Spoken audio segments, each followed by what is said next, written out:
Good morning, everyone. Welcome to the Trade Ideas live trading room for Wednesday, July the 8th. My name is Barry Anderson, moderator of your trading room. Could I get a quick sound check, please? Make sure you guys can hear me. All right. Well, let's take a look at, always in the pre-market, of course, lots of things happening. Maybe keep an eye on this one, the simple SMPL.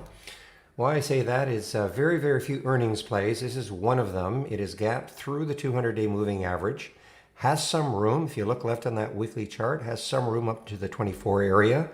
Again, I'm not saying it's going to get there, but big thing, gapping through the 200-day, not by much. The 200-day moving average is 22.22, so it's at 22.50 right now. But again, it is one of the very, very few earnings plays right now, today. So there's that. Now, I did take a pre-market trade. I took the wrong one, unfortunately. I didn't do too badly on it. I took VBIV.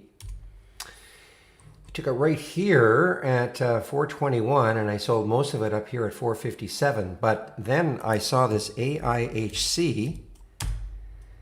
What's it doing right now? I'm sorry, AIHS. AIHS.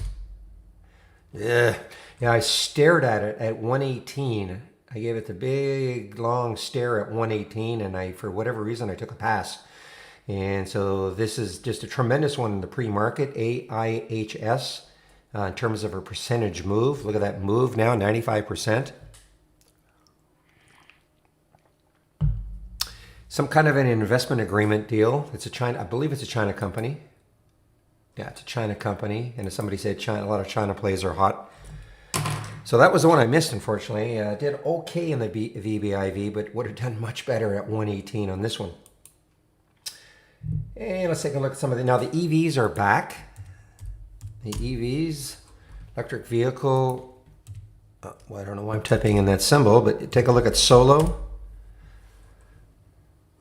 Remember, Solo yesterday was starting to fade after 3 great days. Started to fade a little bit yesterday. There's that green or that red candle. FUV, Plug, they're all up. They all should be up. But also, maybe this is a bit of a bounce day for Nikola. What's the high of yesterday? Was about 47.64. So, yeah, I mean, it's been sliding. I mean, that was, I call that an outlier. But, right here, pretty good looking, reasonable base up in that 70 area. But it's been sliding ever since, on about a week and a half, all the way down to 39, around 40 yesterday. Looks like it's trying to bounce a little bit today.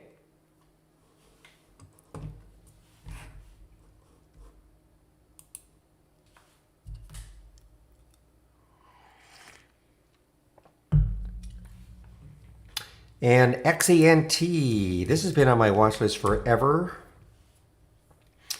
XENT is the subject of a buyout.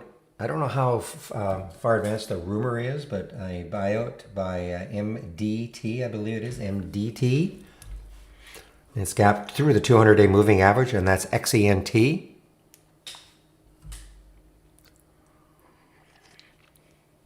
Ugh, it's going to kill me. AIHS. What a rippage. Look at this. NIO continues. China car company. NIO continues its ascent. Getting to a really interesting area now. You can see there on the monthly chart around 1466 right there.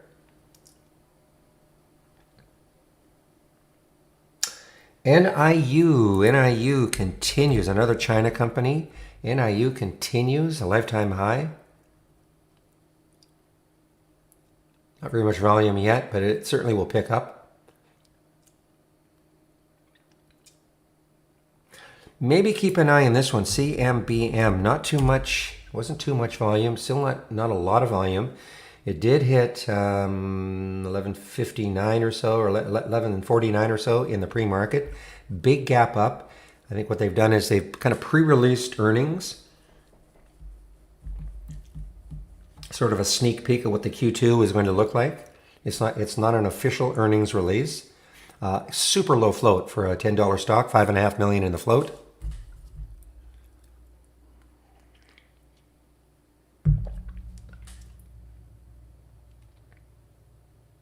Looks like this might have been an IPO back here. Let me see. Yeah, could have been an IPO back here, back in about a year ago, June of 2019. Corvus is also on the move. CRVS, another one that was super active yesterday. Kind of traded off. It hit a high around 690, closed at 495. It is gapping up again this morning. CRVS.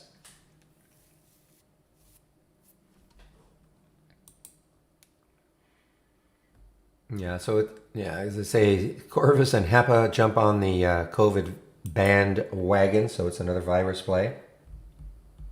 AMC trying to stave off bankruptcy. Well, they might have entered into bankruptcy, but they got some. I think they have some financing that they're trying to arrange. I think that's what I read this morning about AMC. So it's a little pop up for AMC. Though it's starting to fade now. It was up a lot more, up to 470, but it's starting to fade a little bit right now.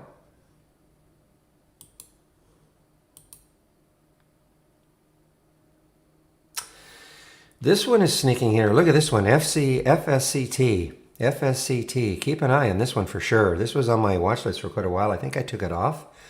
Might still be on. I'm going to have to check.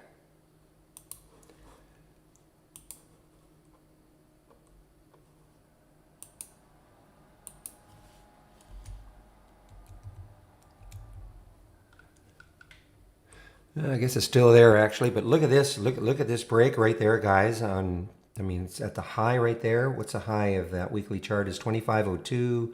The high of is 2499, 2470. So what an important area for FSCT to be at. Because if it can really break through here, you can see right up there, 32 is a potential area that it can start to fill to.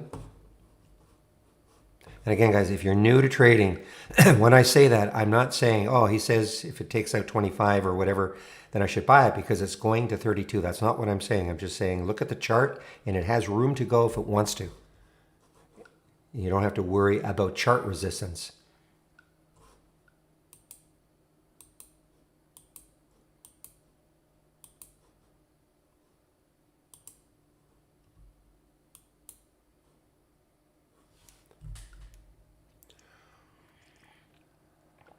Yeah, I mean, it's, look at that gap. Yeah, as Real is saying.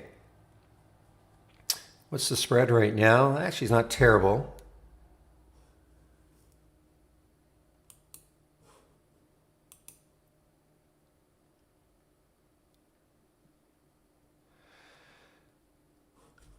Okay, Femi, I'll give you the link to get into this room here.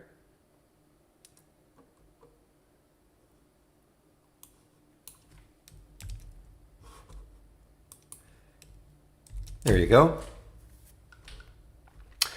All right, what time is it? 9:13. So let me just do a quick check to see what sort of upgrades and downgrades we have this morning from the analysts.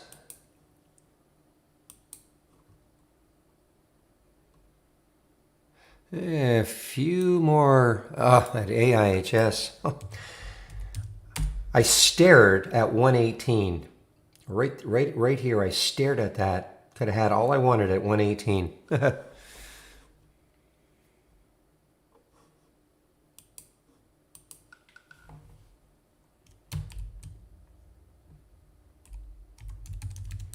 Well done, Femi. I don't know why. Some people find it hard to get into the room. I give them a link and you're in seconds. I love it.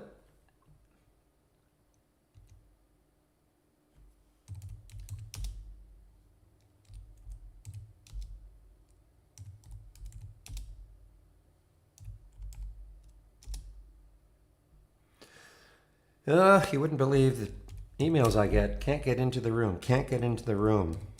Anyway.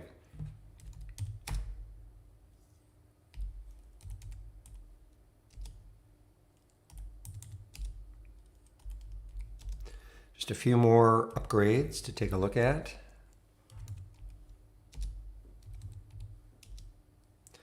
See if Goldman's got any upgrades. I don't see any upgrades from Goldman from Briefing.com. Yeah, give me a moment, Femi. I'll get it to you.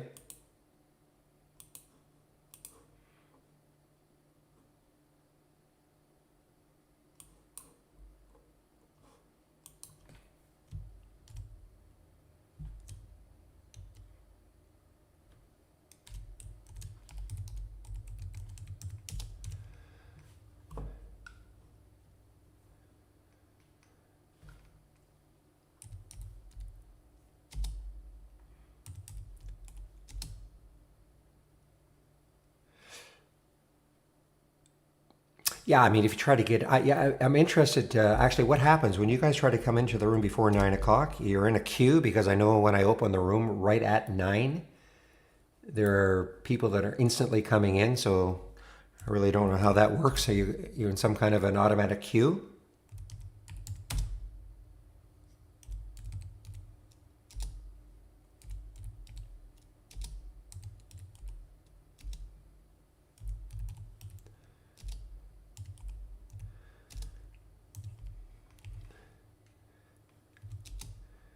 Just looking at HEPA this morning, and it is giving it up. Big star of yesterday.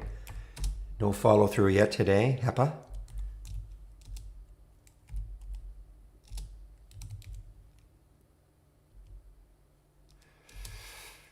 No, I understand it will say it's not open until, but it seems when I do open it, all of a sudden there's a flood of people coming in. You can't all be waiting and hitting an enter button, or are you?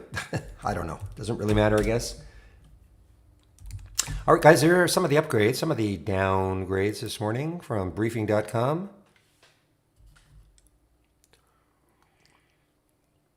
Oh, there's many different trading strategies, Femi. I mean, I'm typically not a swing trader, way more of a day trader, but there are a lot of different trading strategies in this trading room. Not just me. This is not about my telling you, of course, what to buy and sell all day long. Let me just give you that link for the 20 videos, or 20, they're not videos, lessons. Okay, there you go. You wanted that one, Femi, so there it is.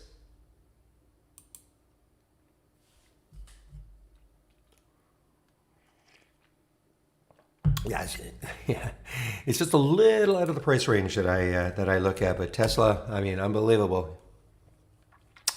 And hopefully this put another charge back into the EVs. They took the day off yesterday. How's FUV doing?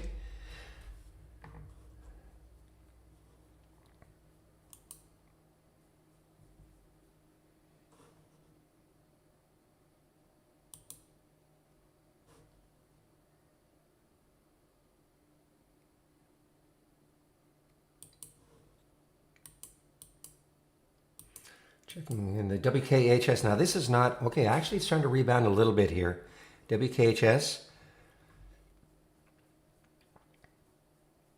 Of course, it went on a huge multi-day run. Topped out just, wow, $23. Got down to as low as yesterday as 14. Did close higher, 15. Be pretty bullish, I think, if it took out 17. I'm just going to stick a price alert right around there. See if it takes out 17, which is the high of yesterday.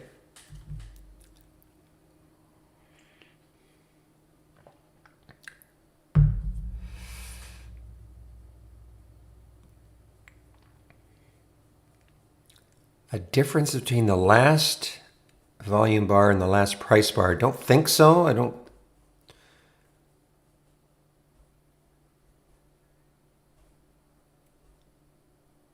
%100% sure I know what you mean. I don't know about Mogu. Mogu was unbelievable yesterday. It has given up some, obviously. It's down 16%, decent volume. Maybe trying to come back, that little bit of a consolidation. Did it hit 686 yesterday? But, the big thing about Mogu is it still has an incredible amount of room to run if it wants to keep going. Just hard to know at this point what it's going to do, if it's just going to be a one-day wonder.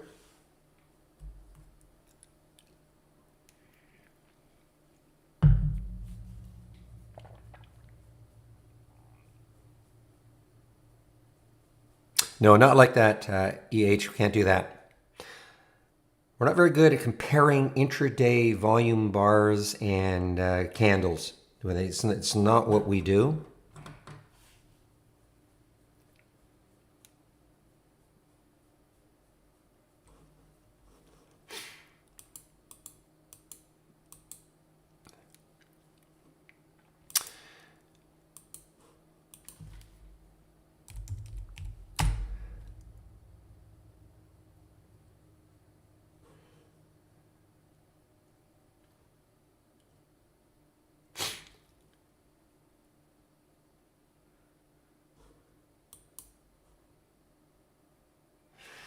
All right, guys, this is still holding over 25. This FSCT.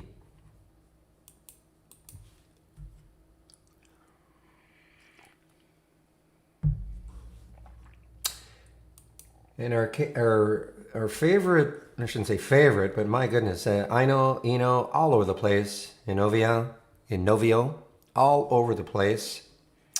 Can be a pretty wild trader.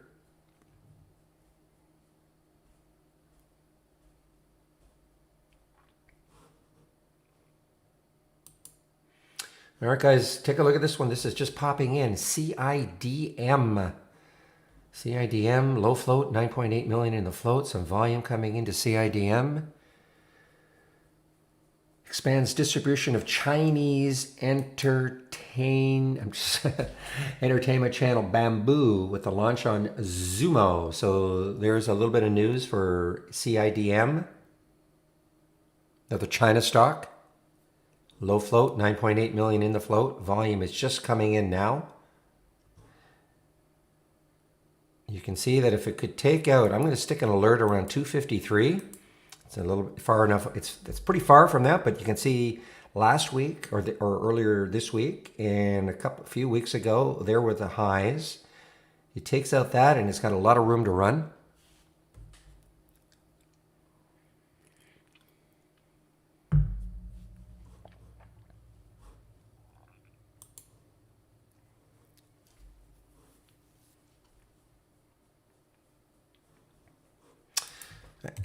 Alcoa starting to make some noise here. So they have earnings. This is what I consider kicking off earnings season. I know the banks released the week before, but we're getting very, very close. In fact, next week, what are we, Wednesday now? So Alcoa will release earnings after hours a week from today.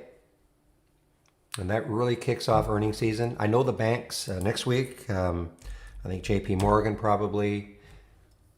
Oh, same week. Okay, take a look at Goldman. Now maybe they're all.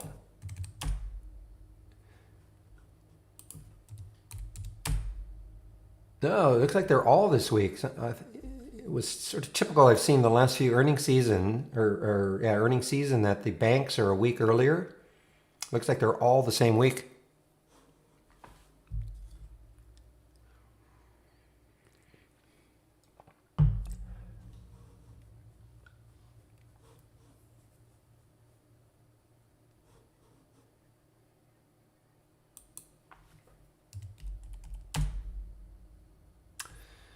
Okay, so keep an eye on simple, guys. SMPL is still just a little bit above the 200-day moving average. It's one of the very few earnings plays. Obviously, it has room. Look at that monthly chart. It has room. It has room on the weekly. The same, not as much room on the weekly. So a lot more resistance around 25. That's still far enough away from where it is now. But there's that green line right there you see in the daily chart. That is the 200-day moving average. So can it keep above it? That's the million-dollar question right now. Can it keep above that 200-day moving average?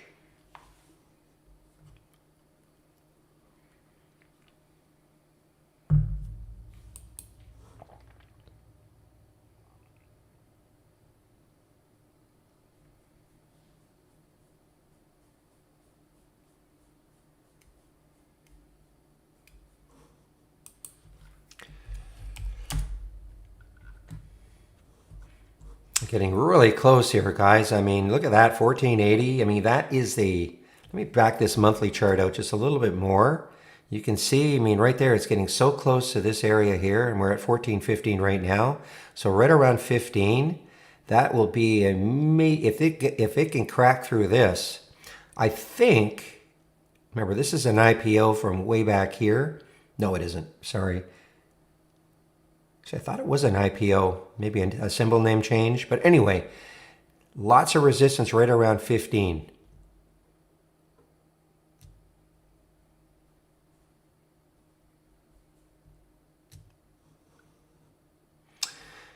And the market's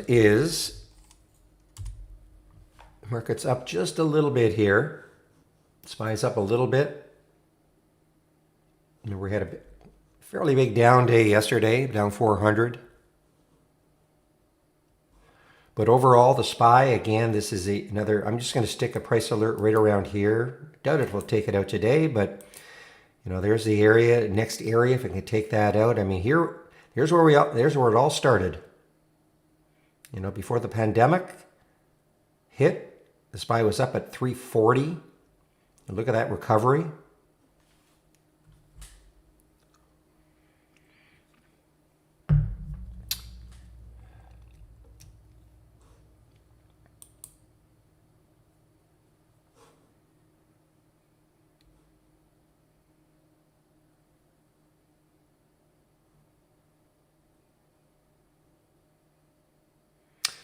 Maybe keep an eye on Angie.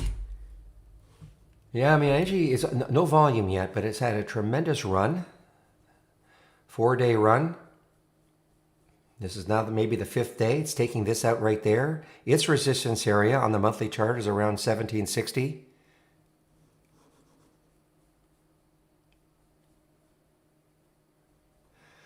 Even graph is starting to, you know, this is one I'm toying with getting back into the swing of this. I had the big day and a half swing of it. For me, that's a long. I was really hoping, of course, when it hit that 24, that it might even base around this area. I got in around 19 the day before. I think that was on Friday. This is what it hit on Monday.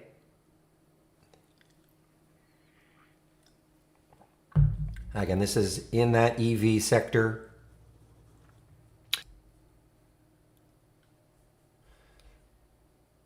And this is highly speculative. This is just in case it does, you know, when they do end up doing a merger, if they do a merger. I think it must be your system, Roger. Unless I get a lot of people saying that the audio is breaking up, typically it will be your system. I'm not sure how I can help you. If you've been reloading and doing a refresh, I'm not 100% sure how I can help you.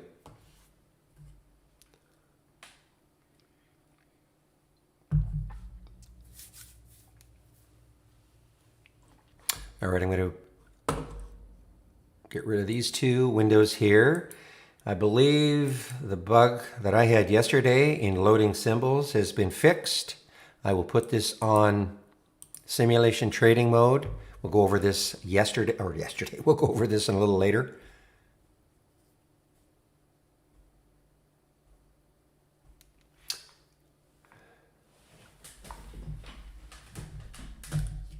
One moment, please.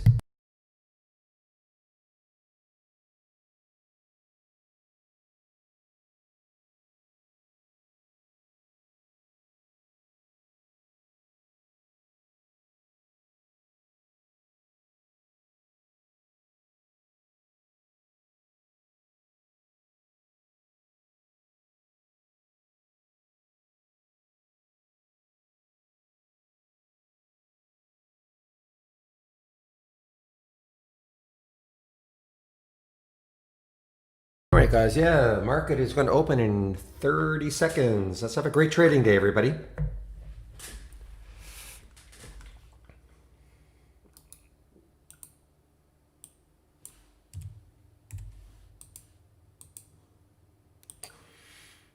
Okay, so some of these SPACs are starting to come back here. Look at Shell, SHLL. No, you can use E-Trade Learner. We're a scanning tool. Okay, so we're a scanning tool. You can use any brokerage platform you want. All right, we are now open. Oh, I forgot to tell. Okay, so if you want to follow my watch list up and down, then nothing will happen in these two windows until at least 9:45. I have a 15-minute delay on these windows on purpose. If you want to follow those windows, just from the toolbar, click on New and then Channel Bar and Barry's Watch List. All right. Remember, everything in here is a layout. So before you do that, make sure you save your layout to the cloud. You can only have one layout loaded at a time.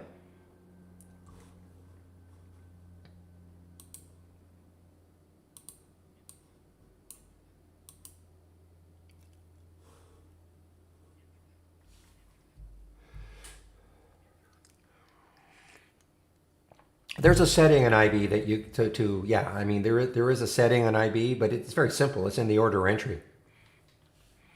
In order to trade pre-market, it's not hard. I can't show it to you exactly, but it's not hard. If you click on right beside the limit price, little box, and then it allow pre-open, things like that. It's not hard.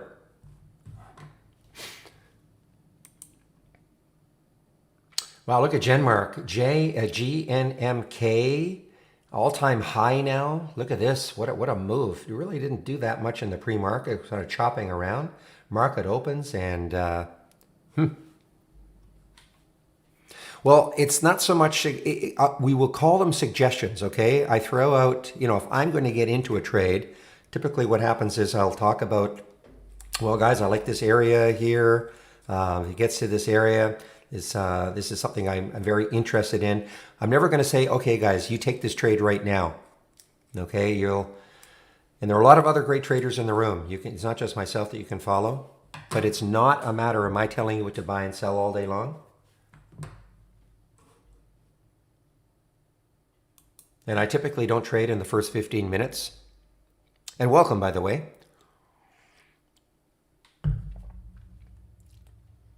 I like to see things settle down just a little bit.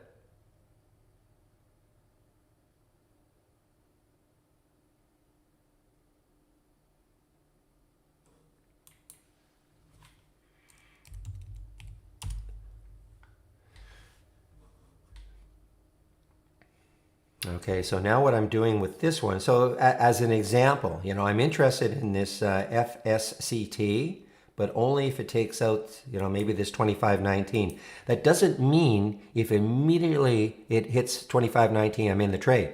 I want to see some kind of a pattern.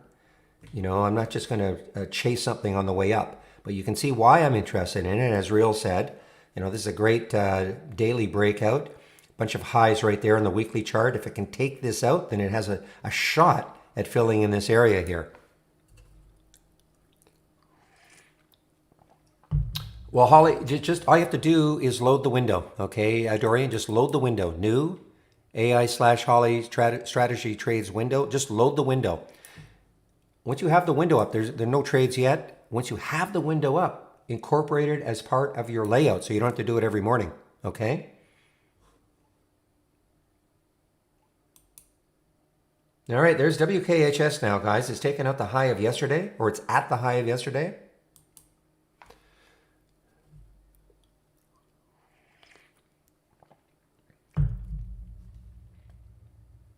So that makes sense. Dorian, just have this window, and then when you leave trade, make sure it's just part of your layout. Create a layout and have that as part of your layout so you don't have to do it every morning.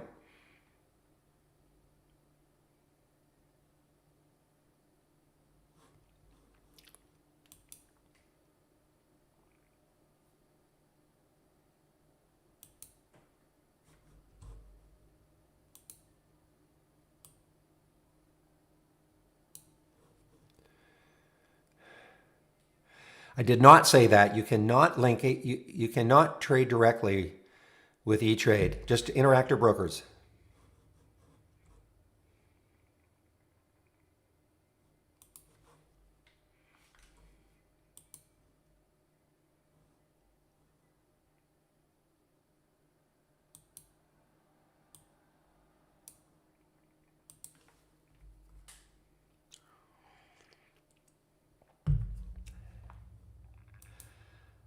Well, Nile guys, I mean, this is such a huge, huge area. I mean, it takes out 15. Look out. I mean, there's really no resistance.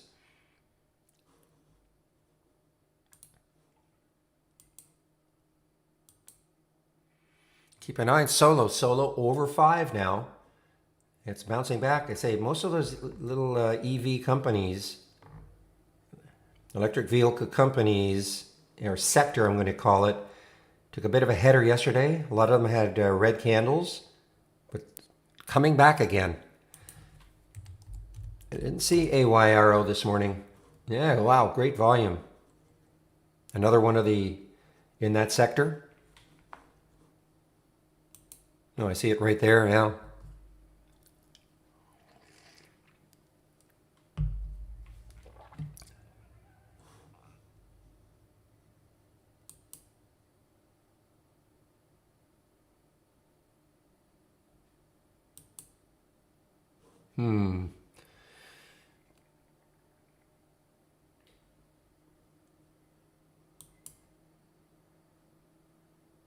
You know, something really went wacky with the AI there, if you can see the NNVC.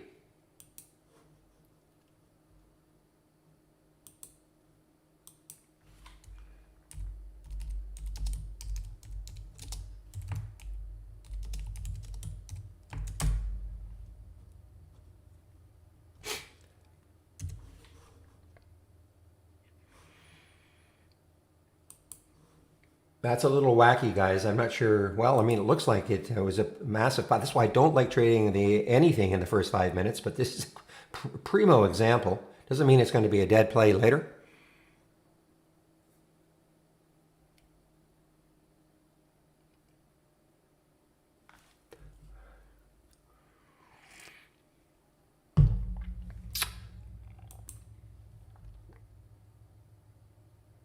Well, this is a big recovery. Now, if memory serves me correct, they did a financing at 475 mid-market on this, I guess on that day here.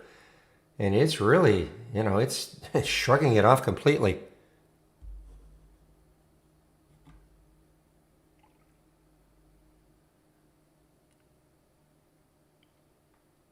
Hot, hot sector, guys. Blink, another one that was up. Well, it was up, now down. How's Ballard doing? Well, a lot of them are looking like this. Big green candle, then a red candle. What's Plug? Well, Plug actually on the way down didn't even have a green candle. How's FUV doing?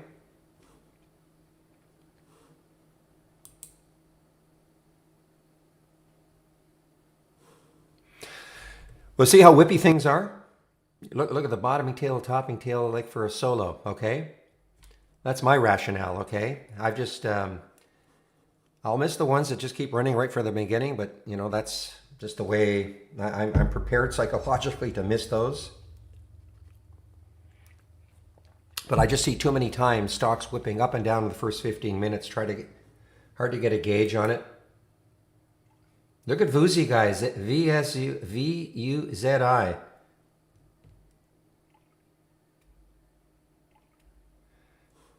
Well, Holly didn't know the exact news, Dave. No, but didn't matter, did it? Look at Nile, guys, over that big area.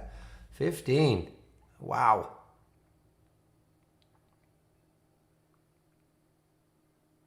Yeah, Holly doesn't look at the news at all. It's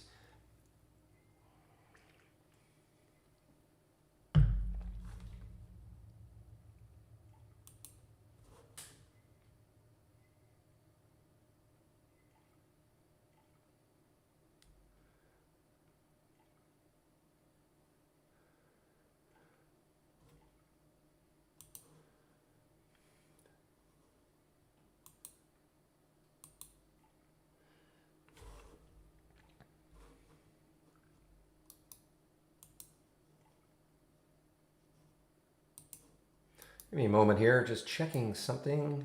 What's the drip splash?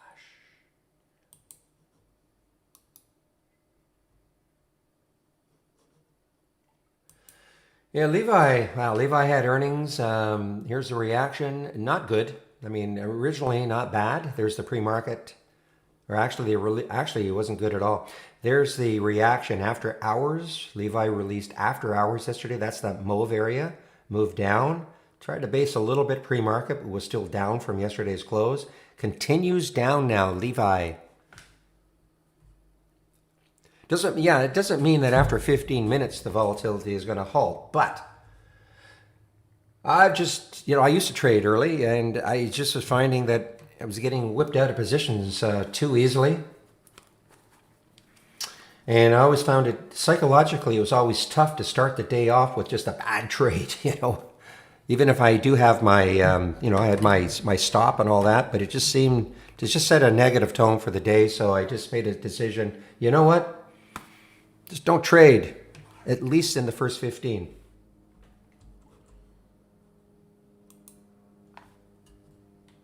But again, that's just me.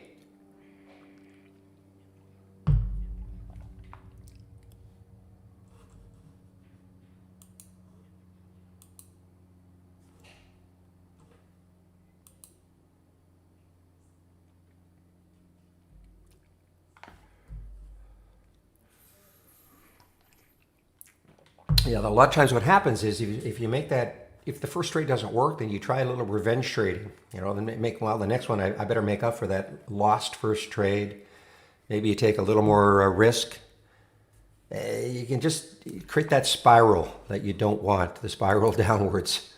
Puts a real sour, that's just for me, guys. Listen, I'm sure there are people in this room that perfectly capable of trading the first 5 minutes, and if they can or they're making money, more power to them. The market is open all day. I'm finding, people have been in the room for a while now, that this basic new highs and lows can give us some fantastic alerts after 1:30.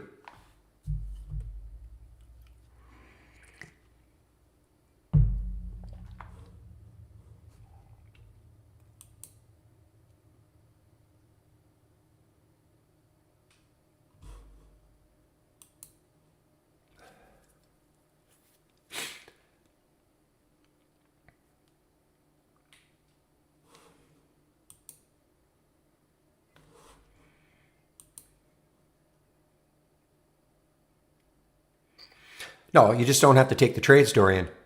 You don't have to take the trades, and I wouldn't be, if you're a new trader, I wouldn't be auto trading anything.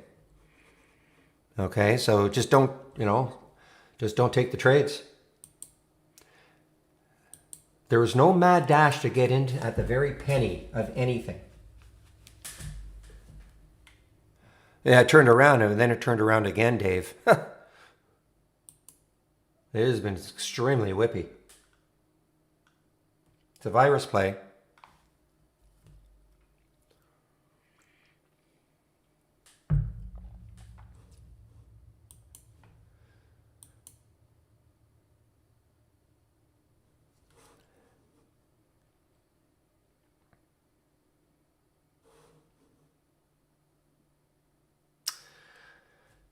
Okay.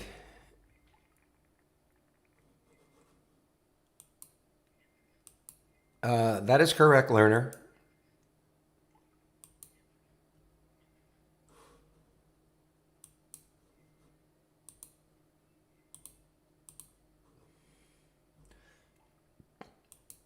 Especially, the AI is, okay, guys, the VUZI is still moving here. VUZI. There's the next high looking left on the weekly chart, 330. This takes this out. Look out. This could have a great run here. It's already had a nice run. It's only 29 million in the float. I don't trade options, learner, so it's got nothing to do. I just don't trade options. It's not any other reason other than I just never got into them.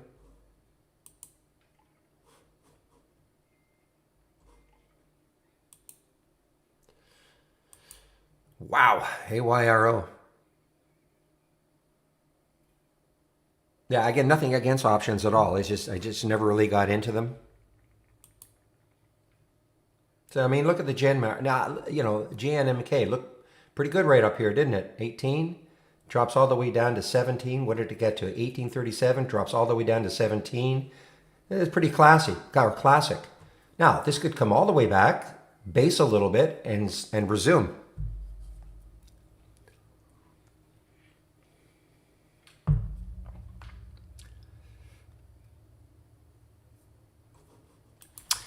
Tiger was on fire yesterday.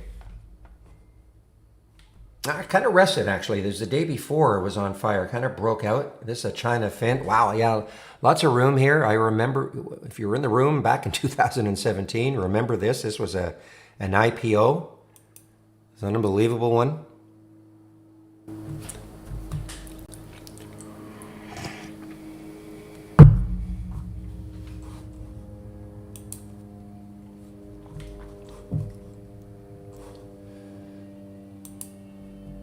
Yeah, there are the warrants for NKLAW. There are the warrants.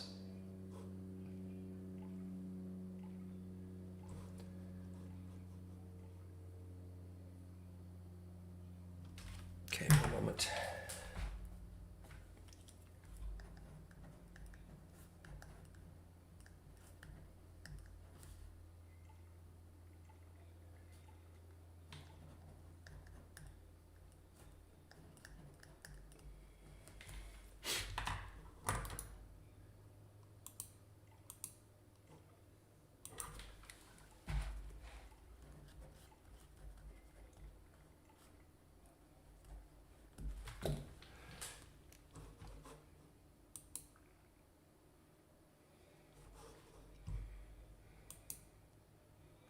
Well, this is a star, guys. I mean, this has not had any pullback yet, really. AYRO. What was the high? Was 819 right here. This was on Monday, or 817-ish.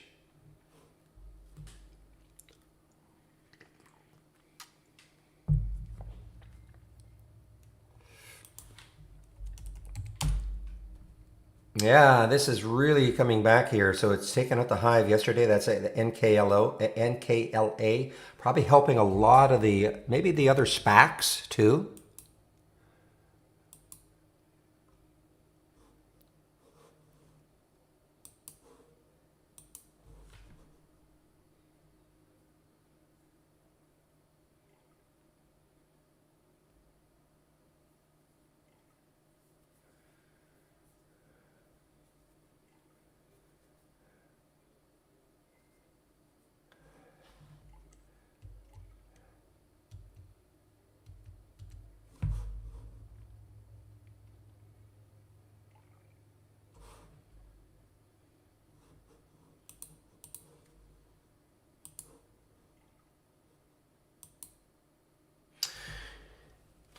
Candy, I think kind of an EV. Yes, this is another EV, guys. Where are they out of? Yeah, another China stock, guys. Candy, KNDI. Another one. Electric vehicle sector. Candy, KNDI. Okay, so it is now 9:40. Well, it's past 9:45, of course. So there's the first one in my. So the high was 891 a couple of days ago for FUV.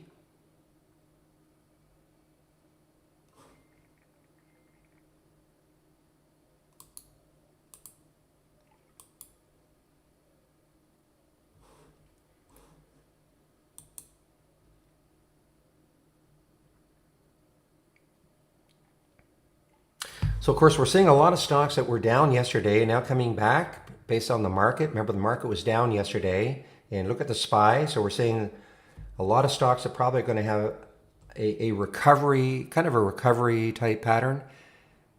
I think you're thinking of TTM. I think you're thinking of TTM as the Indian.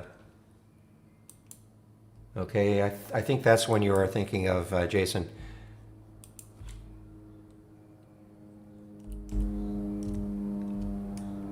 Unless our provider is wrong. It does say China here.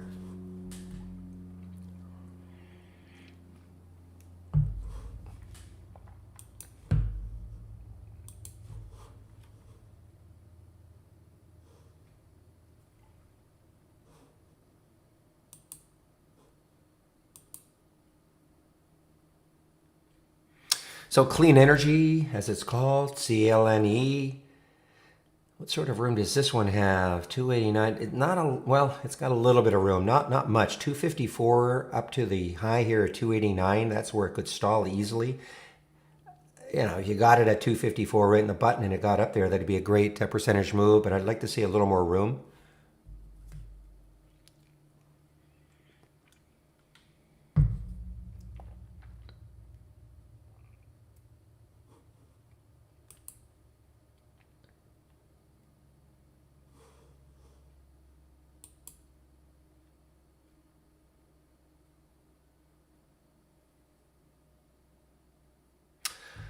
All right, so things have settled down just a little bit here. When I say that, I'm not getting any more alerts.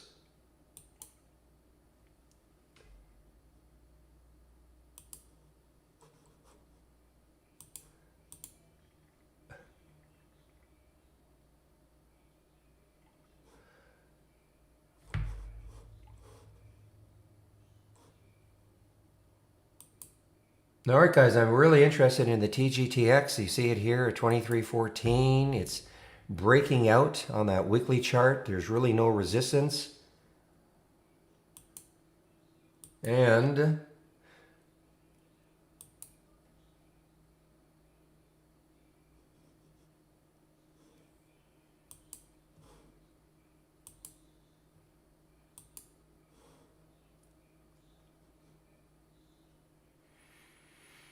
so back into the 2320s, I'll probably take this trade. Again, I'm not telling you to do it, but just watching this. PRTS, guys, I saw this in the pre-market. Oh, US Auto Parts, look at this one. I didn't see this in the pre-market. It was Party I was thinking of, but look at this. No action at all. PRTS in the pre-market. Look at this. Low float, 21 million in the float.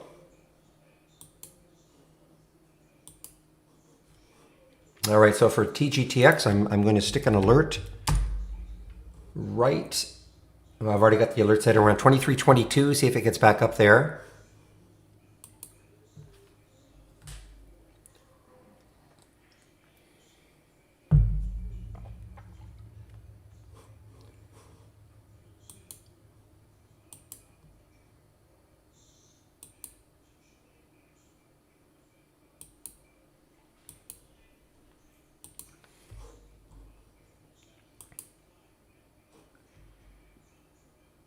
You're waiting to see, obviously, if it can hold 23. If not, I'll just forget about it unless it takes out this 2320 later on.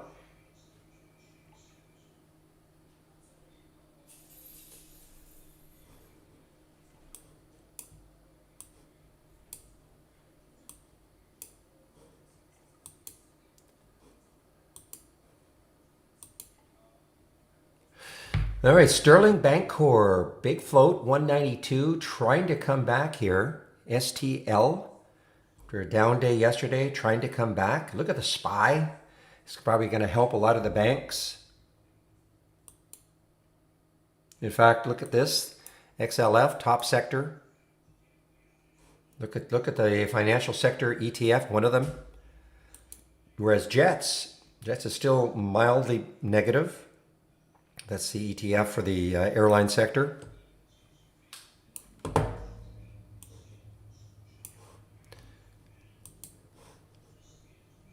All right, guys, I'm in. I'm in this TGTX. See how well it holds this 2320 area.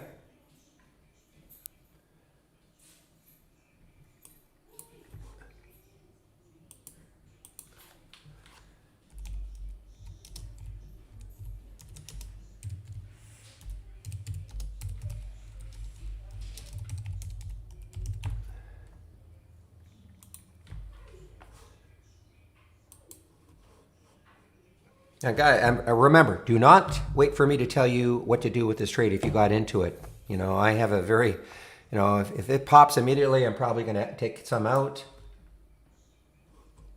But that's, you have to manage the trade on your own, guys. Don't wait for me to tell you. Well, it came on my watch list. So that was the idea.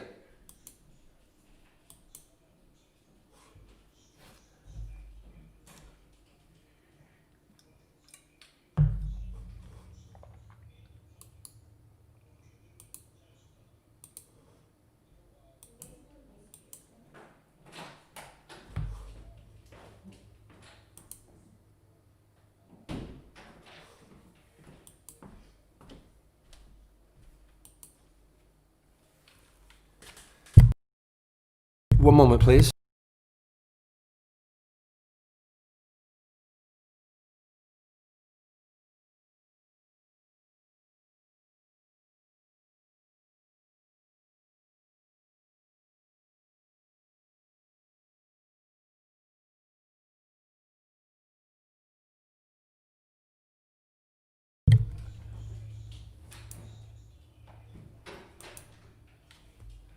Okay, guys, sorry about that. I'm back. Yeah, so it's a little bit choppy right now. It's going to, I might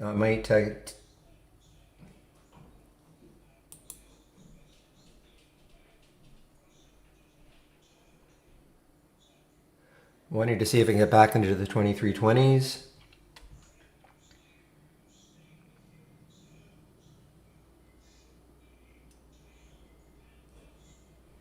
Simple, guys. Simple.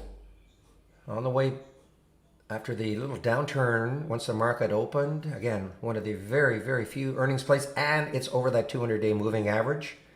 Simple, one of the very few earnings plays today. SMPL.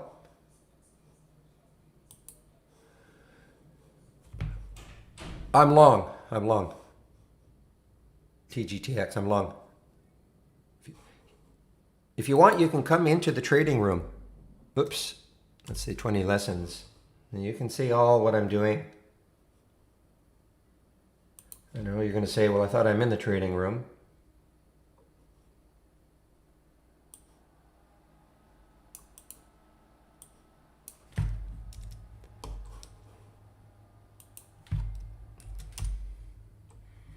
And this is what I'm talking about. Okay, see, long. I posted it right up there.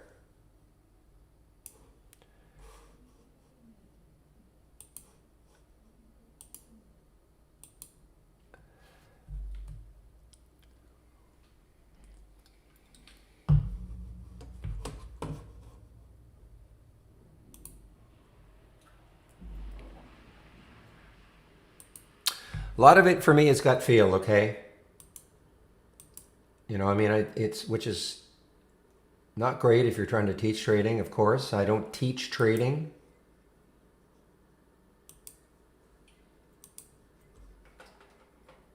You know, for instance, I got out of the TGTX, okay? I don't like the way it's trading. Minor gain on it. I'll take a look at it again. But I just don't like the way it's trading.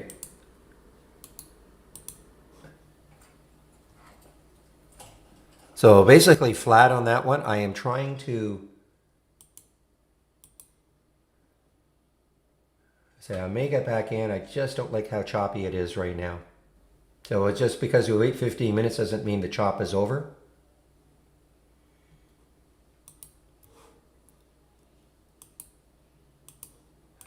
But I can always get back in.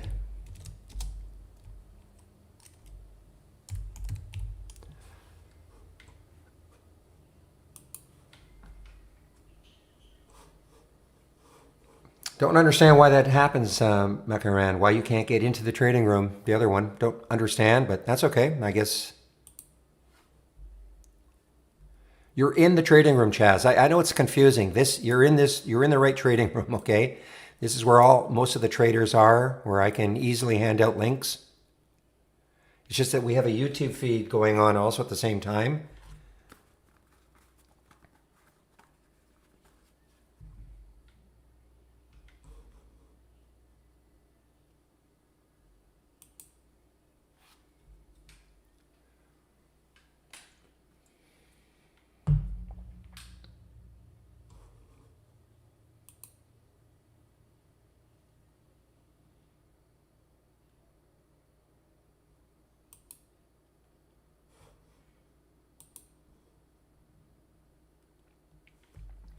I see TGTX is right back up. It's been a little bit whippy.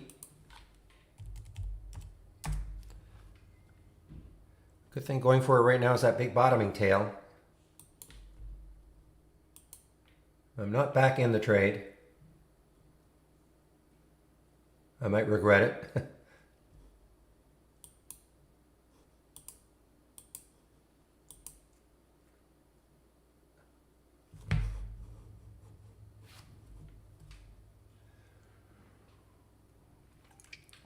Yeah, I mean, all you have to do is bookmark the link, right? Just bookmark the link, the trading room link. There you go. That wasn't that hard, was it?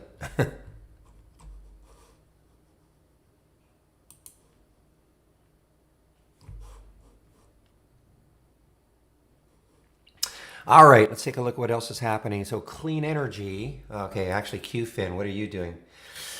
Okay, so I would be definitely, this is interesting. QFin is interesting, though I'd be waiting probably for a break of 14, that whole number. It's a little bit close to the whole number. I like to see things break. A whole number can be just kind of psychological.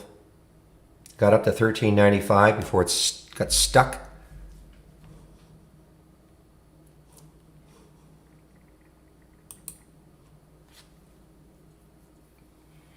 All right, guys. Well, anybody who held on to TGTX, it's turning into a not a bad trade now.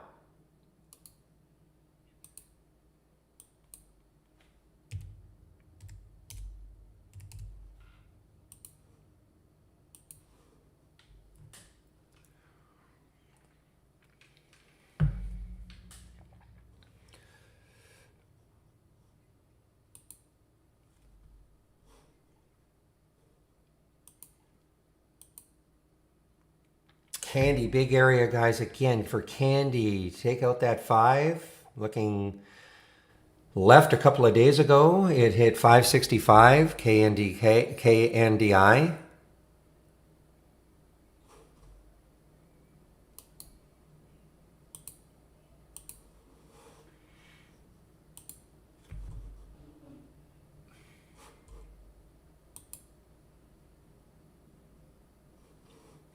So one of the things with the TGTX is,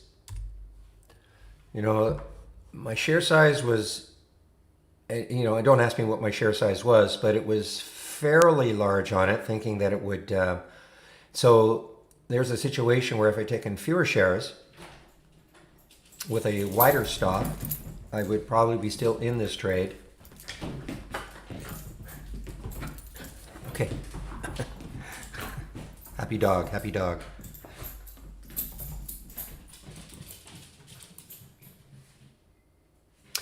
Keep an eye on PRTS, guys. There is a red bar ignored. Red bar ignored on the 5-minute chart for PRTS.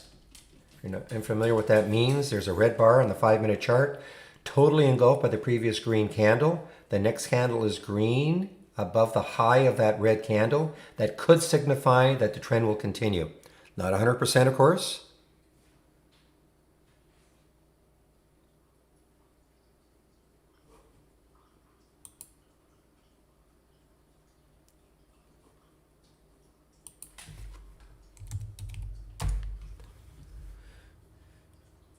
Still have an alert set for this one, the FSCT. See if it takes out this area right up there, the 25.28. It's just hanging just below 25 still.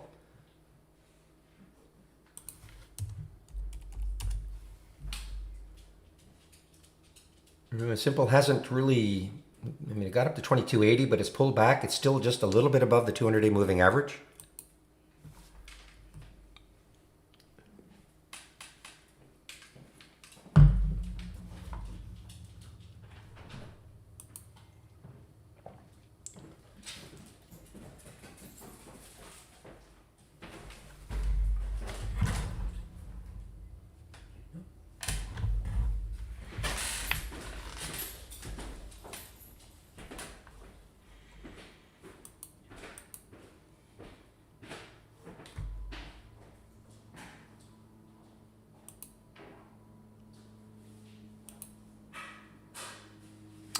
All right, after a pullback for solo, you got down to 484. It's back over the whole number. So there's a pullback.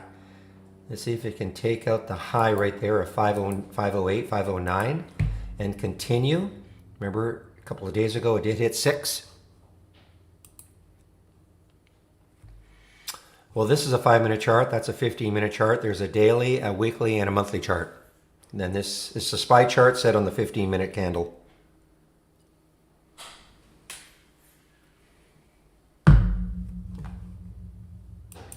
And if you're wondering why I have the daily, weekly, monthly so prominent, it's because Because I am a momentum trader. Most of the stocks, virtually all the stocks that I see, are making new highs or new lows for the day. So I don't have to worry about intraday resistance. So consequently, that's why I'm looking at these bigger time frames to see, okay, don't have to worry about intraday resistance. What sort of resistance is going to be on the daily, weekly, and monthly? And if I see big gaps, big voids, then I get very interested.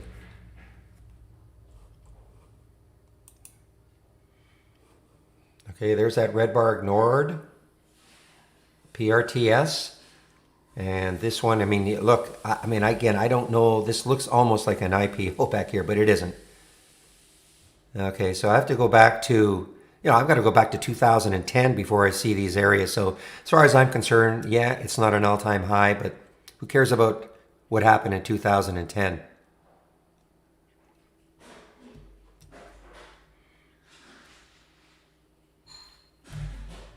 Oh, there's no hard and fast rule, Remy or Femi.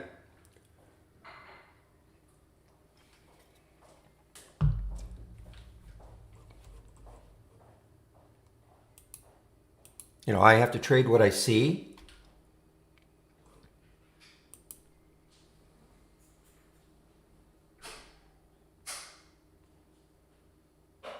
I'm always aware, especially if it's a stock that is not necessarily what we call an alpha stock, a stock that is really trading on its own because of, like, for instance, Simple. Okay, not that it's doing that much, but I mean, this could easily base here and start to move. But why is it doing this at all? Because it's an earnings play, so it has a lot of enthusiasm today. It'll probably be active all day.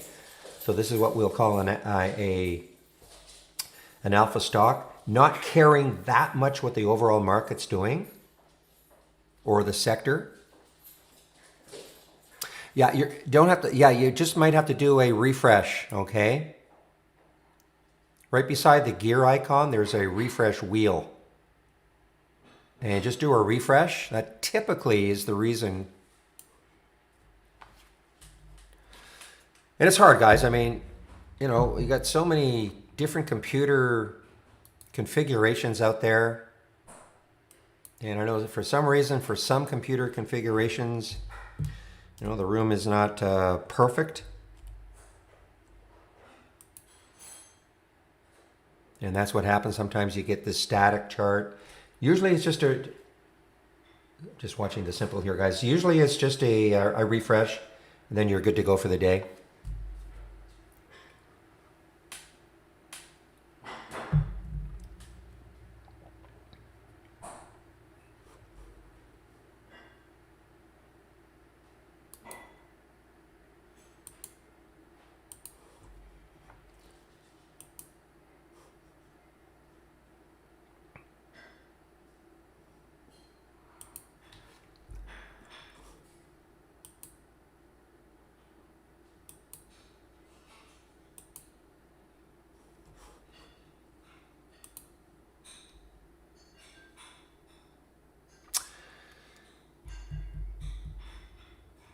All right, now this one is interesting. I mean, this is the one that Run is buying. VSLR had a huge day yesterday. Of course, the AI was all over this one yesterday, and tremendous run.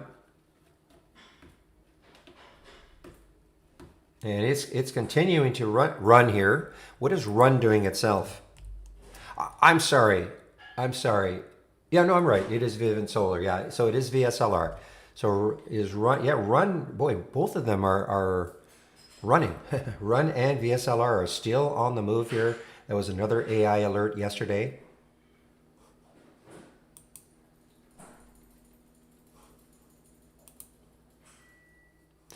Yeah, so solar is, granddaddy, as we call it. First Solar. Yeah, First Solar is up. So electric vehicles, solar power.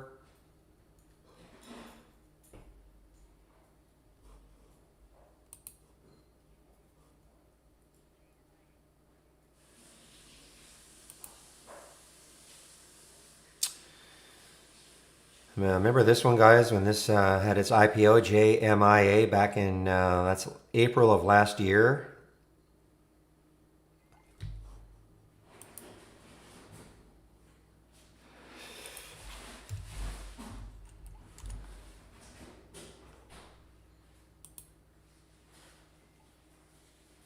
Yeah, I don't know. I don't. Yeah, I'm not sure if that's an EV play. I'm not sure.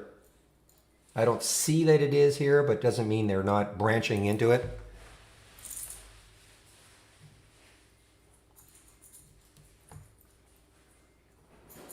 All right, guys, there's Solo now back over.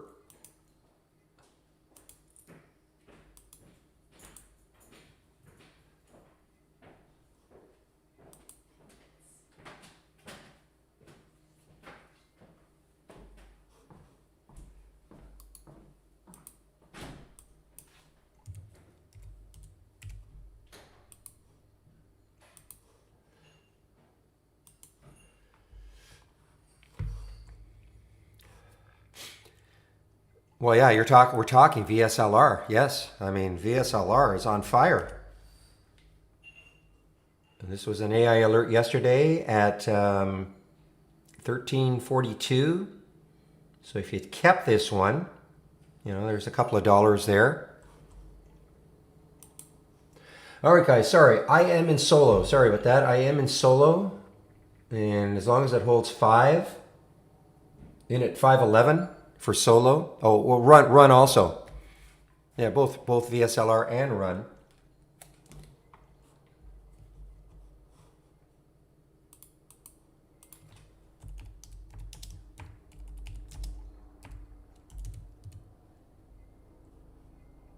Boy, lots of lots of stuff happening. And there's that. Oh man, QFIN just took out 14. Might be a little too late for me now, but maybe not. Now look at the market. I mean, this is you're going to see a lot of stocks that were maybe beaten up a little bit yesterday, doing this, having this action.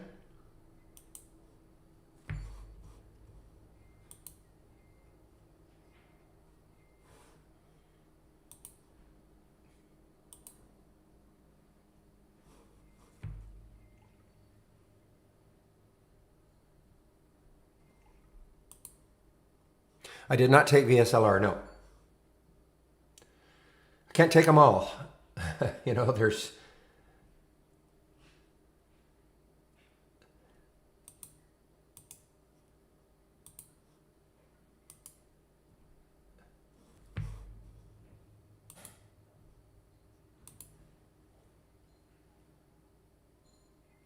just waiting to see how it trades.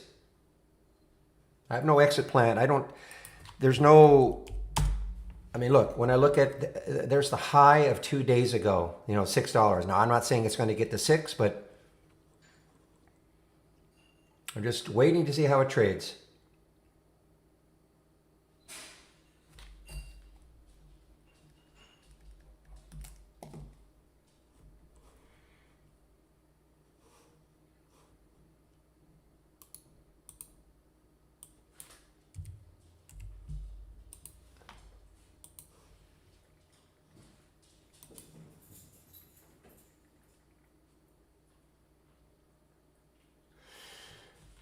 All right, I just took some out at 522 actually. I want to make sure it's not 100%. I mean, just want to make sure that I take some profit and now see if it can really run. The volume is pouring in.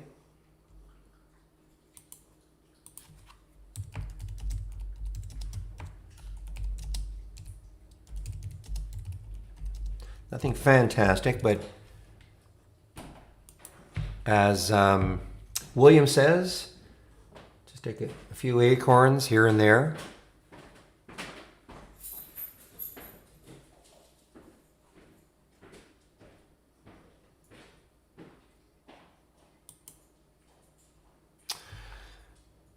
All right, look at this one, NTLA. Wow, look at the room it's got. Also, guys, NTLA, this is why these are... Oh, I know, it's got a ton of more juice. Of course it does. But, I'm a bit of a... I mean, it could get to that 560 level. I still have some, don't get me wrong. I just like to always extract a little bit.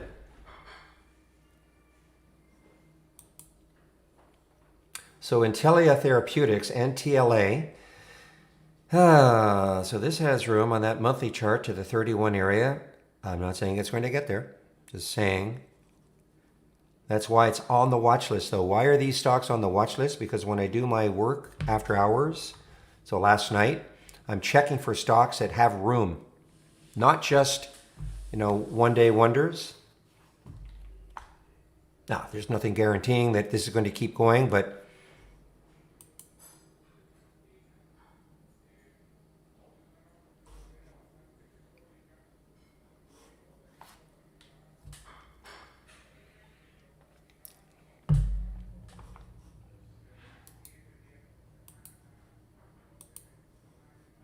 now, how's the other one doing? FUV, is it lagging?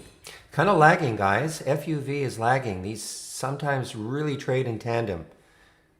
So keep an eye on FUV now, all right? Meanwhile, Solo.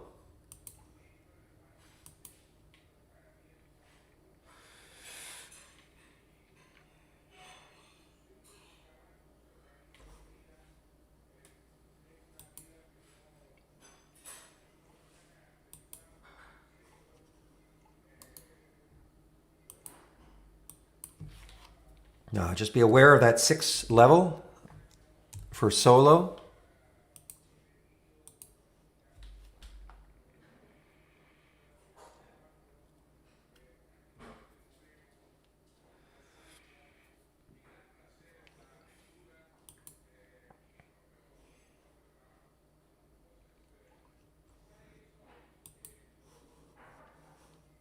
Okay, guys, I took some more off at 5:35.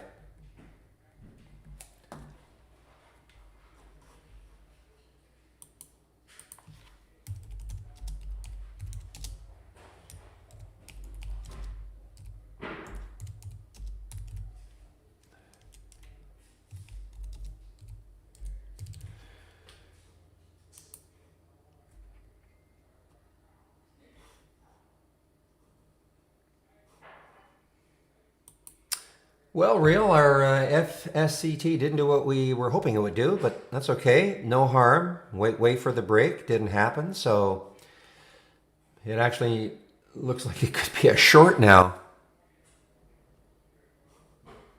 Meanwhile, JMIA. Wow.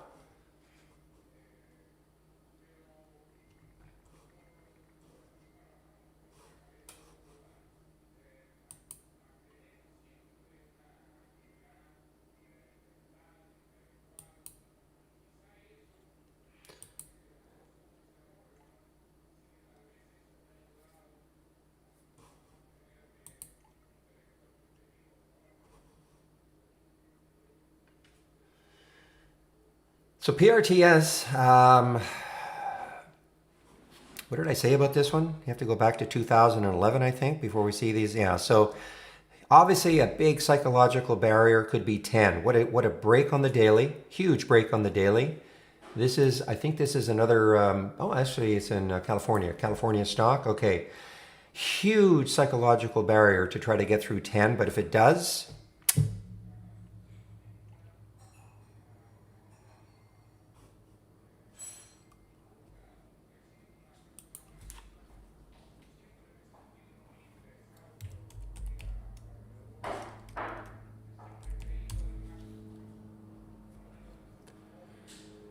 all right, let me get Solo up here, get my marks for my video later on. That's close enough.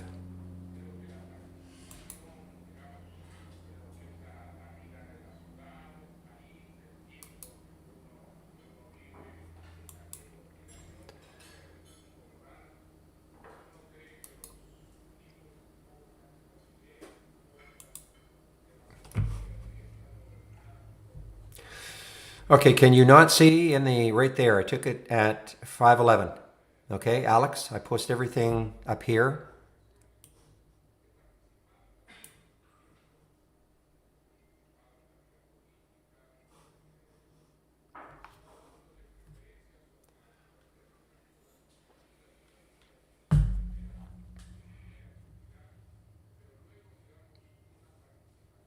And look at Inovio. Huh, man, talk about a whippy trader. So again, if you can time these bottoms, I mean, this is a very, very whippy trader. Let's just stick an alert at the high of yesterday and see if it takes that out later on today. Market's putting in a couple of red candles. So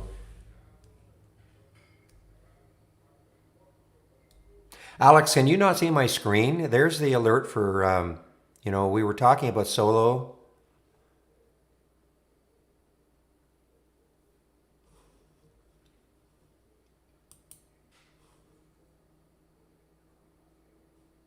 TCS, let's just take a look. And the answer is yes, TCS is shortable. The Container Store, it is shortable, yes.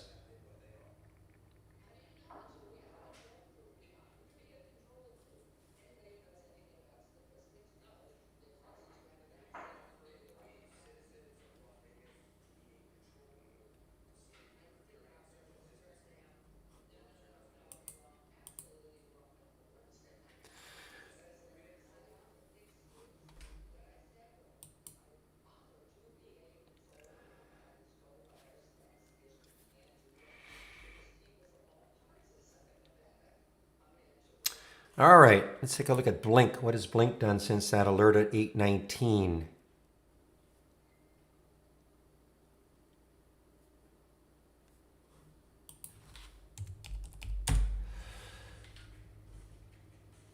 Now again, Alex, Alex, you have to understand that Sola was one of the ones we were talking about in the pre-market. So I had this thumbnailed already. Okay, this was something that I had thumbnailed, and as a little chart, you can't see it. It's on one of my other monitors. So I was aware of this one, and I was waiting for the 5 break.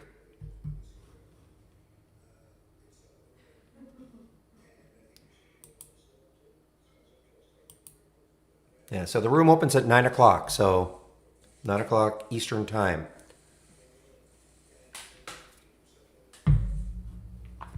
I know. What time frame, Lucky? Are you sure? It's that you have different RSI time frames, so are you sure? I mean, you shouldn't be, obviously.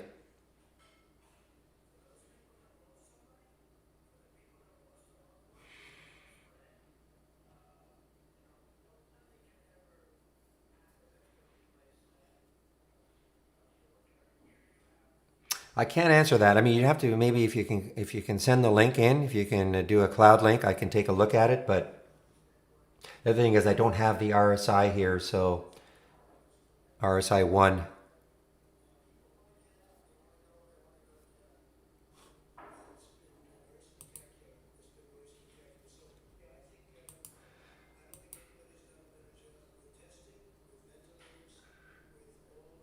Yeah, Pola is another EV play. Polo, there it is. Look at this. Wow, look at this. Look at the volume coming into POLA.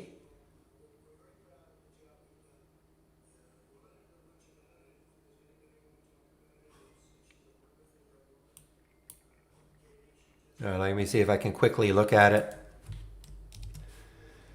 I hope you have the RSI as a column so I don't have to add it, but let's just see.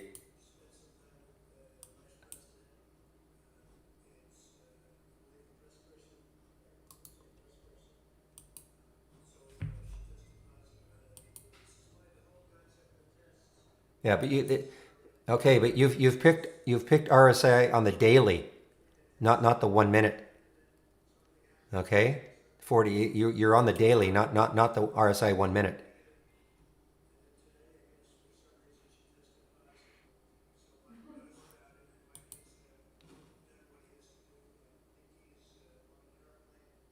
Okay.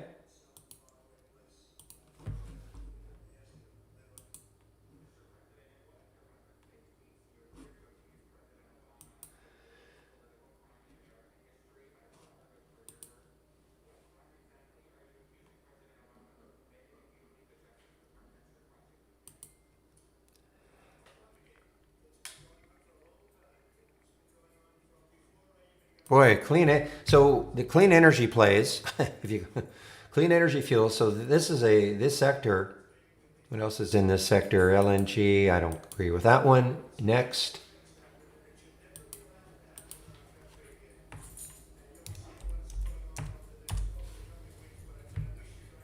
PRTS, guys, getting closer to that 10. All right, Fred, XRF. Take a look at XRF. China Rapid Finance, 377. Yeah, it needs a lot of volume.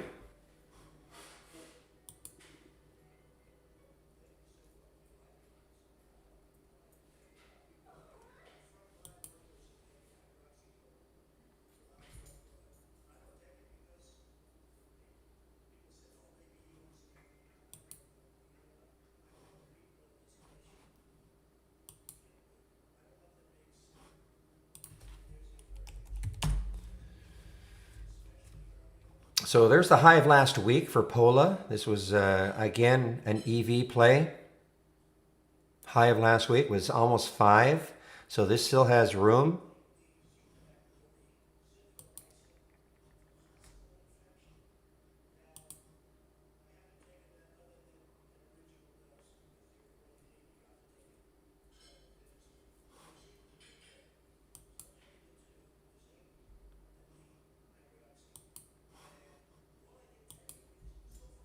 Okay, one moment, please.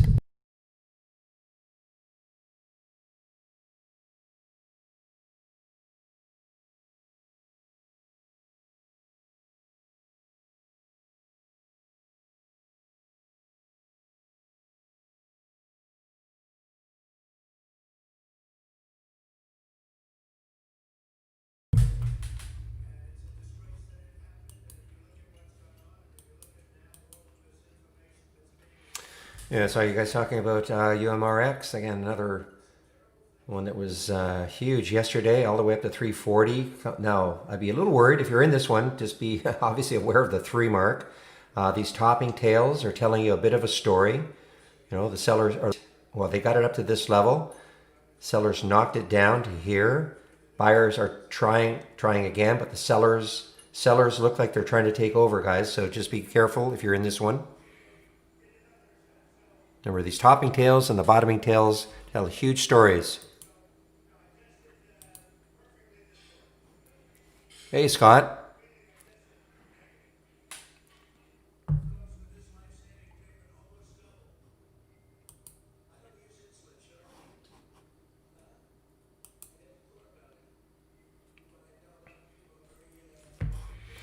Oh, yeah, keep an eye on this one. LCA trying to come back here. Big down day, a few down days. This is one of those, I think, one of those banks that were very active, or financial institution, very active. Got all the way down to 1181 this morning. These are these bottoming tails. Looks like it's trying to come back.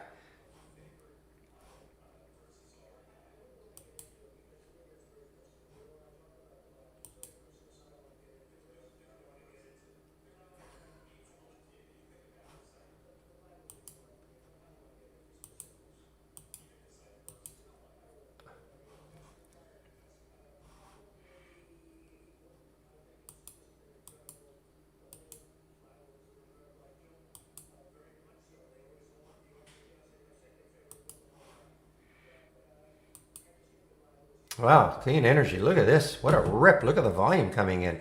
This is what we want to see later on in the day, guys.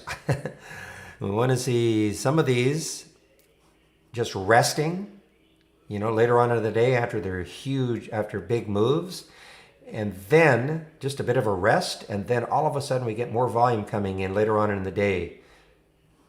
And these, you know, a lot of these high flyers in the first hour or so, you know, eventually they just kind of run out of steam.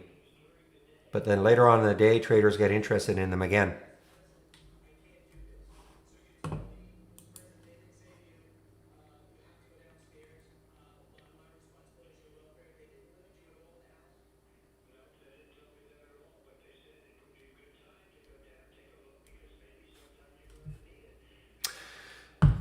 Okay, so yes, from my layout, and it is 10:30, so this is where I go into my spiel. First of all, welcome to the room. Anybody who's brand new to the room today, welcome to the room. This is the format, Monday to Friday, 9 a.m. to 3 p.m. Eastern Time. I share my screen, and I am live on the mic.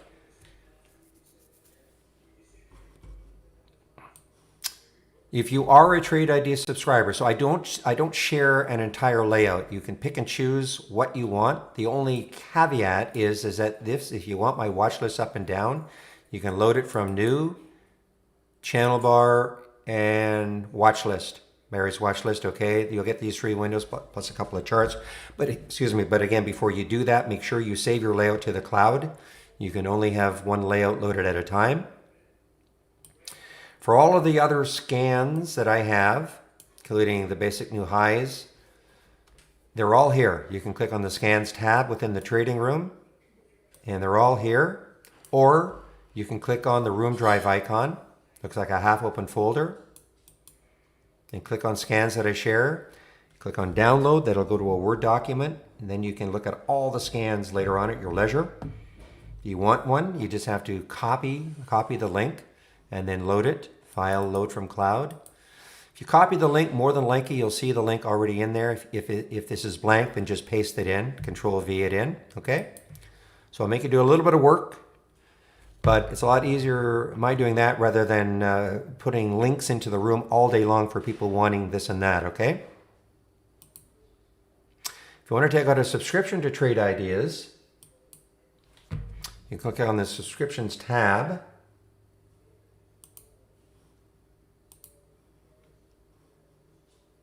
Second here, okay. Click on the subscriptions tab. I'm going to put the link into the room here.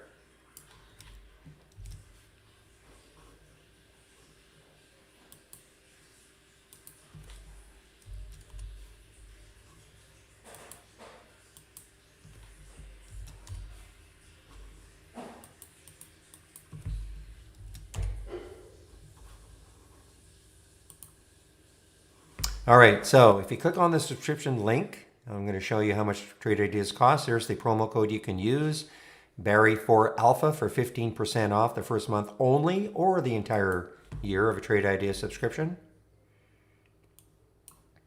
This is our pricing. So we have basically four plans. We have a premium yearly plan, $22.68 a year minus the 15%, or the standard, $10.68 a year minus the 15%.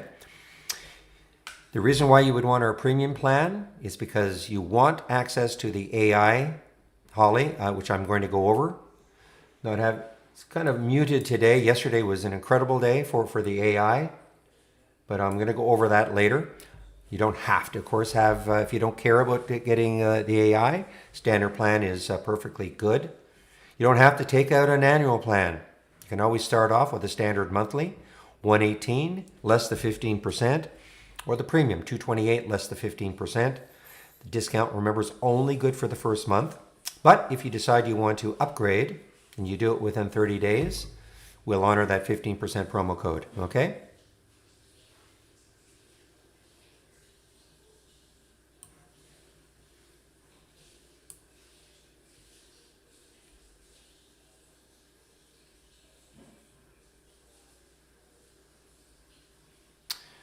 Okay, now, the trading room is free. Trading room is free.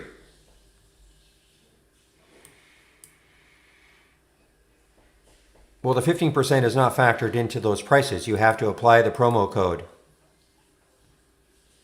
You know, if you just, when you click on the link and you see where it says enter coupon code, you just put that in there. Barry4Alpha, all in caps, except for the numeric 4, of course. Let's just do it. I'll show you.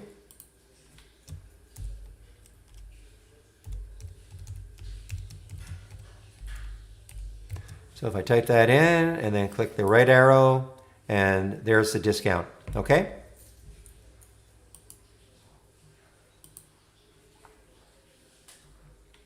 No.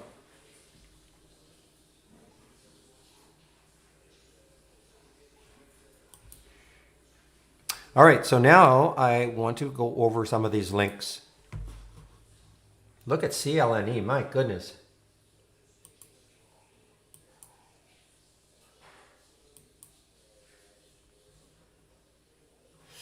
All right, so I've already gone over the subscription link. Trade of the week is sent to you before the market opens every Monday morning. Brokerage Plus, if you are wanting, and I'm going to go over Brokerage Plus, this is the Brokerage Plus window. If you want to trade a real account, real money, and you want to use Brokerage Plus, you have to have an Interactive Brokers account. Okay? If you don't have an Interactive Brokers account, you cannot use Brokerage Plus to trade your account. You don't have to have Brokerage Plus to trade. Trade Ideas is a standalone scanning package. Okay? So it doesn't matter what broker you have to trade. It's just that if you have an Interactive Brokers account, you can use this, and which I'm going to go over a little bit later. You can use this window that we call Brokerage Plus. Brokerage Plus is, though, for a lot of you, will be great as a paper trader. Okay, simulated trading.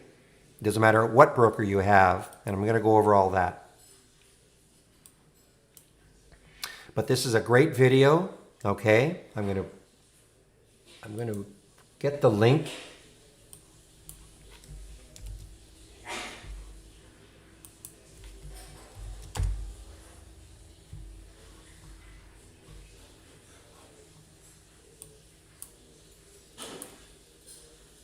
I'm watching Levi, guys. You know, it's not looking as a short. I know it's from the AI,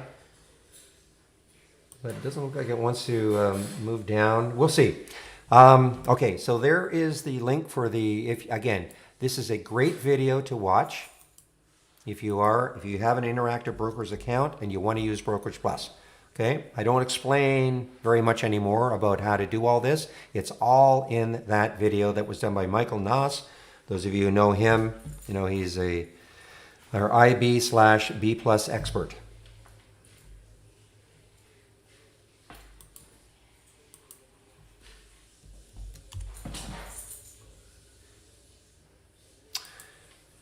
More links. If you are new to Trade Ideas, I absolutely recommend that you take a look at these 20 short lessons.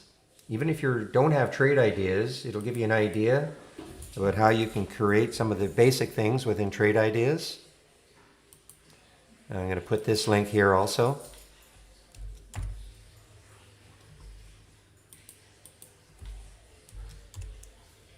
And when you click on the link, you'll notice 20 short lessons. You know, you can go at your own pace. They're not very long. But you know, what is a top list? Build a top list. What is an alert window? Create an alert window, etc., etc. Some of the very basic features, okay? Now we also have a bigger, another training link. You click on that training link. You'll notice we also have the 20 lessons in 20 days. We also have, though, more sort of webinars, but this is a great one here. Brand new to the market, back to basics. A lot of you are new traders. Encourage you to watch these videos. We also have webinars Monday to Thursday at 5 o'clock Eastern Time. You can register for them all right there. Today is Wednesday. This is the one that I attend. It's a Q&A session with Brad and Dan, a couple of the founders of Trade Ideas. I help out.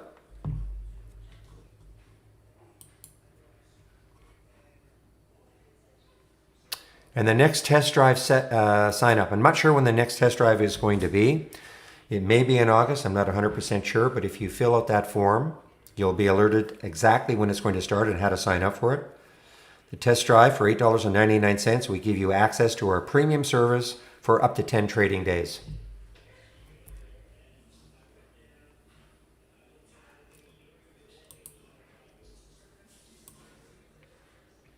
And now I'm going to go over the AI and Brokerage Plus.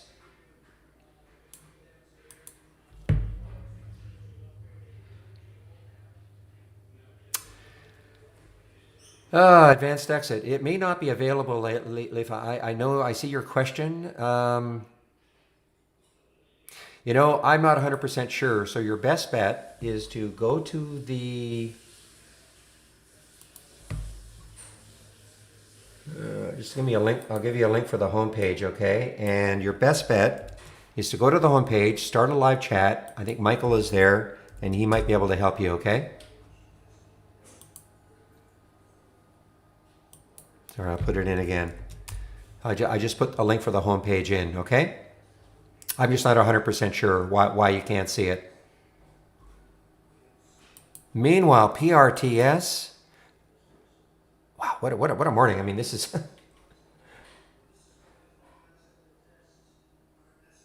Well, I say that every morning, but it's true. With trade ideas, we can always find interesting stocks to trade all day long. I don't care what the market is doing during the day. All right, I want to talk a little bit about the AI, or artificial intelligence. So we have what we call 50 baseline strategies, and they get optimized at the end of every day. The market AI waits for the market to close, so has access to the latest market data, and then runs through an optimization procedure for all 50 of the strategies. Basically, the optimization procedure involves maybe changing the filter values. So, I mean, this is not one of the baseline strategies, but maybe it makes a change. You know, I've got a price range of 1 and 20. Maybe it makes a change there. Maybe it takes a filter out, adds one in. Obviously, running through 50 strategies like that requires a computer. So that's what the AI does. Runs through this optimization procedure. So ran through it last night. And then we were presented then the next day with the strategies that made the cut out of the 50.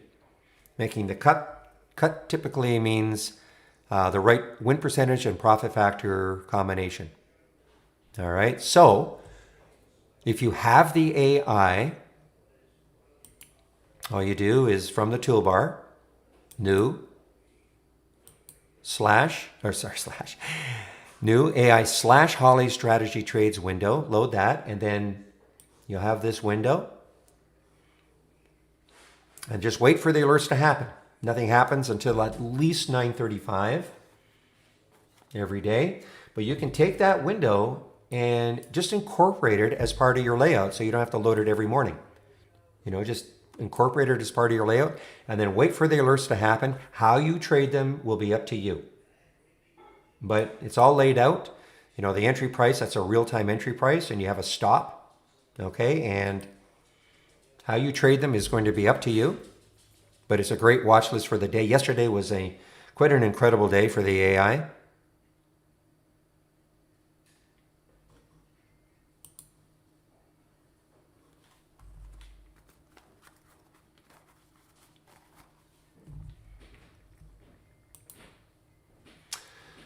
Well, I mentioned QFin. Look at this. QFin 1384. If I could only concentrate more on trading. Look at that, though. 1384. Look at this run for QFin, guys. And this one hasn't moved very much yet. 1841 hasn't moved yet.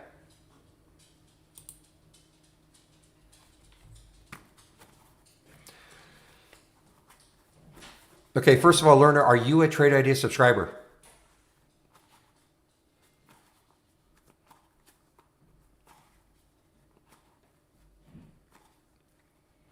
Okay, so and you have our premium stock, or our premium subscription? Okay, so from the toolbar, click on New, and then AI/Holly Strategy Trades window. That's all you have to do. Once you do that, this window will pop up. All the alerts will fill up during the day.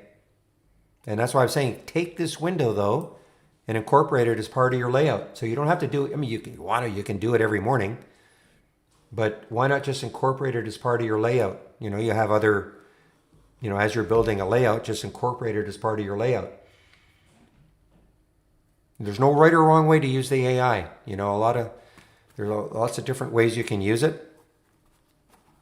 I use it as a watch list. I like stocks under, as an example, under $20. But that doesn't mean that's what you have to do.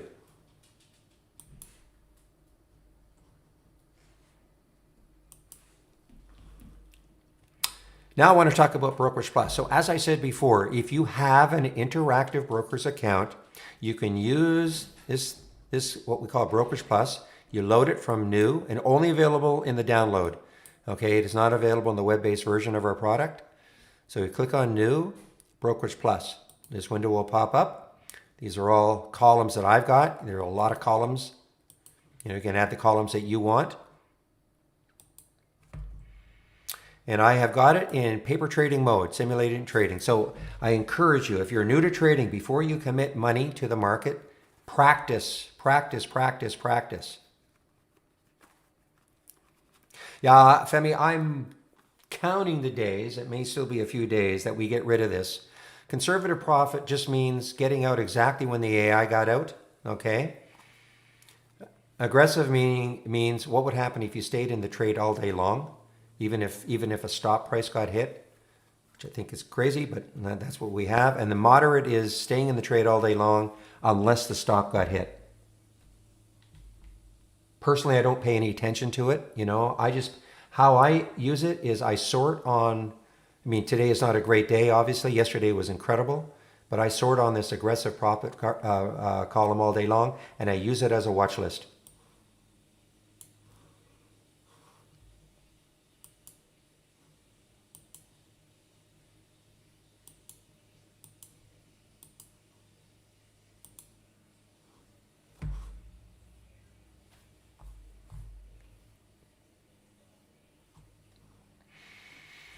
All right, so this is the Brokerage Plus window.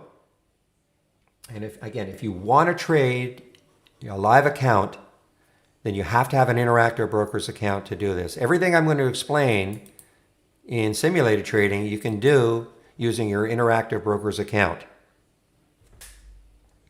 But I'm going to pop this link in again. If you have an Interactive Brokers account, watch the video. It's about 27 minutes long, well worth it, okay?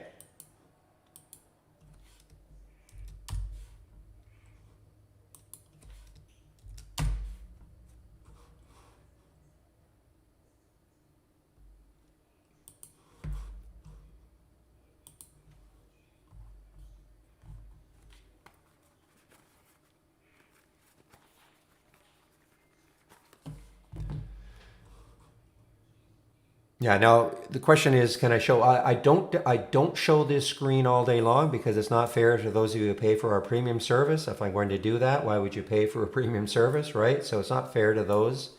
I'll show some afterwards maybe, but not right now. There was a stop out immediately, crazy one, the NNVC.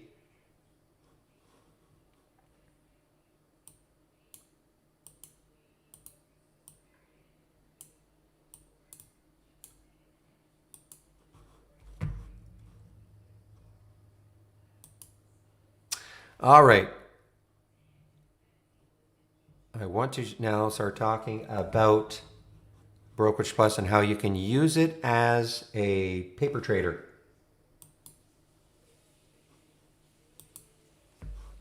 So the first thing you do when you load your Brokerage Plus window, just connect it, Trade Ideas Simulated Trading, okay? Now at this point, this is where I had a problem yesterday. There was a bit of a bug in it. But when you click on an alert, the symbol will show up here. See how the symbol is showing up here? You can pick how many shares you want to trade. You can pick the price you want to get in at. If you're going to short it, you sell. If you're going to go long, you buy. So let's just pick one. So, wow, what a great alert from 1384 to 1468 now. What a great alert. Just trying to pick something that might be interesting to demo.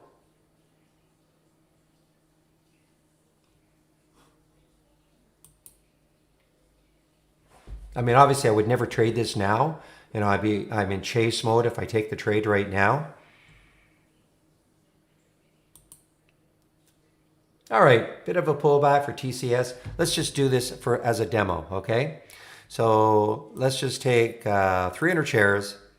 I'll go in at the market. The market's not, it's only a 3-cent spread, so that's not the worst thing. So it just took the trade. Okay, see how 300 shares. And this is using our real-time data.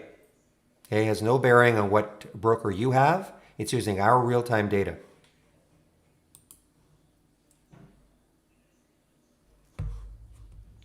Now, at this point, of course, we always talk about this. You should have a stop in place. So I will put a stop in just at 4. Add the stop order. I'm just showing you how you can do this. And notice how it appears right on the chart. So at this point, if I let this go automatically, and it goes to and the stock runs down to $4, it'll take me out for a $71 loss. Okay, I can put a target if I want. I don't put targets, but people, here's how you can do it. Let's just put a target of 450.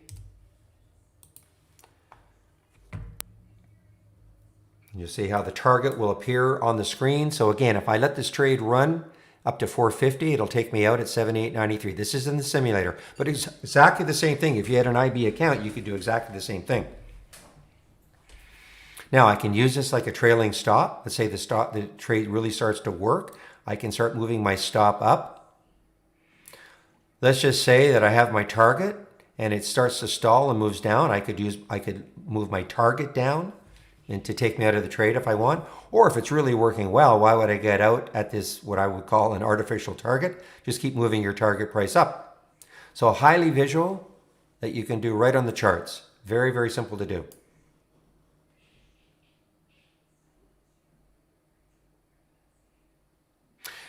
No, not to use the charts. No, you'll for the standard service you get 10 charts. Premium you get 20.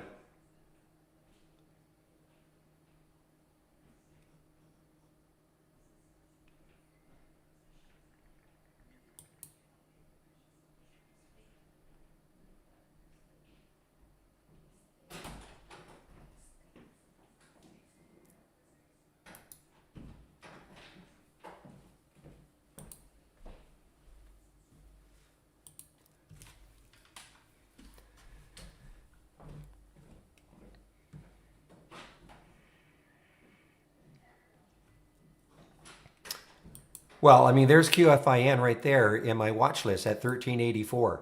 Okay, 1384. I mean, that's not bad. I mean, yeah, I had a little move at the beginning, but I mean, there's the alert at 1384. If you're looking here, this is because the count now is at 60, and that's just a filter I have. But the original alert for QFIN was at 1384.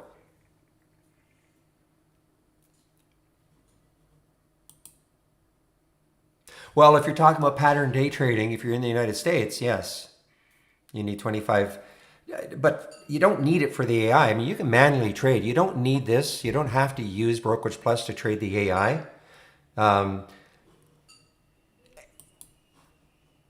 Okay, I mean, it's not a matter of you just have a you just have to follow your pattern day trading rules, whether you're taking alerts from the AI or any other alerts.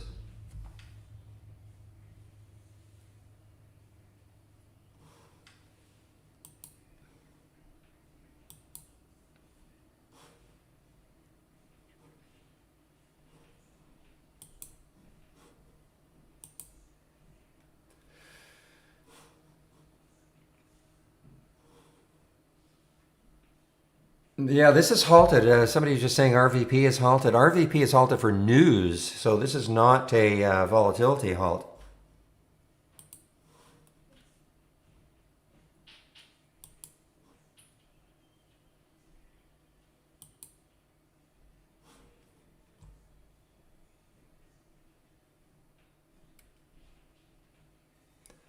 Okay, you understand?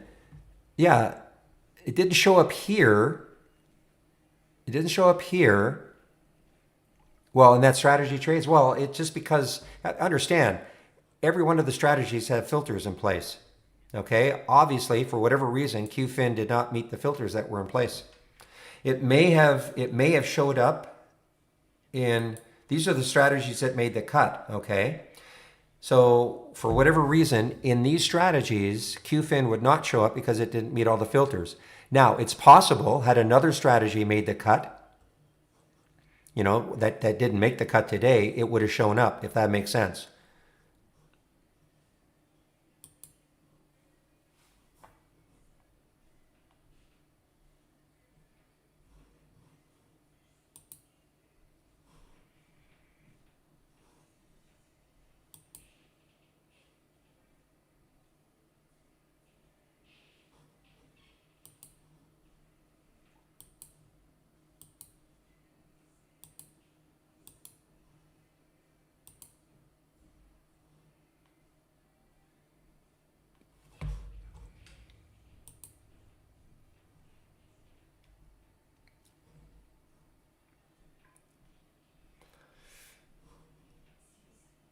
Okay, HMI guys. Yeah, obviously another China stock. HMI just ripping here. We have resistance around 1889, so lots of room for this one.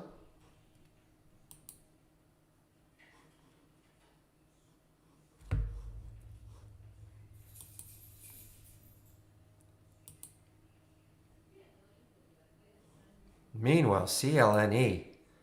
Wow. There's a 3-bar pullback.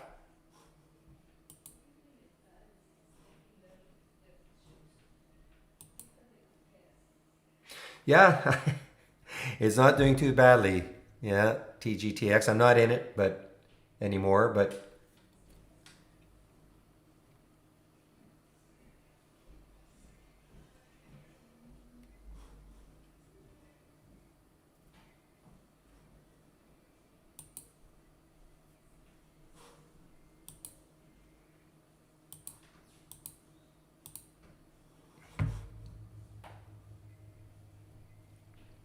boy, this is a big move for a stock, for a $3 stock that has 199 million in the float.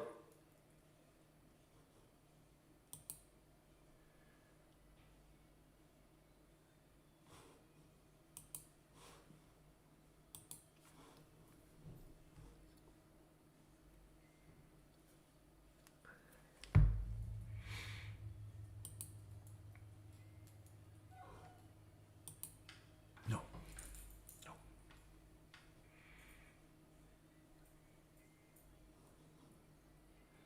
Meanwhile, yeah, JMIA. Wow. Even I could have played that if I could have seen it. Yes, 3-bar pullback, the high at 325. There's the trigger, the high of that last candle. So you guys wonder why I shut down the room at 3? I say very selfishly, I can maybe trade on my own for the last hour if I want to.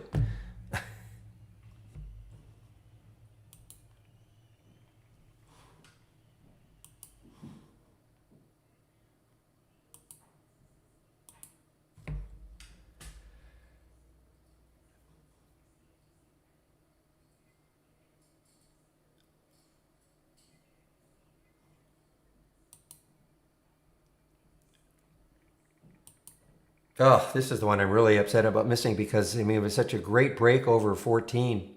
Just over 14. I was mentioning this, let's see if it takes out 14. Did it ever? Look at that 5-minute chart for QFIN. This is what we call a stress-free trade. There's not very many, there's like little bottoming tails right there, but other than that, it's a stress-free trade.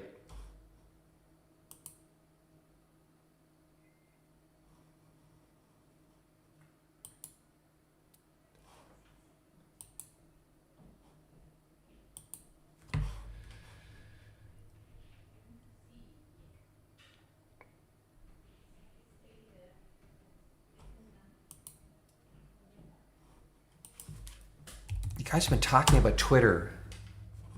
Wow. Yeah, what, talking about maybe having paid subscriptions?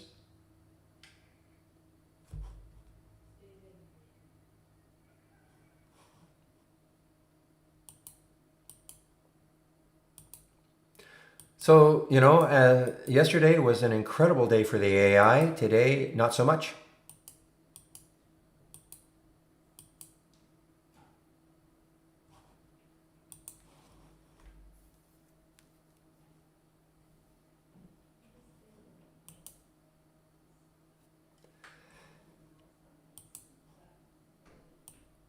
Another China stock. Boy, these China stocks are just ripping. Another CMCM, Cheetah Mobile. Do I like? I've been warming up to the after 2 o'clock, 2:30. This window here.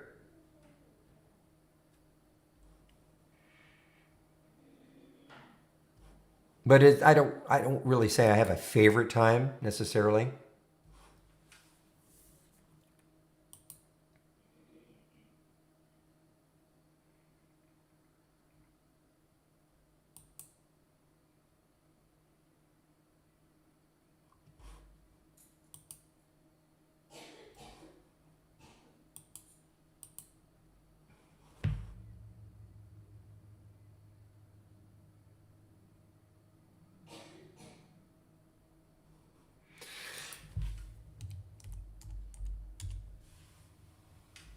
Yeah, and it's just going to appear now like us. Yeah, I mean it'll be a million shares, but obviously a little late. Look at the room. Boy, I'm upset missing this one. Hopefully, some of you guys took this one. I was mentioning to watch it over a 14 break.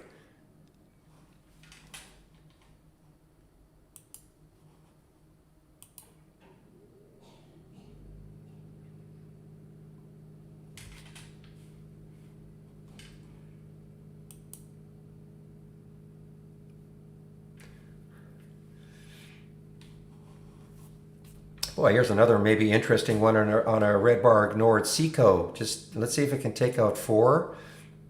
There's a 200-day moving average way up here, so that's not a big deal. CECO. I'm sorry, SECO.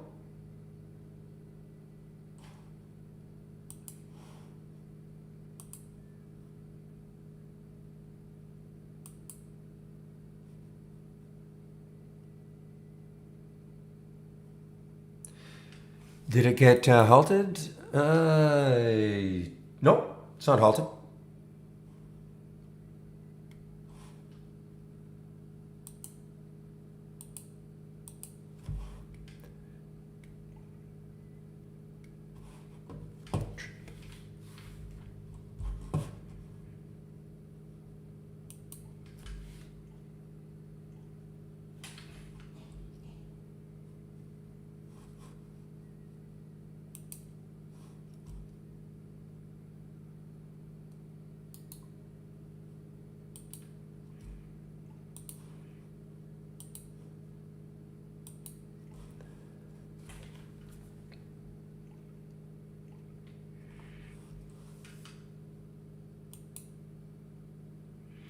Wow, guys, there goes Seco. I just mentioned it.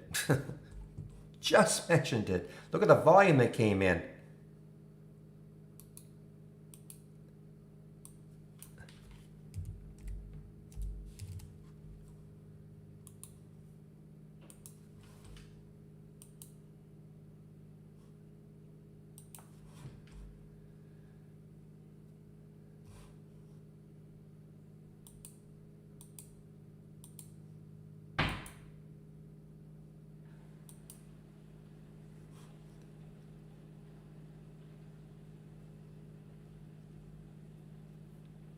Yeah, the market, yeah, looking at a little bit under pressure right now. The SPY is under pressure right now.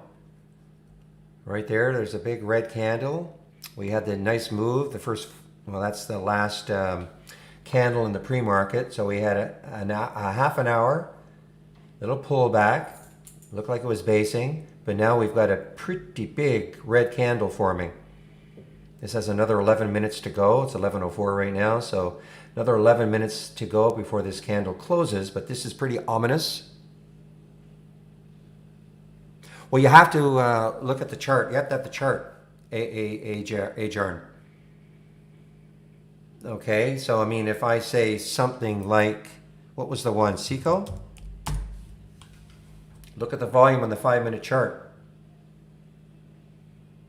So you have to have a chart open. Man, you just have to, I mean, let your eyes tell you, of course. I mean, look at the volume that came in on the 15-minute also, but it's the biggest volume bar of the day. Okay?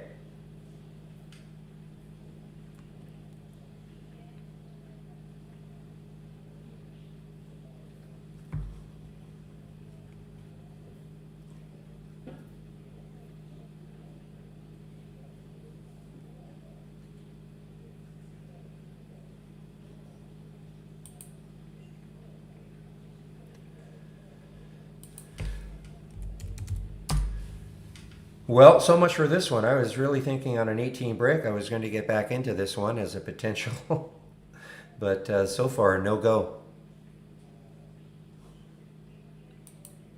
I wonder if GKK is in the room still today.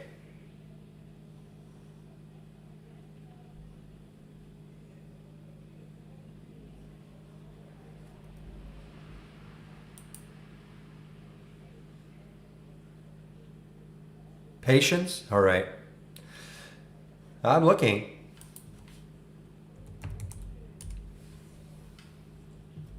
See how far this can go down here. Let's see, 1543, bottom of that candle.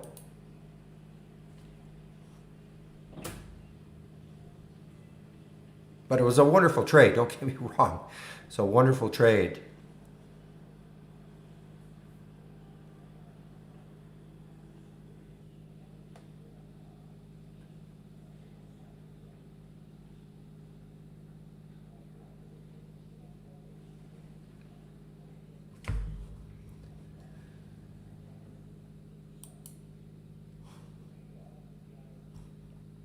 All right, guys, I'm not getting any alerts right now. So there's the CMCM pulled right back.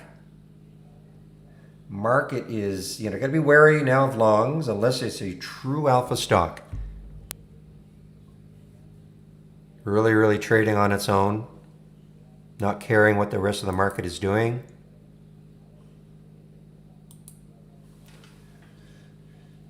So definitely keep an eye on this GNMK. I mean, look what it's doing. So the alert was from my watch list at 1841. So, I mean, it's just basing right there. If it keeps basing like this and then we get a nice volume, when it was like a big volume push right on that 5-minute chart, that might give it the impetus to keep going higher. It's a lifetime high right now.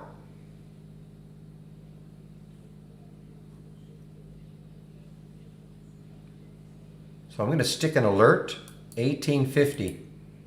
Doesn't mean if it takes out 1850 I get into the trade. It has to be volume.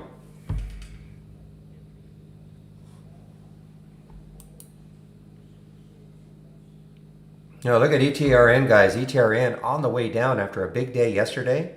Right at the 200-day moving average, 984, just a little bit below it now. ETRN. And look at the SPY. Remember when I showed you this earlier in the day? Everything was blue, which meant they were up for the day, except for JETS, which was just slightly down. Now look at all the yellow, which means they're below yesterday's low, or yesterday's close, sorry.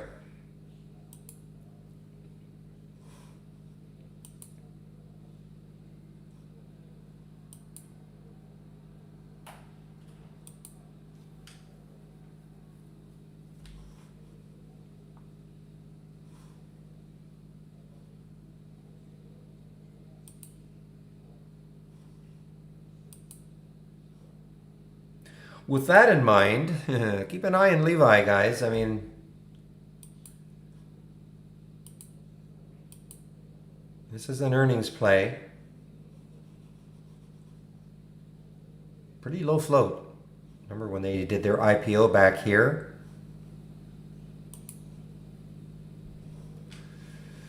That's what I mean. Yeah, it needs volume. It needs volume. I mean, the volume's starting to come in, but it needs a big volume. Imagine if, well, that would be great if we got a volume bar like that to push it through, but it doesn't have to be, just has to be something like this is sort of the average over the last little while. So just get something maybe up in this area.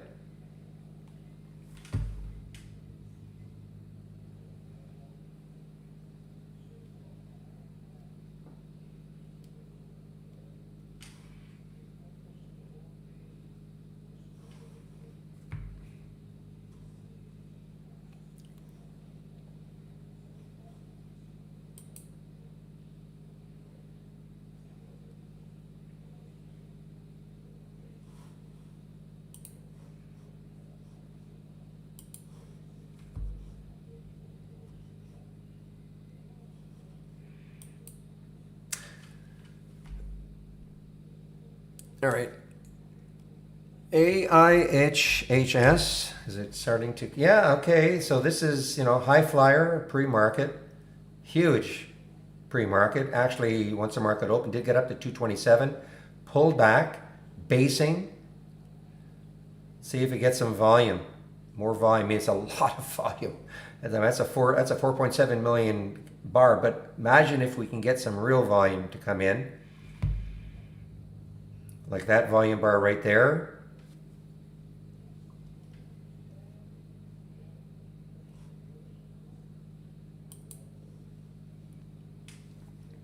And this is a China stock, right? Yeah, another China stock.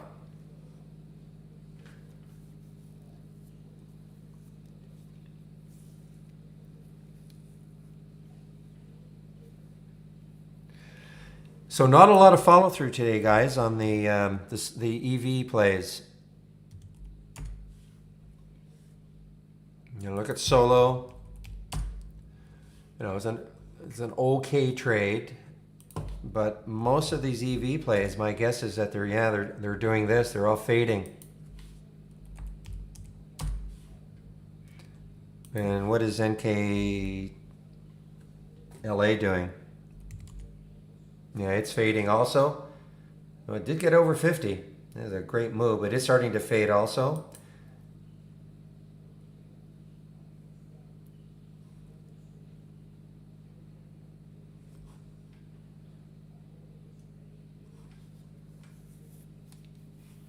Thank you, Michael, or Mike.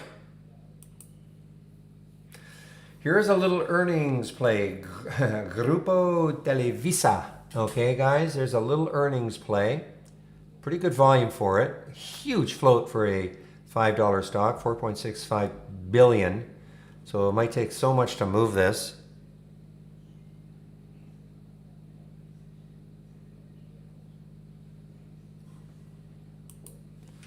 High flyer in the morning. Look at this. Big flyer in the morning. CRVS. Completely giving it up now. It's still positive, barely. Lots of volume, 13 times normal, but it is giving it up.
Okay, guys, HMI, China stock.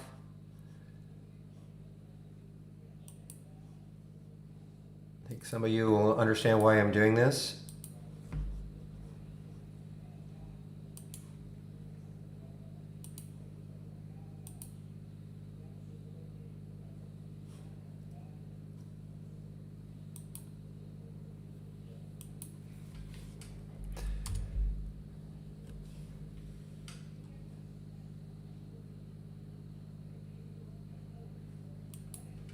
All right, LKNCY, that's right, LKNCY. So it's a pink sheet stock now. Yeah, well, I don't trade the pinks, but look at this. Oh, man, okay.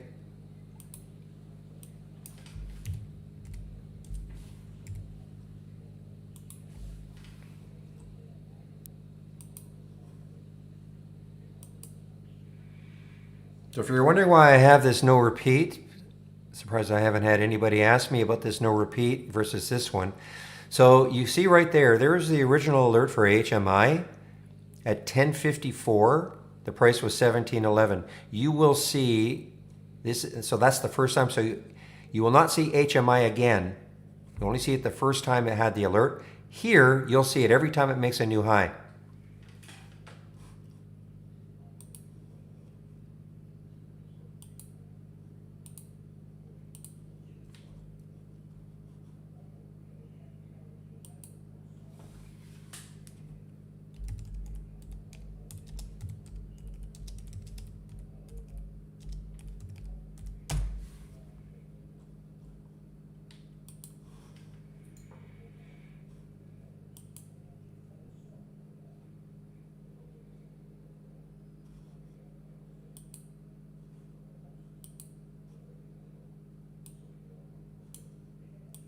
All right, keep an eye on CMCM, guys. CMCM, look at this, 219. It did get up to 228, pulled back.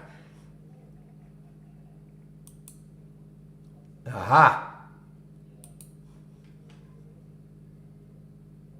Ah, I think oh, I missed it. The volume really didn't come in, guys, but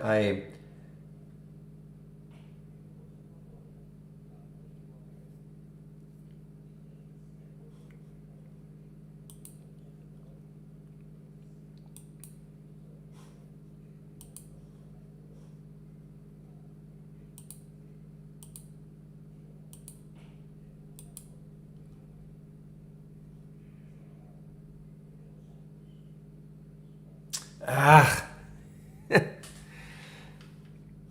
no.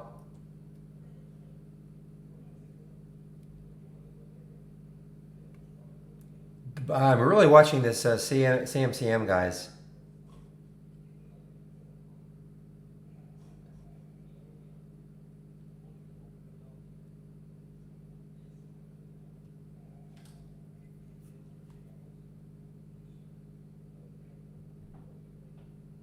Meanwhile, TCS is ringing in my ear.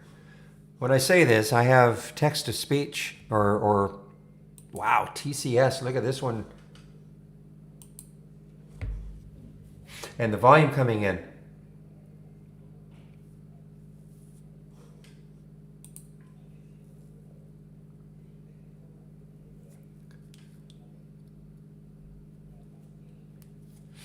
Yeah, sometimes I can't remember the actual reason why sometimes you see the red line. There is a reason. I can't remember. Basically, it's just looking left on the daily chart to see where the next high is. That's what that is. So if you have a daily chart up, you probably see it anyway. I can't remember why the red line appears in some and not in others.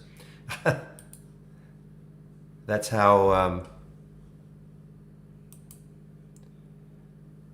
that's how much. I mean, I don't care about it so much. I guess that's why, because I can just I have my daily chart up. I can always see where the next highs are. There is a reason.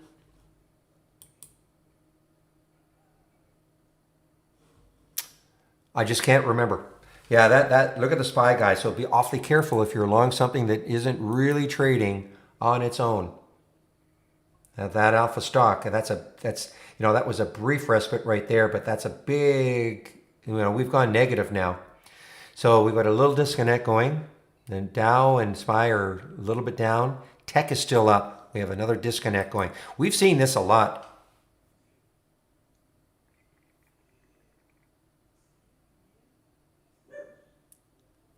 We have seen that a lot, where tech is up, where the rest of the market is down.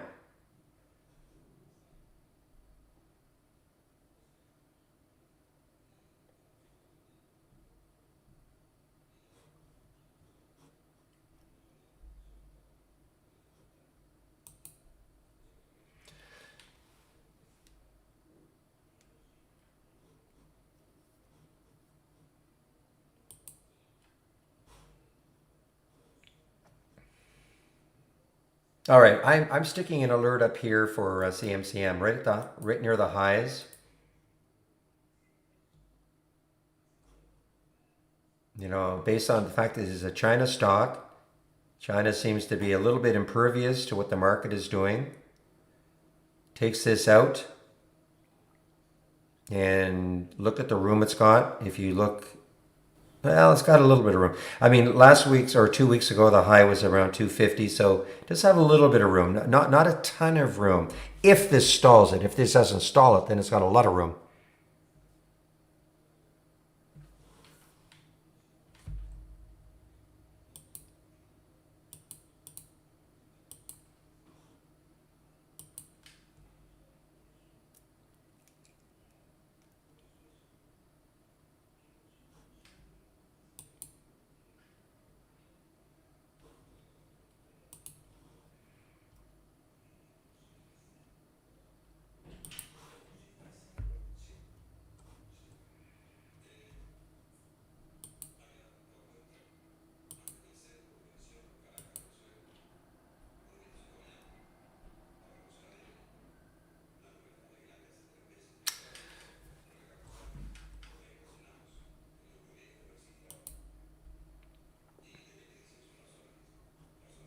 VBIV, guys. Boy, this is shortable too at IB. This is really giving it up. Can't believe I traded this. Pre-market.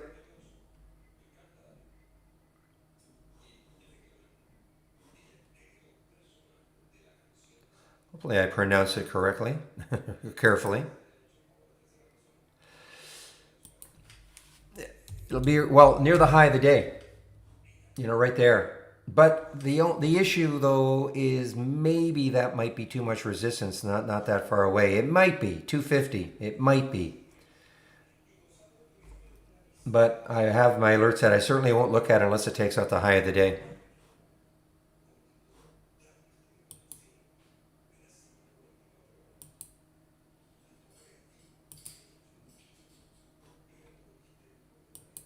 Wow, look at that candle. That's a massive candle now, guys. This is really, there's two big red candles in a row now on the SPY, the 15-minute chart.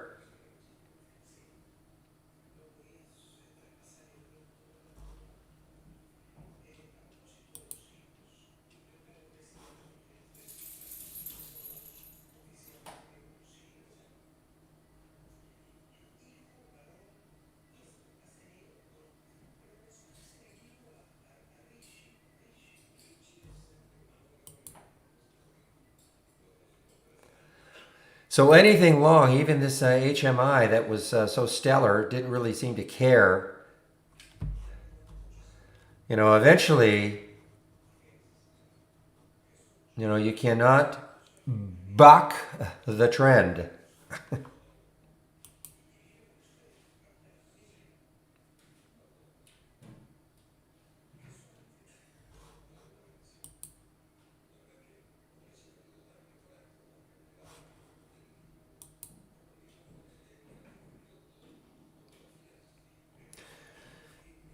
So is this an IPO?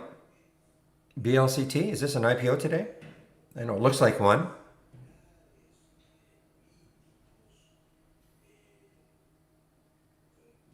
What was the price, Martin? Without my having to look it up.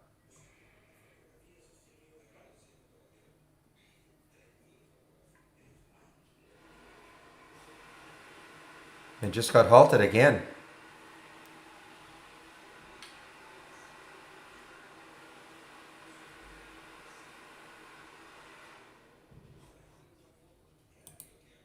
$20, thank you. So yeah, so this is quite a bit above the IPO price right now and halted on the way up.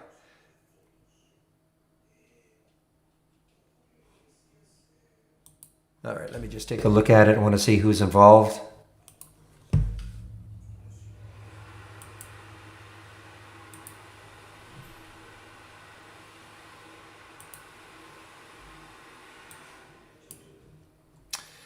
All right, so there it is. Actually, I have 16.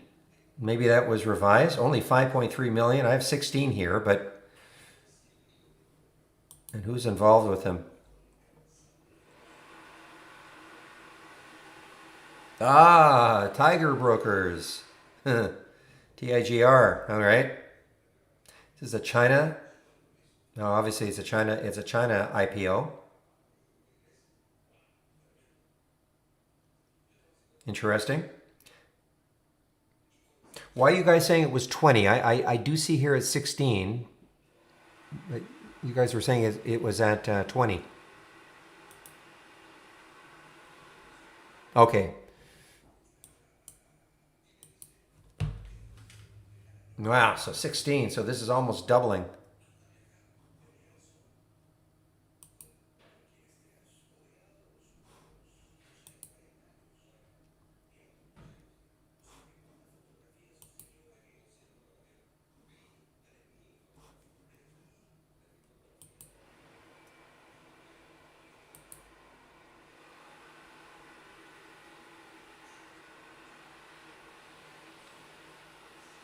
Boy, look at the SPY, guys. Wow, those are big candles. Big candles here. Time is at 11:26, so another 4 minutes for this candle to close.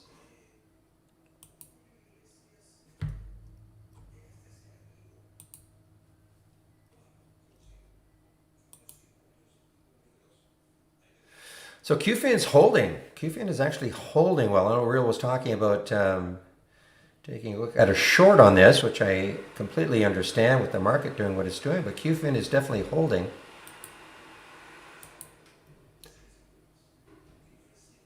Yeah, sticking a lure around 1471, see if it takes that out. The market continues to move down.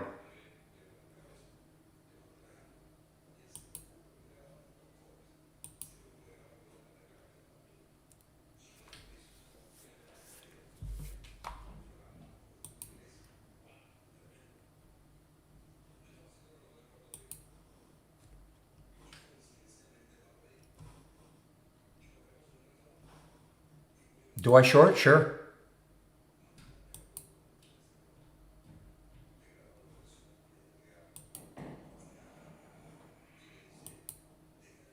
So here's a China stock that is not, big pop this morning. LFC, don't really know. Don't know if I've seen really this one before, but anyway, LFC through the 200-day, a couple of days ago, held, but it is starting to drift down.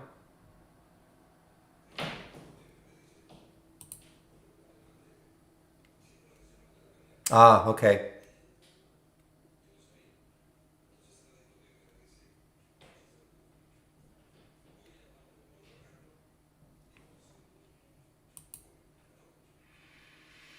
All right.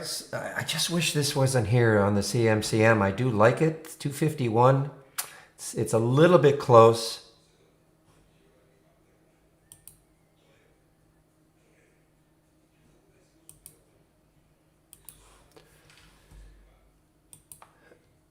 Yeah, I am looking at that Levi short. It's just not falling like the market.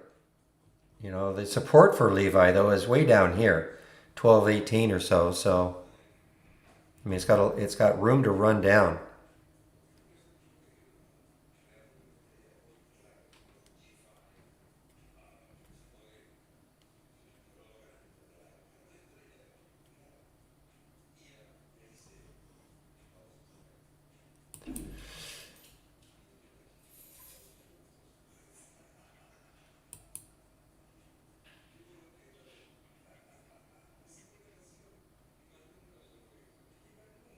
Ah, this is the wrong. I have to revise this. It didn't load the right one. Oh well. I had different columns.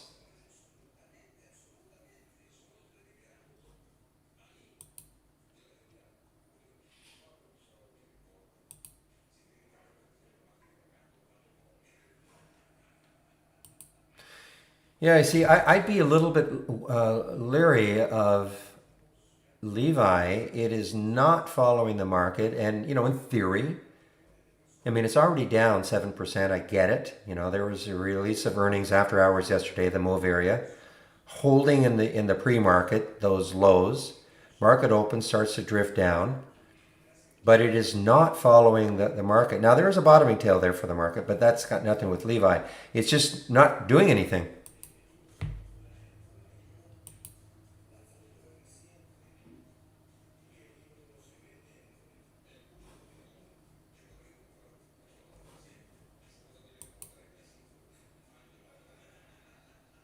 Wow, so this got halted again. That's another big wow. BLCT just got halted again. So now this is basically a double over the IPO price.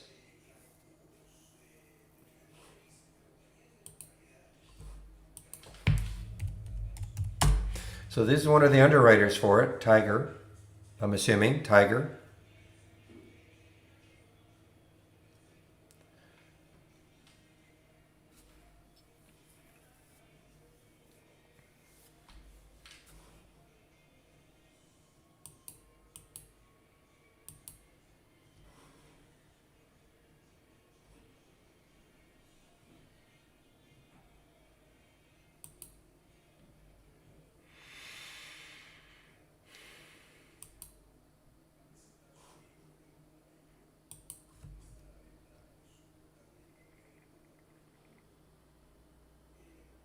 Oh, I think he was making fun of me, bucking the trend. I think he's just making fun of me, Keith.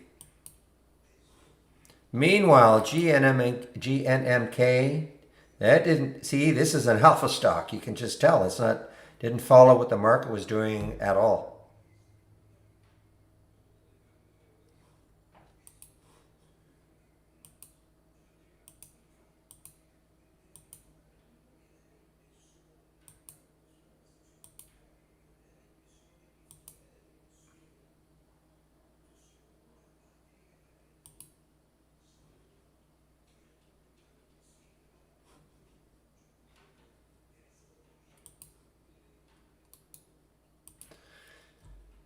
All right, guys, I'm going to take a shot at this one.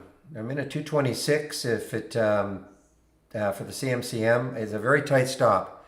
Yeah, and I don't love the fact that this 250 isn't that far away, but taking a shot on the CMCM. What time is it? I'll be taking my break pretty soon too.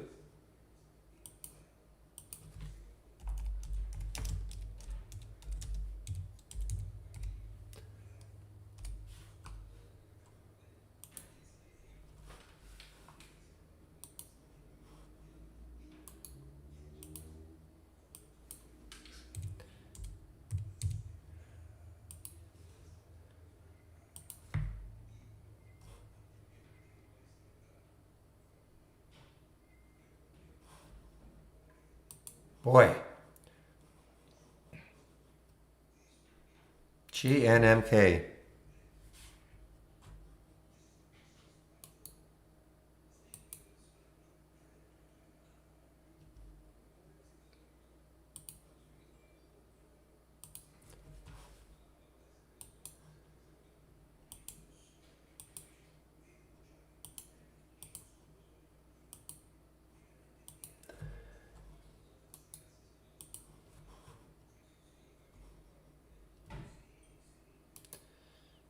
Yeah, again, I'm just worried about that 250.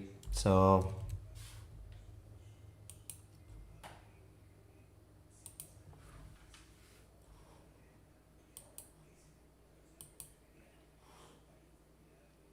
it's an IPO. BLCT, it's an IPO. Initial public offering just started trading today.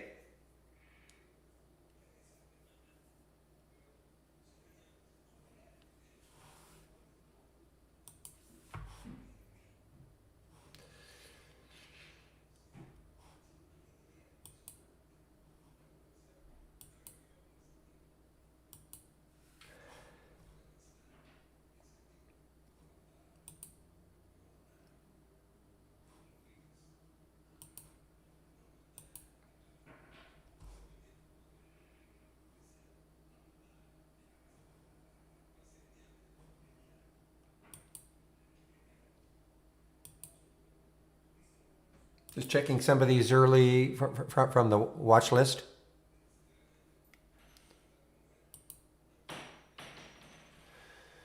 All right, so FUV obviously 51 got a little bit, but I mean it's drifting down like a lot of the other EV plays. The target TGTX, if you held it, it's not too bad. QFIN, of course, crying in my soup about that one. NTLA, I don't think has moved. In fact, if it did move down, so.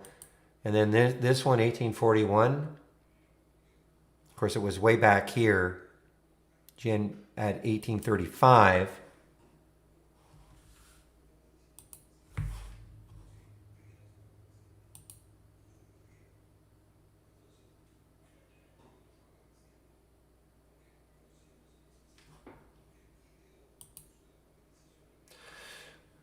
Well, obviously the news is good for RVP. The news, it got halted because of news. Big pop for RVP. Look at the float, fairly low float, 14 million in the float.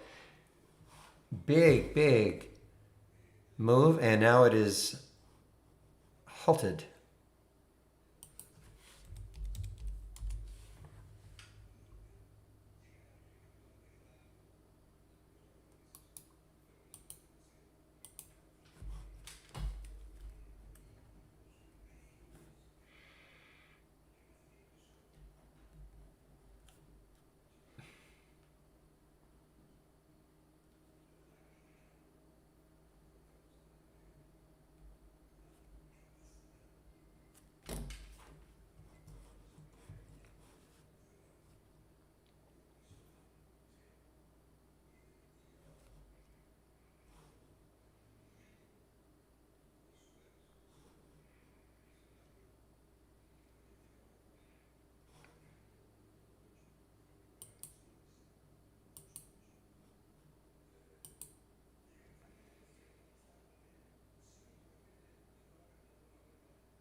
All right, guys, I'm obviously watching the CMCM.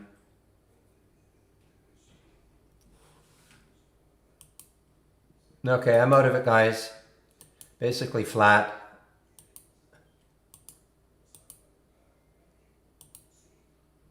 I was hoping to get in the high 30s before I took some out, but it just didn't quite get there.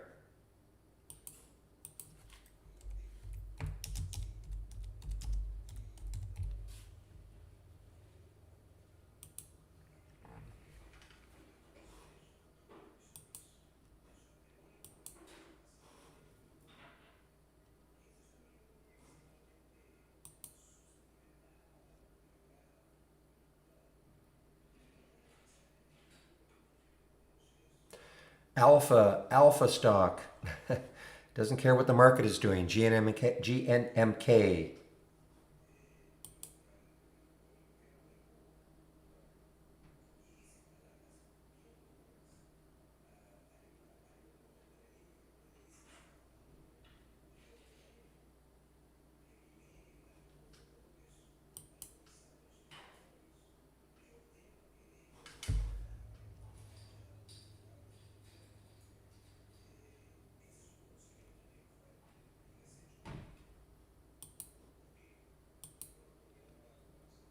Boy, what a base for QFin. What's the high right there is 1650. I mean, if this pops through 15, look out. I mean, there's a little pullback on the 15, just a couple.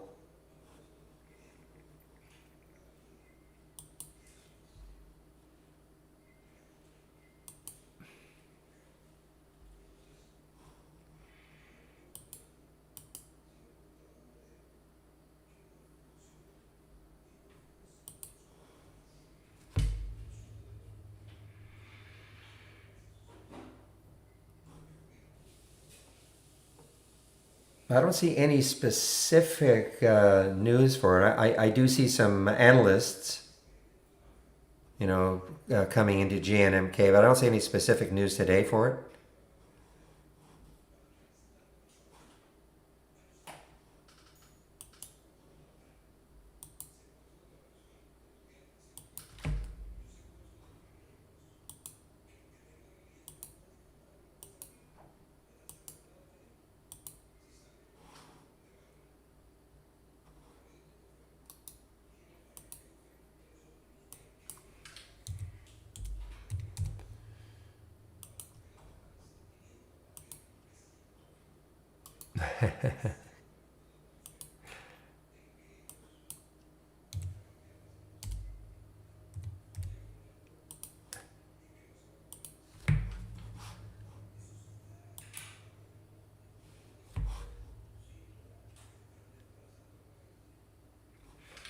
Okay, guys, we're seeing a little bit of a bounce in some of the ones, like Solo is back over 5 again.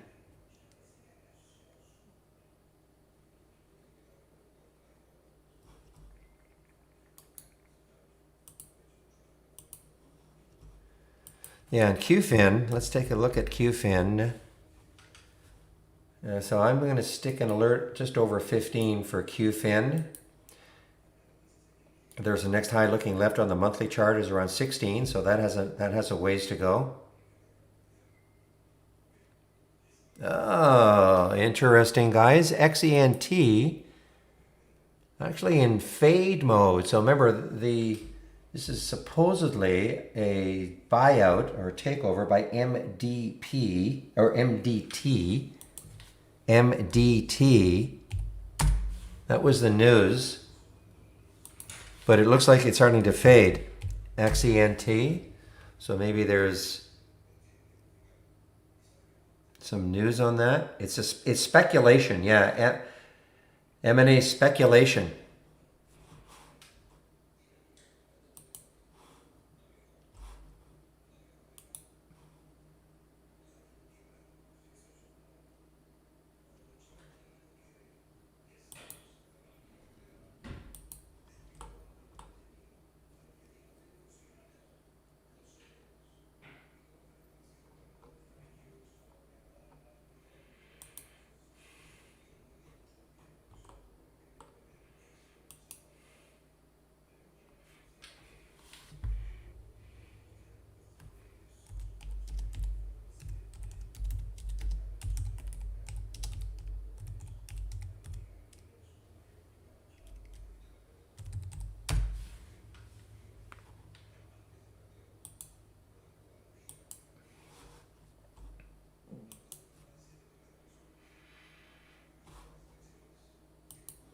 It's trying. Look at this. It's trying.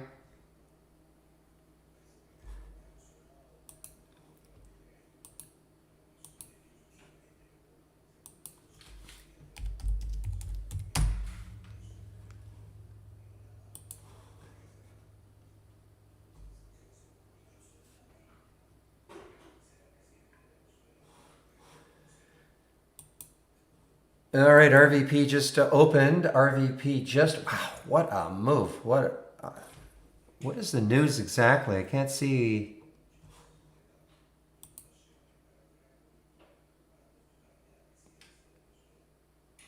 All right. Enters technology investment agreement with the United States government. So obviously a virus play, guys. Wow. Oh, I see. The same technique by mRNA. Okay.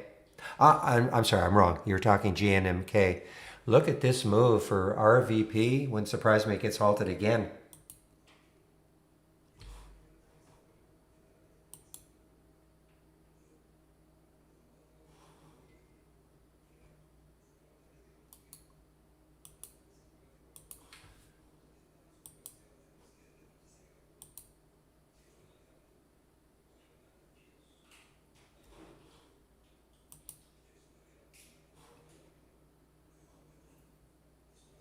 So what we want for the QFIN, what we want, I'd like to see is the breakthrough 15, but on volume. Maybe get like a volume bar like that. Notice that volume bar did nothing. Market, it didn't move the price really at all. Hello, Firefly.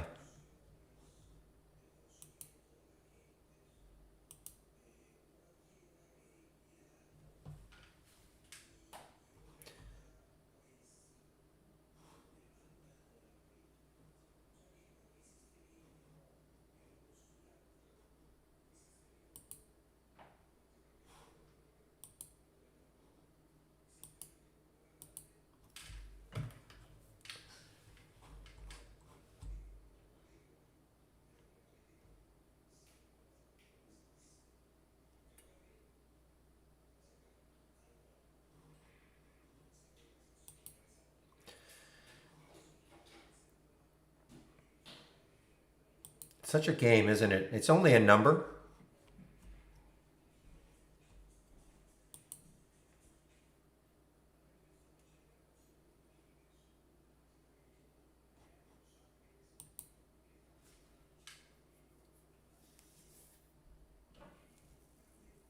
Yeah, I've got something going on here. I've got the wrong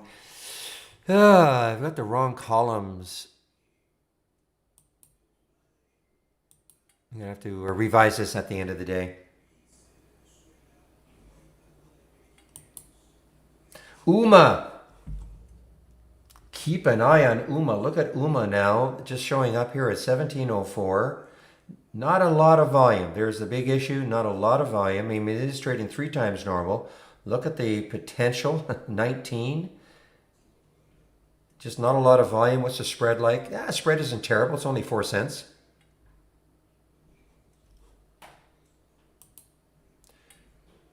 Ooh, BLCT now opened, so it got as high as 35. Now a big sell-off.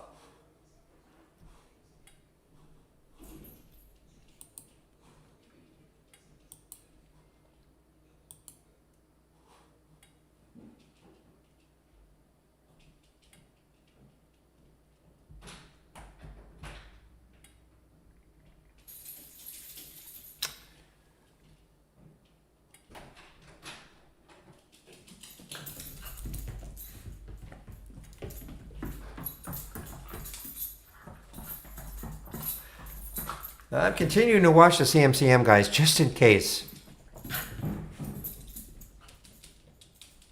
Sort of teased this again a little bit. Let's see if it gets back over 230.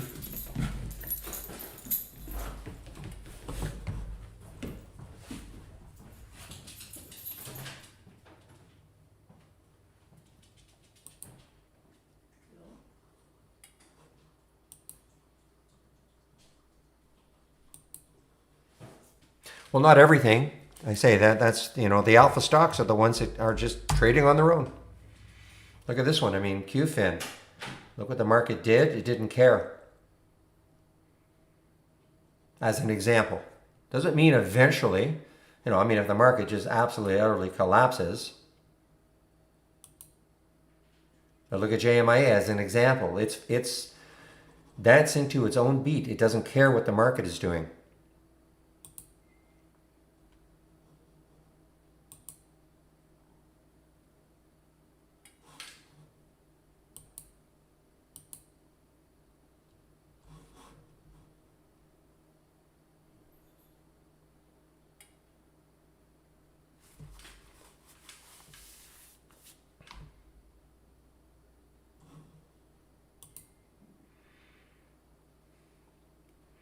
This is a wild and woolly one, the RVP.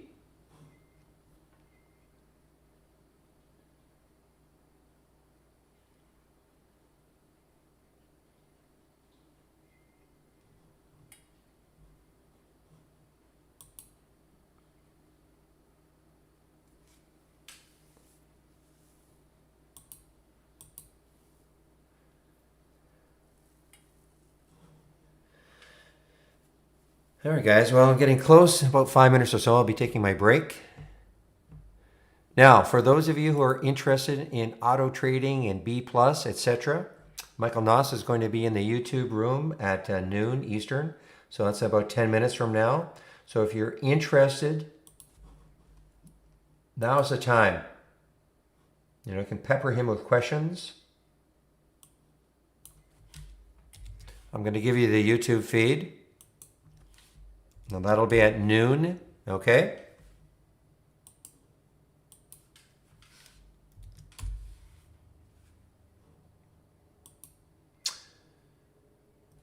I take about a half-hour break.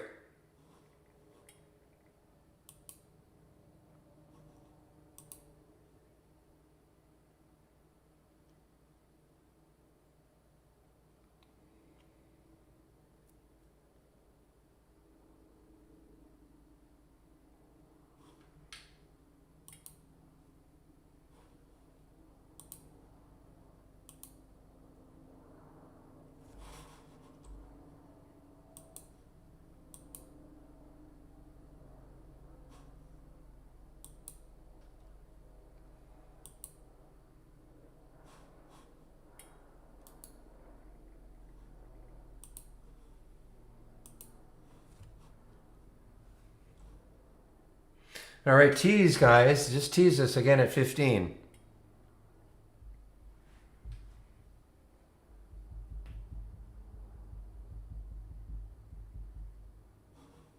Yeah, you can do a history. You can right-click. Well, first configure it and put symbol list, and only one symbol, only like a single symbol. Okay. Now then you can do a history. History today.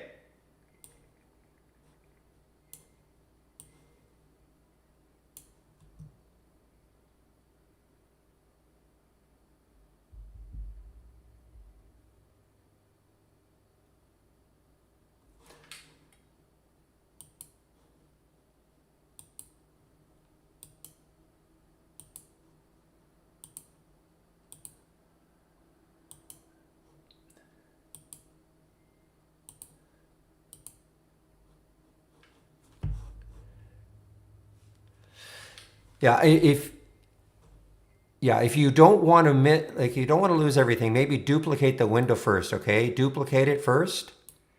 And then, because, the minute you do something like that, you lose all the original alerts, which, you don't care, fine. And then do it. Configure, duplicate the window first, configure, and then symbol lists, where it says single symbol, type the symbol in, say okay, and then do your history today, and you'll see.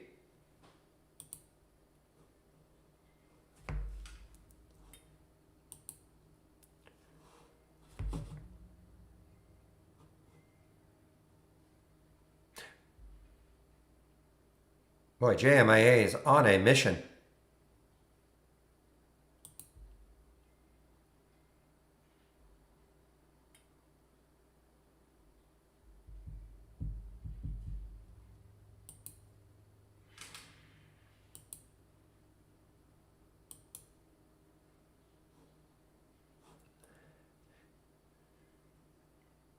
Boy, this Q fin is just teasing us right at that 15 mark, guys. Just teasing us. Just don't lose sight of it, especially.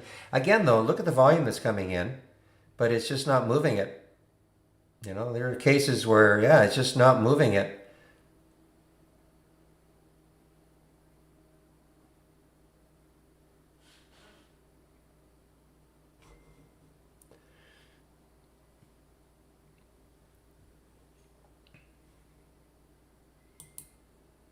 Wow, JMIA. Just check out this high. Next high looking left is 721. It takes that out.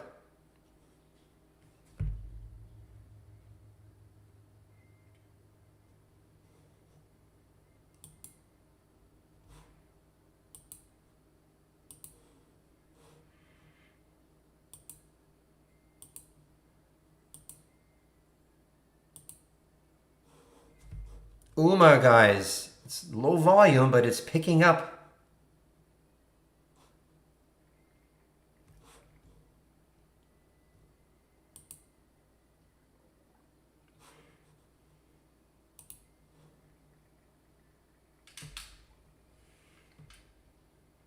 All right, guys, I'm just going to put my announcement here.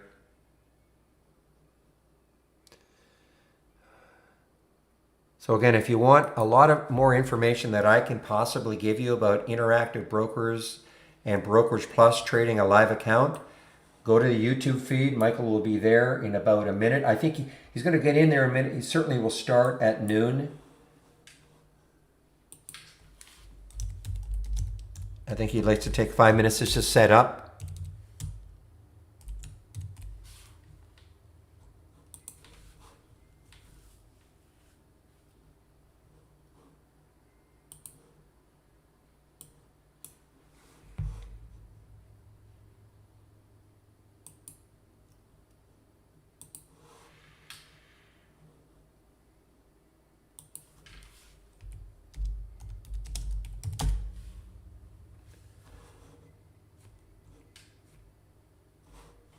Okay, guys, I'm taking my break now. I'll be back at 12:30 in this trading room. I'll be stopping the YouTube feed right now for me, and Michael Noss will be taking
faked our deaths, lit a match, closed the door, waited for the flash.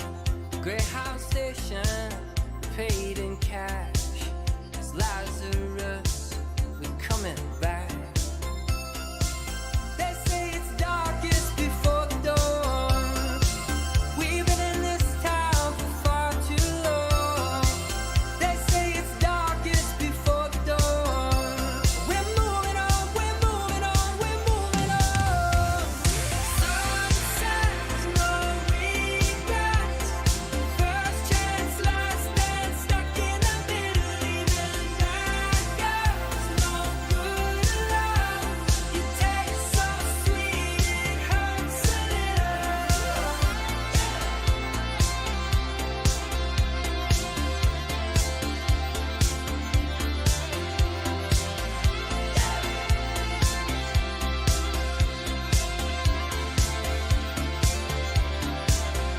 Make our home where we stand. One suitcase and half a plan. Follow the wolves and sing along, past the voices to the song.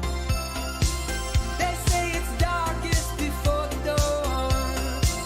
We've been in this town for far too long. They say it's darkest before the dawn. We're moving on, we're moving on, we're moving on. Sunsets, no regrets. First chance, last dance, stuck in the middle. Even bad guys, no good enough. Your taste so sweet, it hurts a little.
Hello guys, and welcome. Let me know if you can hear me. I see we already got a question in there.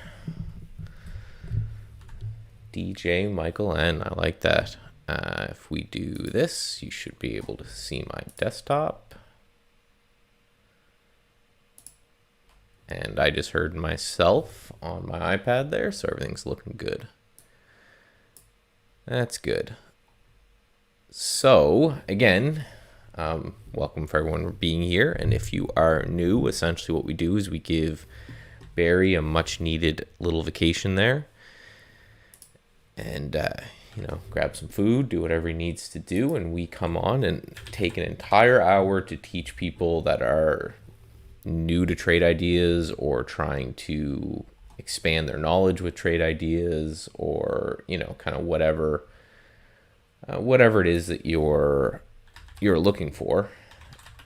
So it's an entire hour devoted 100% to you guys, whatever it is you want to talk about. Again, just to kind of introduce myself a little bit. I've been working with trade ideas for a few years now, I guess, kind of time flies. I've been using trade ideas for 13, 14 years now.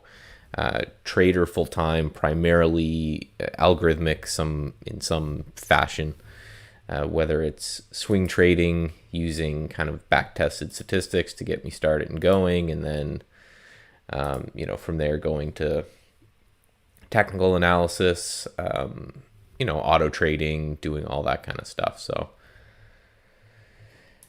when it comes to Brokerage Plus, the AI, I build a lot of the algorithms for the AI, questions like that. That's going to be where my area of expertise lies, but hopefully I'll be able to help you guys out with whatever you need. And again, do not be afraid to ask questions. We are, everyone here is kind of a trader by trade, so we're all kind of woefully unprepared when it comes time to do these, as we are we're trading and doing other things for trade ideas midday, and then we just kind of pop in here for an hour. So the more questions you ask, the smoother everything goes. So the first question is where do I start? Just signed up for Trade Ideas. So I'm going to just paste this playlist into the chat panel there. That's a really, really good intro playlist. It's broken up into 4 sessions, 5 if you include the one in the end. That's all about the web version. It goes through first one, super basic. So I suggest kind of watching the first episode, which is just 101, which is, the difference between an alert window and a top list and how to get to everything and this channel bar and things like this. All of those things. And then, 201 will be a little bit more advanced when it comes to price alerts and things like that, and so on and so forth, all the way down to the AI and a little bit of Brokerage Plus and all of that. So, oh, 1 second. I just see APT popped up there, and I was actually stalking that one for a while. So excuse me, and take this time while I'm doing this and please ask questions.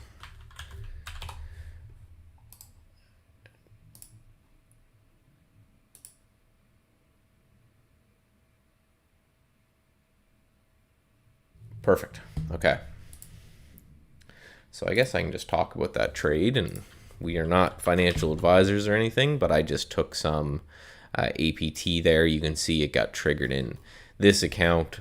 This particular account you're looking at is just my paper trading account, the one that I use for things like showing you guys. I also use it to test future Holly algorithms as well, where I kind of like the fact where you back test and you come up with all the stats and you run all the numbers when it comes to a back test, and then you forward test that by I plug them into our simulator, which every Trade Ideas users has a $100,000 simulator account. You can trade, work on new strategies, but even someone like me who trades for a living, I like to move things that came from a back-tested world into a simulated world, just to see how it kind of trades and to watch it trade live in real time. And then if it holds up in that live world, then it's something that you will see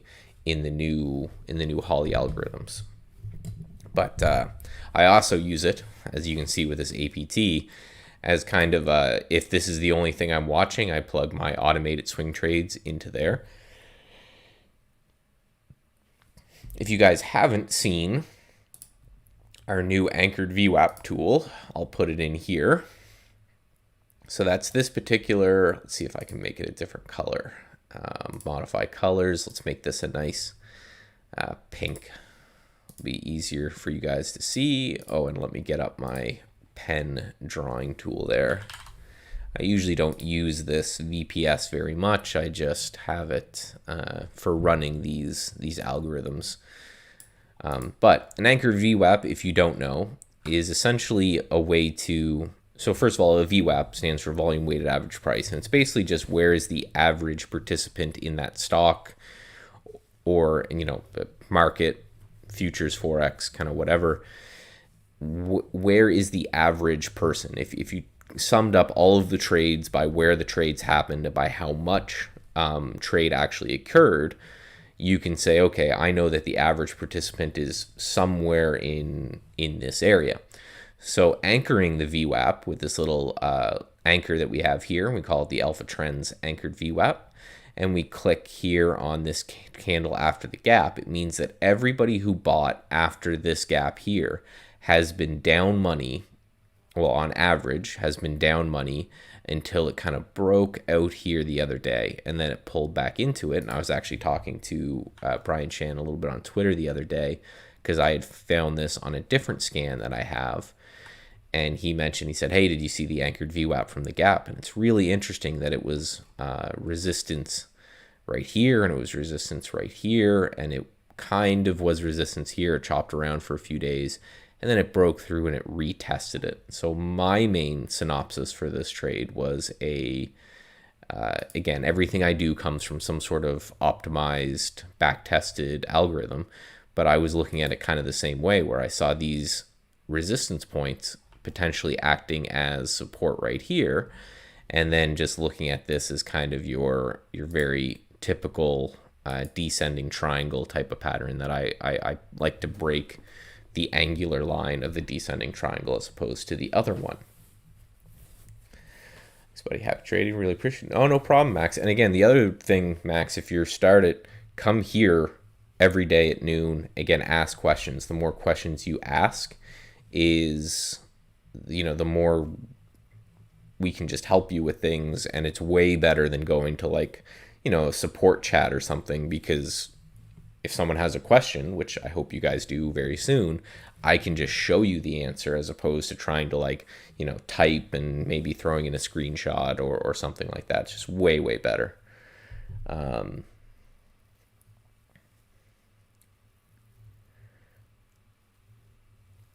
So Mike C, you're a fan of the jam down buy scanner.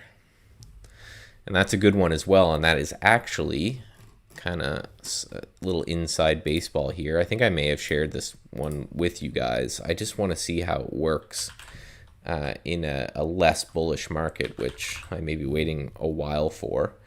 But it's the same kind of concept I have with this quick pullback trend continuation idea, where it's looking for stocks like this. You can see I bought NG here about even in the back test, but it's looking for the same thing. It's looking for a stock that in the last 7-8 days has been trending pretty well, 45-degree angle up here, and then it looks for a kind of a quick snapback into that short-term moving average. Steve uses the 10 SMA and the 10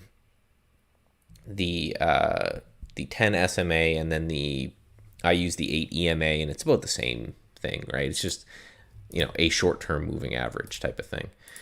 And if you back test this, then you can see it's got a pretty good little win rate here in this particular market. So yeah, I like it. I like the concept of, buying pullbacks into a trend. I think it's going to be very hard to, get in a lot of trouble buying pullbacks into a trend. As long as you have a good stop loss, at least you're not bottom fishing or anything like that. Do I track monthly results? Curious what the percentage rate of return has been for the last 3 months. I don't, if you're talking about our AI, yes, we have let me just put this here. Ooh, see, yeah, that started to fall apart. See, it looked really great here, and it started to fall apart here, which is why I keep these things going for a while before it makes it to you guys. But yeah, for the AI, we have where is it? Right here.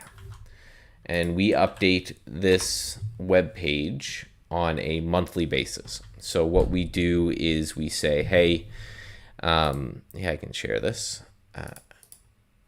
The original one is actually a swing trade, and it works way better on a swing trading basis, but we have still a little bit of work to do before the swing trading AI is ready. So there's the scan.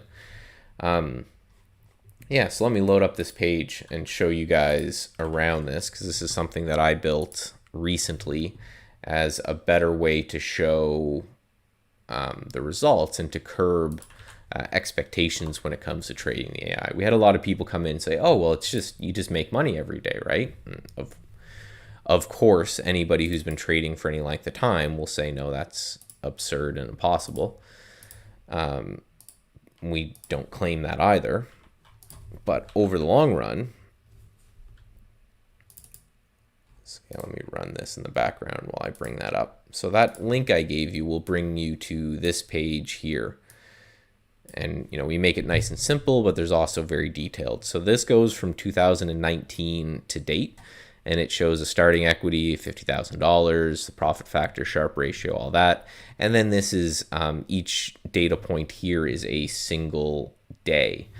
So you can see that, again, for the last little bit, this particular AI hasn't been doing the best. 2.0 has been doing much better, and Neo has been doing the best. But there's periods of time where nothing happens, right? A month or so here, and a little bit longer here, and that's just the nature of trading, right? Each trading style is going to have times where it's good and times where it's bad. And then it's also important to note that we're not done with the AI. I've got some things working in the background that you guys probably won't see. However, let me just make this clean. However, just know that they're going to be good for sure. I've got some big updates in the pipe, and I'm hoping that those big updates are going to be good fixes for everything.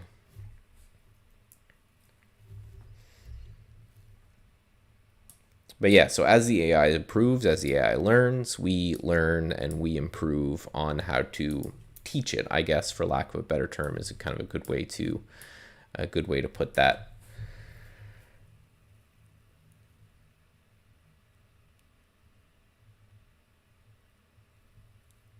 Mike, you were looking for that list. Yeah, I share that as well. I went black here for a second. Oh, there we go. Sorry, I got this weird Mac OS bug. What stop loss should you use for swing trading?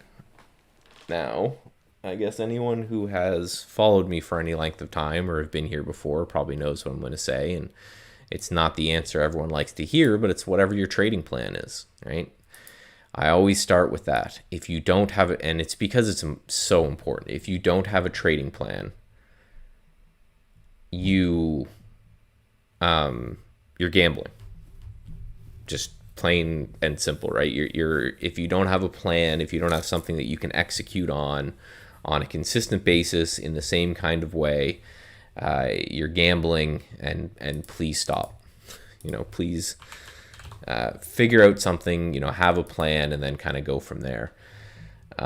Now, for me, my own kind of trading plan, so this APT, you can use, my stop, the initial stop that I automated was at yesterday's low right here. I may leave that. The worst case stop, I think, would be kind of down below this area, would be worst case for this trade. But the way my setup occurs, it says buy it here, put the stop at yesterday's low, sell half at 1 to 2 hour, and then trail the rest. And that's kind of the way that I do it. But it should be whatever your plan is, because if you're buying stocks that are under yesterday's low, of course, that won't work. Common ways to do it are by looking at one ATR, for example. You can use the average true range of the stock. So, essentially minus the trader lingo, that essentially just means if the stock normally moves $1 a day, you can risk $1 a day. You can multiply that number. You can say, I want to risk $2 a day. For example, you can kind of move whatever it comes from here to there.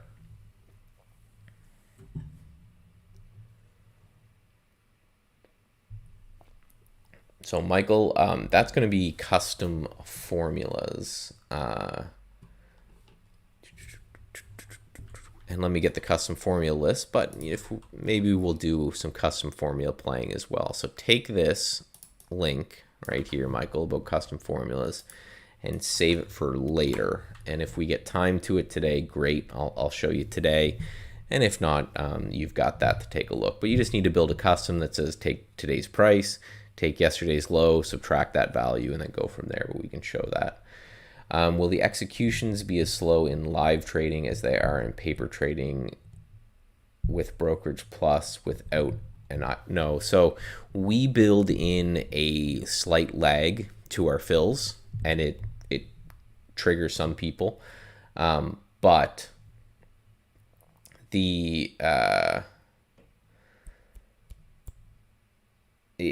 we're trying to simulate kind of a worst case real environment. We don't want the executions to be super laser fast all the time, or people are going to get addicted to, oh, I always get filled all the time. So what we basically do is we need to make sure that before you get filled at a price, that there's a multitude of prints at that price.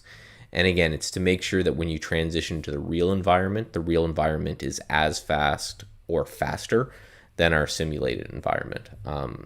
I will say, as much as I dislike interactive brokers for a lot of reasons, their fills are quick, for sure. And us sending an order to them is happens in fractions of a second. Them filling it, again, I don't like that IB is still charging commissions and things like this, but they're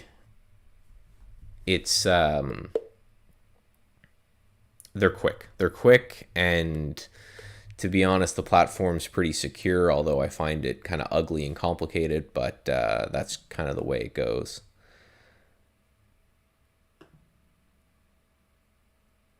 But yeah, so we build that kind of lag in just to make sure people aren't thinking they can get away with HFT algorithms and stuff, which again, we get a lot of people coming in and say, hey, yeah, I heard you have an auto trader. That means I can trade in and out 10 times a second on thin liquid stocks, right? And we're like, no.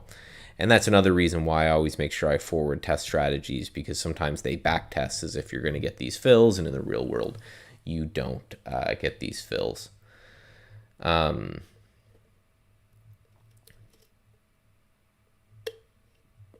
Jay Corona. Oh yeah, I gotta email you back too. Watching a presentation where you were speaking, you said you were the creator of strategies like Bond Shorty and Wait for the 8. Wait for the 8 wasn't removed. It just doesn't do well, so it never makes it into the rotation. So the beauty of the AI is that if a strategy just kind of looks like it sucks in backtest, you just don't see it. So maybe it will come back, but it worked in backtests, but it just didn't really work. Really didn't work great.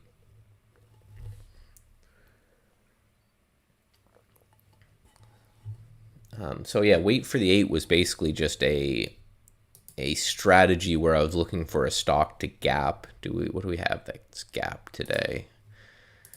Probably not a lot of this, but it was kind of, I guess the best way to put it is these pullback long and these pullback short strategies like Levi here.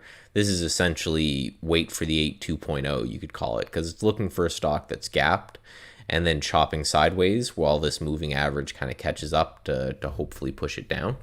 That's the same kind of, it was the same idea. And ever since then, that one must be that whatever you watch there must be a couple years old anyway, because now, I would say 50% or more of the strategies in there are mine.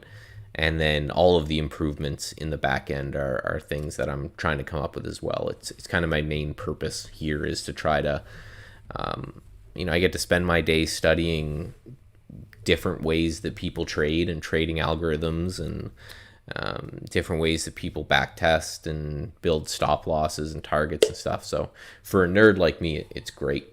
It's what I do anyway. It's just Trade Ideas is going to pay me for it, so it's fantastic. I just tried Trade Zero Open level 2 and just made a trade before the breakout with Brokers Plus. It took seconds to fill. Yep, and then again, that's the paper trader that we talked about, building in a slight lag. Because again, yeah, maybe you can if you're watching the level 2. That's great. The way we want to set up our paper trader is that if you are not profitable on the paper trader, you probably won't be profitable in real life. And if we want to make it so that if you are profitable on the paper trader, that translates easily into real life. Because again, a lot of problems people have with paper traders and with things like that is that they get super good, we call them sim heroes, right? Some guy doubling, tripling his money every few days on the sim, and then he goes to the real world and realizes that things may be a little slower, hard to borrow, stocks take a while to fill, things like this. So we don't want you guys to train on easy mode and then go into the real market, which is hard mode. We want you guys to train on hard mode and then go into the market knowing that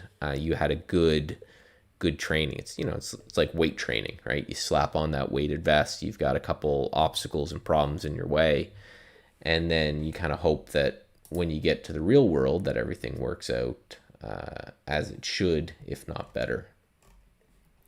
I've seen a lot of sims that give you instant fills one way or the other, and they're kind of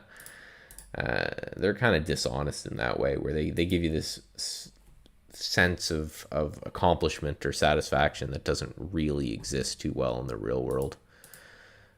APT, nice little. So I got filled pretty close, I think, in the real world that I did to this sim, right? Yeah, I did. I got a pretty good fill there, so that one's already doing well. Good. One thing, guys, if you want to take a piece of trading advice from an old veteran, is that the best trades, like, so I'm in this with on another account on my other screen and live in real money, and I think I'm a little bit higher, so maybe in this area. But the best trades, and this is a swing trade, but the best both swing trades and day trades work well right away. I've just noticed over time. What platform do I use? I came to Thinkorswim, but IB said they had more stocks to short. Yeah, so I use IB. They do have more stock to short. That's kind of their thing, is they try to talk about all the shorts they have.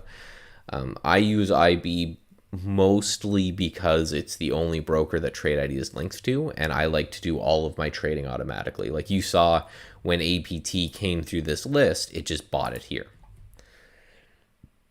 Right, and I can set up the same thing in my live account, and I do for different trading strategies, where it says, okay, away you go.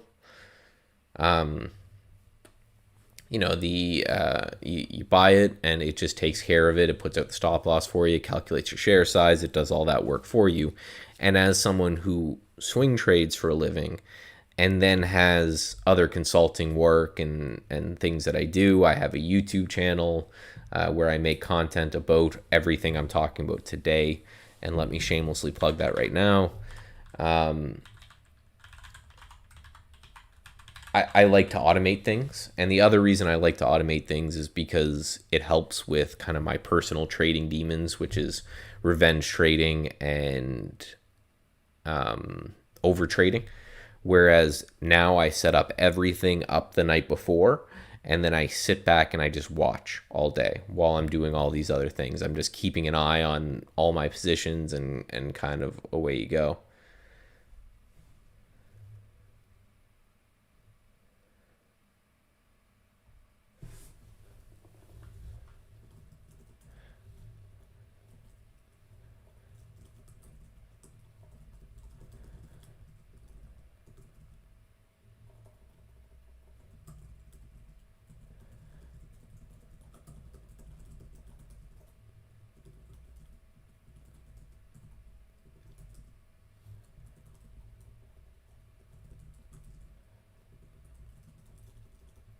So the other reason I use IB is that Canada didn't move along with the whole zero commission thing, right? So I think Thinkorswim, which is hilarious because it's owned by TD Ameritrade, which is Toronto Dominion Bank, which is a Canadian company. They're giving you guys free commissions and they're charging us like $7. So at least IB, it's like $1 per share. Easy stuff kind of thing. What about Centerpoint? I haven't used Centerpoint, but I've heard some people that use it, and away we go. And they're fans. I think they're direct access. I think they're kind of like a DAS Trader Pro or a Sterling Trader Pro type of platform. So I think they're pretty quick. And I think they're kind of more like prop firm base and less, institutional. It's less like a Charles Schwab and more like a DAS trader. Like it's, you're taking care of everything yourself. But as pretty much everybody here is, I bet, a self-directed investor or trader, I've not heard bad things. Debbie, for the buy and sell buttons, let me send you the intro, the Brokerage Plus intro course. I talk about it there in greater detail. But what type of orders it puts out is all based on whatever strategies you have here. So these buy and sell buttons that happen here get pulled from whichever one you've right-clicked and said set as default long and short. So I have stop at yesterday's low and stop at yesterday's high set. So it will set out, again, I keep forgetting I'm on the sim. I can do whatever I want here. So for example, if I wanted to buy Apple, I could just click that I want to buy Apple, maybe when it makes a new high. Let's put that at 381 right there. And then if I click on that, it puts out the target right here. And then it puts out the stop loss if that target gets filled right here. So if we get up to that price, it's going to send me out a limit order with, plus or minus a couple cents to it, whatever I've got set up in that list. And then if it comes back here to get me, it will just stop me out entirely. So that's how that guy works. And again, that video that I talked about, it's a front to back walkthrough of Brokerage Plus. It's slowly, it's kind of a slowly push, right? It talks about like setup in the beginning, and then there's a little break, and then it talks about, so everything's kind of slowly walked through step by step there for sure. What am I going to be talking about at the summit? Well, I don't want to ruin it, but I will be at the Wealth 365 Summit. I should probably plug that here as well if you guys want to come check it out. TradeIdeas.com/W365 I think is the link, maybe. Yeah. Oh, no, not that one. Let me just, you guys can just sign up here. Wealth, if you just Google Wealth 365, you'll get a summit. Yeah, this one says January 2019. Where is it? But, geez, how do I find your guys' websites? June 2020. Man, they're not doing well. Find them. Wealth365.com. It is wealth365.com. So yeah, I'll be speaking over here on the 15th. Basically, I'm going to talk about my goal with this, I guess is the best way to put it, is to talk to those people who traded. They got the trading bug during lockdown, which the last one was talking about how to adapt to that crazy market. And this one's going to be more about, okay, so you started trading, you got the trading bug, the economy's opening back up and you have to go back to work. How do you keep trading while working? So that's going to be kind of the theme, is to talk about how you can use algorithmic trading, how you can use symbol list trading, I call it, where you essentially go through and you pick what you want to trade, and then you have the system trade it for you. And this is something that I'm doing more and more of and testing, and I'm about to go live with a strategy soon. But essentially this, if we take a look, here's a good way to put it. If we take a look at this strategy right here, which I built, and this is for this one, but I have another one for my day trading account.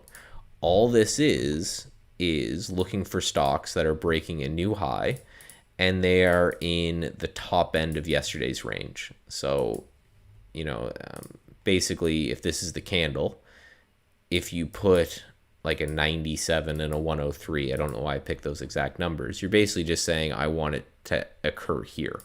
So I want a new high from this candle to occur in the top end of that range there. So then what I do is I point it at my liked symbol list. So if you guys have been using Trade Ideas for any length of time, you know that this little heart here populates my liked list. So that's what's down here. So these are all the symbols that I liked, quote unquote, yesterday. APT is doing real well right off the jump. So these are all the things that I added to my liked. And then I put them into this alert window every night and say, hey, if it breaks yesterday's high, like this BRQS, buy some. Put your stop at the low of the day and then hold it until the end of the day and sell it. So I'm able to sit down the night before and build a list of stocks that I think are interesting, right? Like big, and you can see we're in big here, and then I'm also in it a little smaller than this though, in my real account. And then I can just kind of move the stop as I see fit, right? Things can go up and down, so I'll just put the stop right under there. And basically what it does is it manages my entries for me by what I scanned the night before. So I go through, 100 charts or so. I pick a handful of things that I think are interesting. And if they, for example, if TIGR broke through this level here today, say the candle looks something like that, it would have bought me some. But because it gapped up here, it's just going to ignore it. Same with these ones that have gone down. And let's take a look. What are the trades from this one today? So the numbers in my real account, I'm not going to lie, are not this big. There may be, what am I trading? I think I'm trading it at a third of that size. So take all these and divide them by about 3. But yeah, so SINA triggered this morning and then stopped out pretty immediately. FSLR, it triggered in. I sold this one here because I also sold it in my other account. Looking back, definitely should not have. Big, I'm still in my other account, right? Again, just looking for it to break up here. APT, I took this as a day trade, but then you guys were here. I also put it in my swing trade account manually. And BQRS, same thing. But this thing doesn't, I don't know why I put this in. This thing doesn't move. So I'm probably going to get out of this flat. So it's kind of cool that I can, the night before, just pick a bunch of stocks and say, hey, Trade Ideas, tomorrow, trade these for me if XYZ occurred. The other thing that I'm looking to do it on is gappers, for example. And with gappers saying, hey,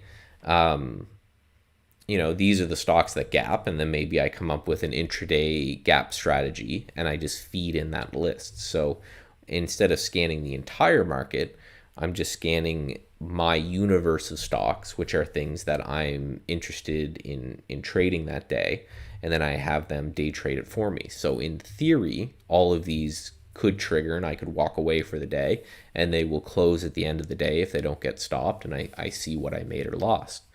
I manage them a little bit intraday. When I have time, I'll take a look. Like, for example, big, I know I've got my stop.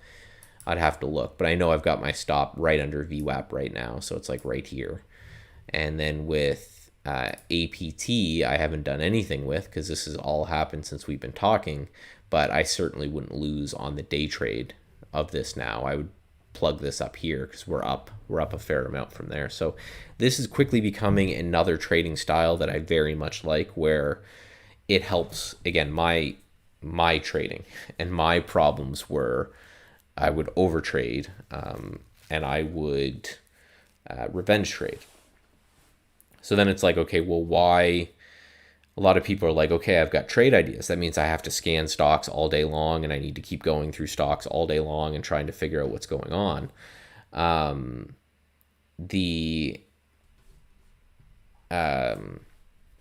I don't believe in that, right?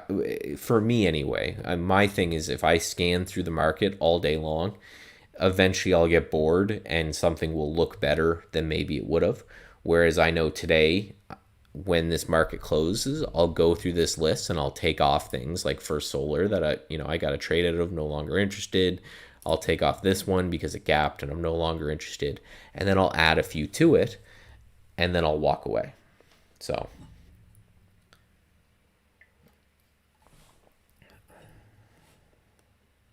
I have the default strategies to go long or short when I click the buy and sell buttons, but nothing happens. What do I have to do besides clicking the button? You've got to set up the strategy correctly. If it's not doing anything, you didn't set up that strategy correctly.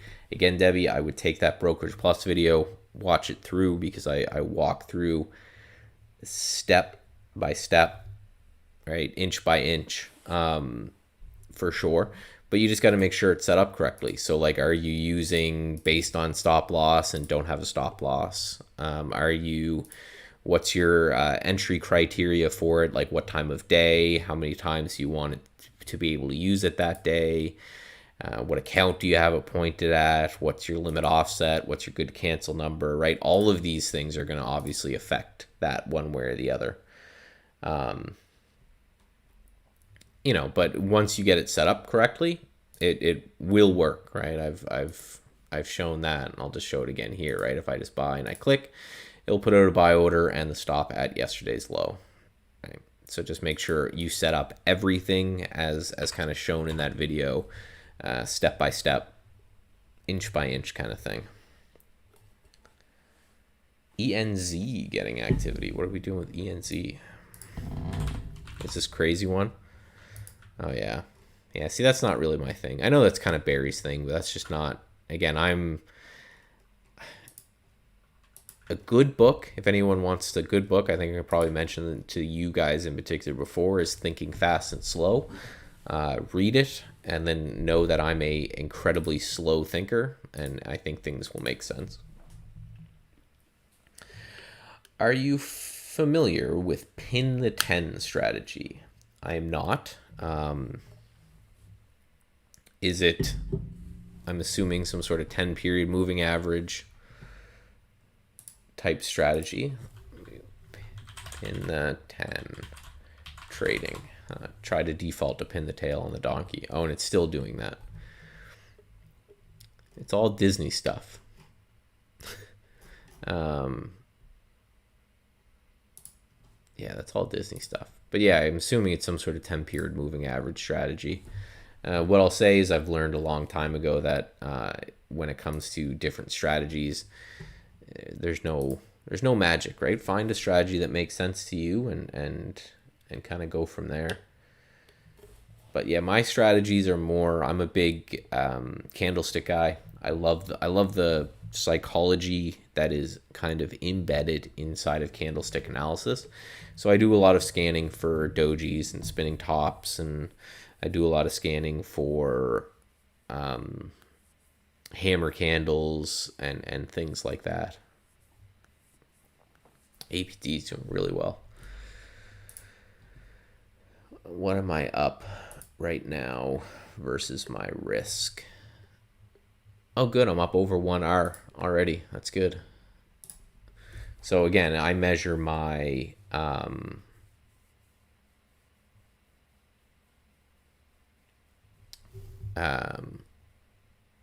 I measure all my trading in R's, which is how much I'm trying to risk. Because again, if I told you guys I'm up $1,000 in APT, a lot of people go, "Oh, that's exciting," and I'd say, "Here's my Lambo and look at my course." But that doesn't matter, right? I am up 1,000, but it doesn't matter, right? There's no point behind that. What I do is I measure in R. So I'm up 1.1 or 1.2 R, which means I am up what my initial risk was on the trade already, right? And again, if anyone watches my YouTube channel, I've got live trading videos on there where I kind of break down swing trades, why I got in, why I managed it, where I managed it, and why I got out. And I talk about it a lot there. I measure everything in R, which is, this was your risk. Multiple times that is great, right? How much money you make or lose is all about,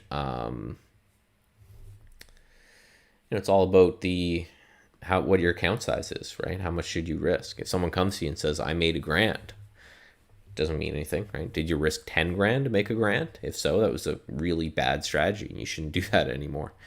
If you, right, if you're doing, you said I made $1,000,000 and I risked $100 to do it, that's a great trade.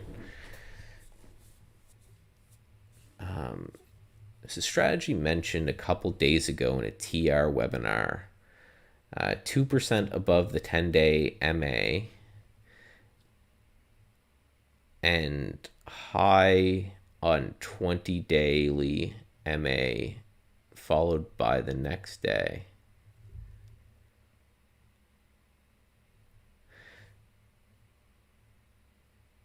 So what you're saying is, so the stock, if I get this right, the stock is no more than 2% above the 10-period moving average and breaking a 20-day high. It seems interesting. Seems like it would produce a lot of flag breakouts. The beauty of that is that you would be above the 10-day. At least you're bullish and buying bullish stocks, which is where kind of most people get hurt right off the bat. Yeah, I'll plug my YouTube channel again. I think it's in the Traders Vault. Oh, more than 2%. So there's my YouTube, same name on, more than 2%. There's my YouTube, same name on Twitter, Traders Vault. Let's see. There's the Traders Vault. So yeah, if you guys don't know, here is the Traders Vault. So it's obviously not a good looking layout, but it's not intended to really be a good looking layout. What this is kind of a collection of favorite, I guess, and constantly changing scans and charts and strategies from different traders with Inside Trade Ideas. The beauty of Trade Ideas is that anyone that you see presenting to you, anyone that kind of pops on the mic here, including Brad and Dan and Barry and Scott or Sean and Steve and Andy, Jamie and myself. I think that's all of them. We're all traders. We trade, so we use the product to trade. So this is kind of those people, which are your favorite. So the only one I think I have in here is my rounded bottom trade, where I look for stocks that have been beaten up a lot and they look like they may be putting in this kind of rounding bottom pattern. So Sage here is kind of a perfect example. If I make this a little bigger, right, this is kind of the perfect example of what I like to do for swing trading. These big kind of extended rounded bottoms. And actually looking at Sage, let me hold on one moment. I'm going to put a price alert on another screen on Sage. Oh yeah, Jam Down is definitely on there. Sage. I'm just going to add this price alert in because this one looks interesting to me. If we kind of break this recent high. There we go.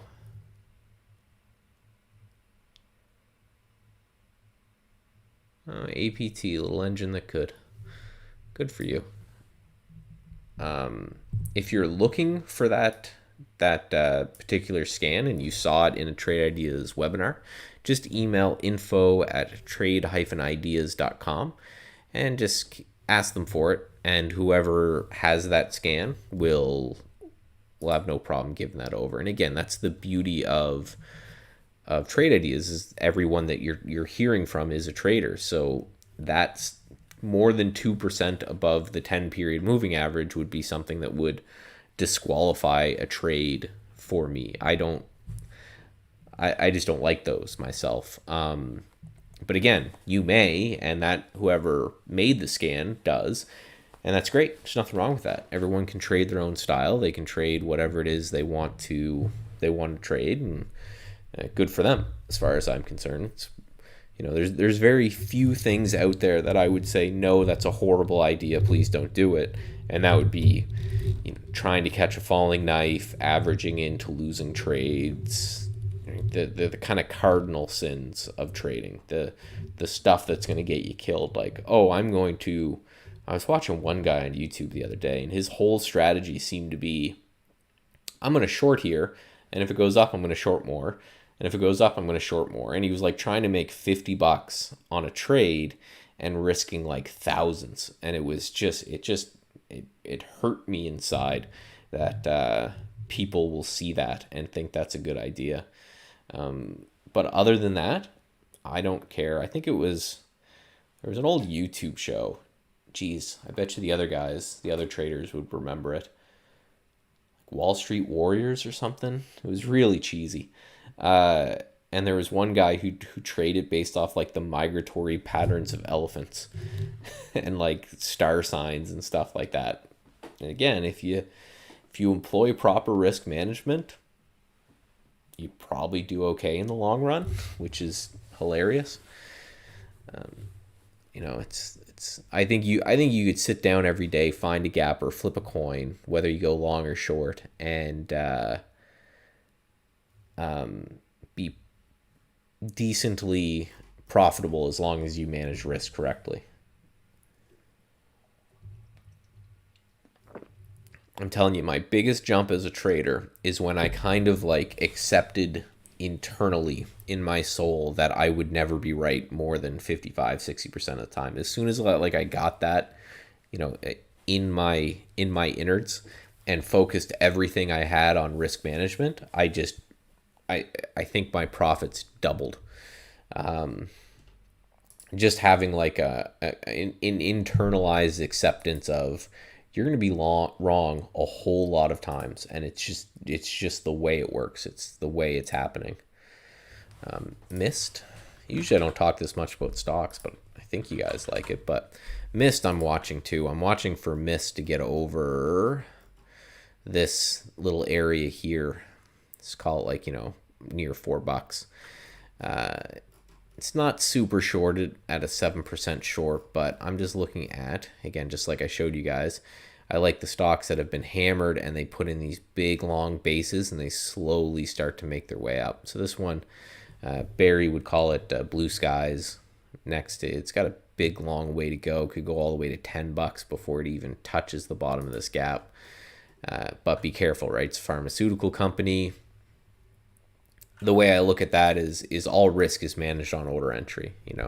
If I'm going to trade a pharmaceutical, sometimes I'm going to just scale back what my risk is, knowing that, this thing could gap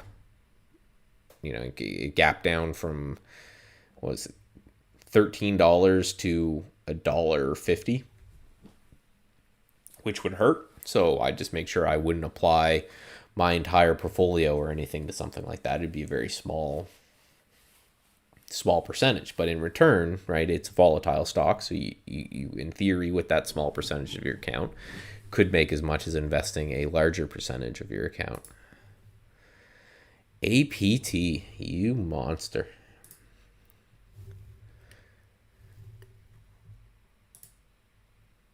What am I? 2 times my risk. Almost, not quite 2 times my risk. So that's good. So when I get to about 2 times my risk or so, I'll look to take half off on my swing trade, which sometimes swing trades become day trades. Relative volume is interesting here. So if you guys don't know, I'm sure a lot of you do, but we have this relative volume metric here on our single stock windows. And I love these single stock windows. I think they're great.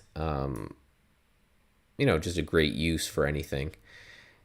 And it kind of tells you what percentage of volume is happening now versus happening at a normal time or normal day at this time. So at it's almost 1 Eastern, this stock is only doing 1.5 times normal volume, which is shocking to me on a move like this. You would think that there would be a little bit of a push up. Now, if you go into the intraday chart and look at the volume, you can see there was nothing, and then a huge amount of volume. So it may just take a bit for this number to catch up, but it may also mean that I've kind of got it under the radar a little bit there.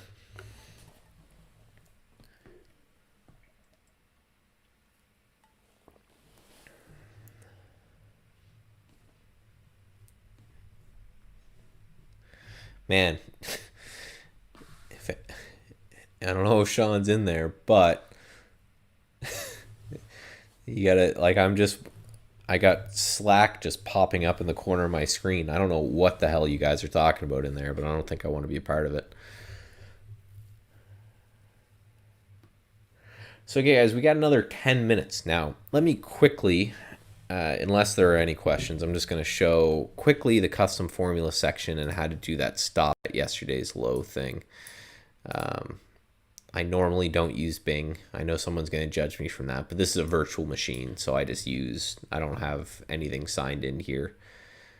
The only thing on this virtual machine is really trade ideas for demo purposes. So in your account, you go to your account tab. I'm already logged in.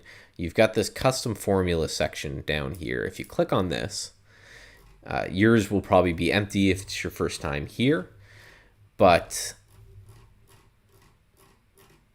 yeah, if you come down to the bottom, you see two links, and these are kind of the two documentations. So let me open these both in new tabs.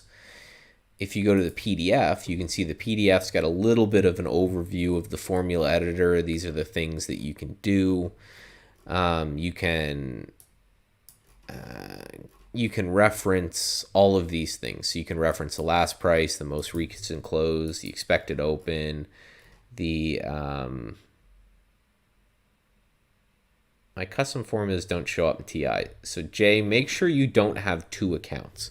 Every time someone says the custom formulas don't show up, they generally have like two accounts. They've got, and it's on us because we have case sensitive email addresses, so that can cause some issues.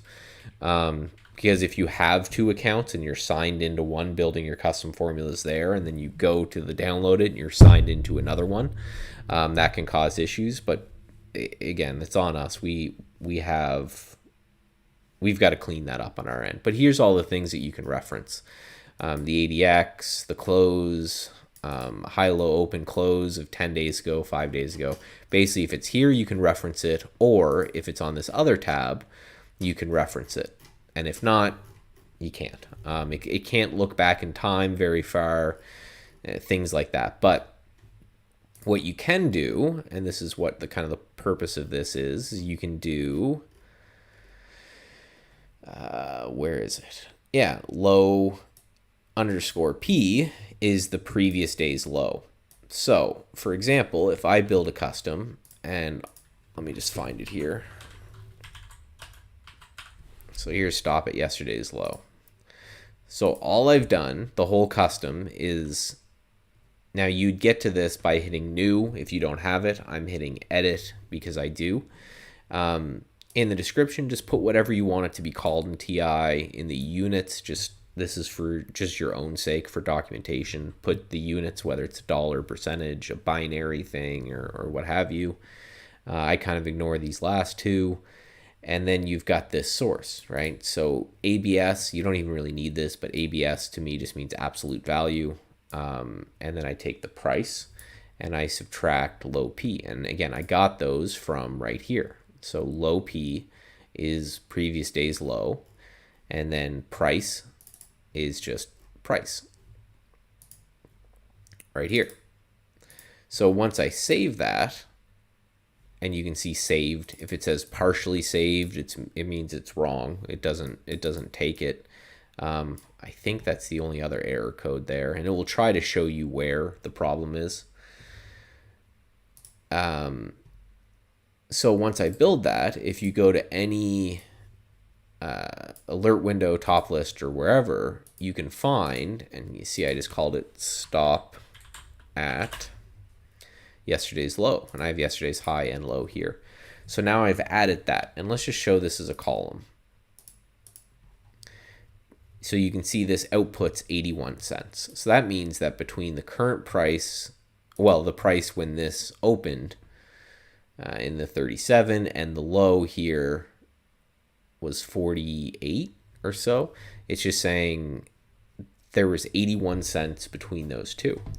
So then if I go into Brokerage Plus right here, and let me look at stop at yesterday's low, we'll edit that. You can see I'm risking $500 based on this stop. Just make that good to cancel before I forget. And then I'm building this as a filter. So it's important to note that if you're using a filter for a stop loss, that you understand that whatever value this is outputting will be subtracted from price, right? So this is price. It will subtract whatever this value is. So if you use something here that's a percentage, for example, and say that outputs 10%. Well, it's just going to take 10 and subtract it from the price, right? So it's not going to be 10%. It's just going to be the number 10 subtracted from price. So if the price is $20, it will send out a $10 stop loss order. But as you can see, the output of this formula, as I showed you, was 81 cents. So it's going to take whatever the current price is, and it's going to subtract 81 cents, and that's going to be what my stop loss is. So then what ends up happening is that my stop loss gets put at yesterday's low, and same with yesterday's high. And then I can back test that as well. So for example, this one that I cannot share, I apologize, there's a lot of customs in here. You can see it's putting the stop at yesterday's low. So let's trigger this buy, and when it comes in, I'll show you some example. It is a watch list discussed in afternoon meeting. I'm sorry, I don't know what you mean there, John. Might be something that Barry would understand, and he will be back in just a minute or so. He's probably already pinging me in Slack, clamoring to get back. Yeah, he's streaming now. So I'm gonna just finish this one point, and then I'll hand you back to him. But what we'll find in this strategy is if I bring up here, and then let me just click on this, so this little blue line, it may be hard to see, so I'll highlight them here. There's a little blue line here that showed the entry of this trade, and then there's a red line here, and that's where the stop was, which was right at yesterday's low, right? And then it would have closed it 2 days later, so here-ish. But again, you can see that you can add stops. Now, unfortunately, you can go 5 days ago, and that would be about it. So, Michael, I hope you didn't just pop in, because we just finished going over that, and I have to give the mic back to Barry. But I will put the code in here, and I pasted that custom formula video for you to save for later. So watch that, and it will basically just be the same thing that I just talked about. And then there is the code that you would put in to put the stop at the low of yesterday right there. All right, guys, that is it for me today. Again, thanks everyone for popping by. I'll send you back to Barry. And again, from noon until 1 every day, there'll be a different person. I think it's Sean tomorrow, I think. Don't quote me on that. But yeah, again, thanks for coming out, and I'll talk to you soon. Interest, obviously, if it can take out 15 later on.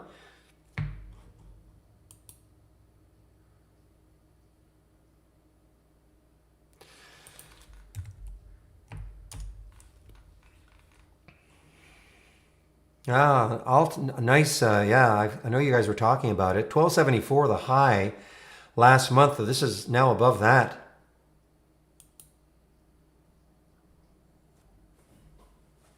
I'm back in. Okay, I'm sure you had a great time with Michael. Hope you got all your questions about Brokers Plus and IB. Hope you got them all answered. Look at simple now, guys. Simple. 2222 is the 200-day moving average. Let's see now if it wants to break out. All right. This is one of the few earnings plays today.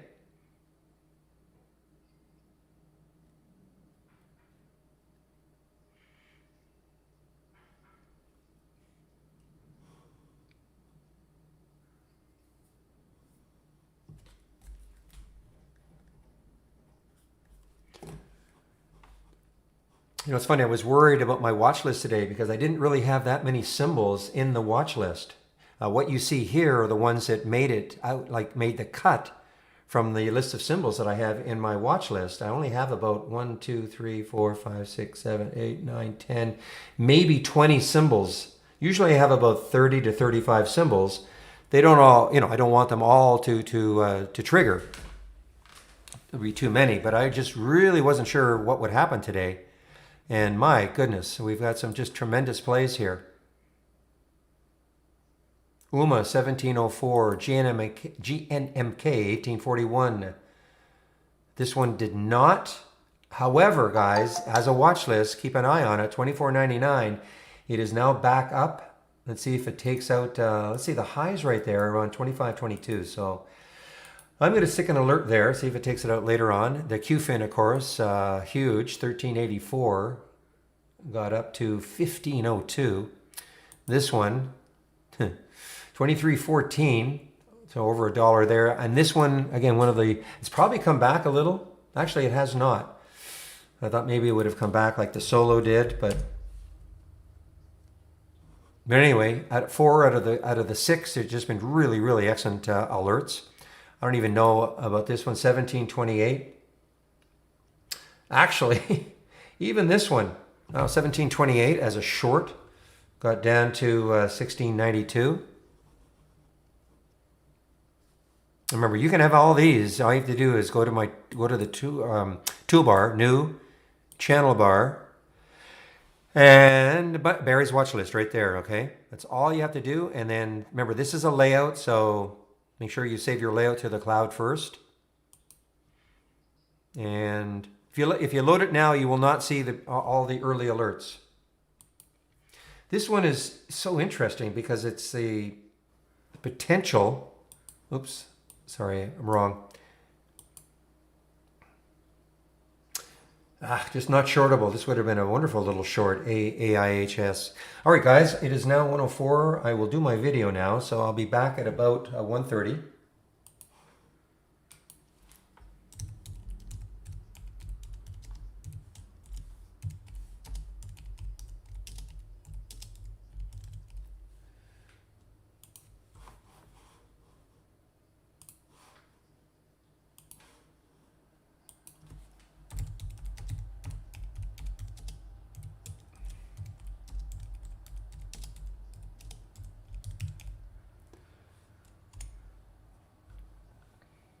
Okay, guys, so I'll put myself on mute now.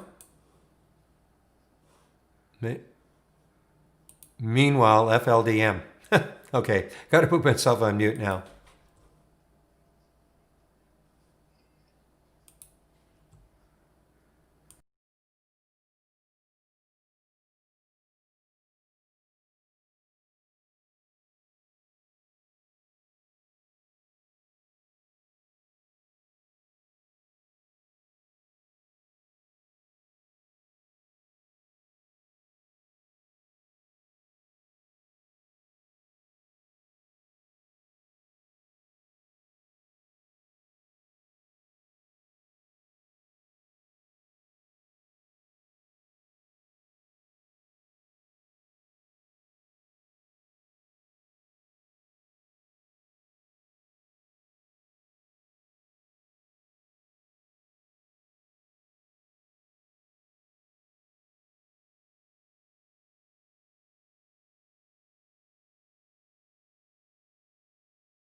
All right, guys, I'm now back. Meanwhile, Fluidigm, well, obviously that 525 was no resistance whatsoever. It went right through that, so Fluidigm on the move.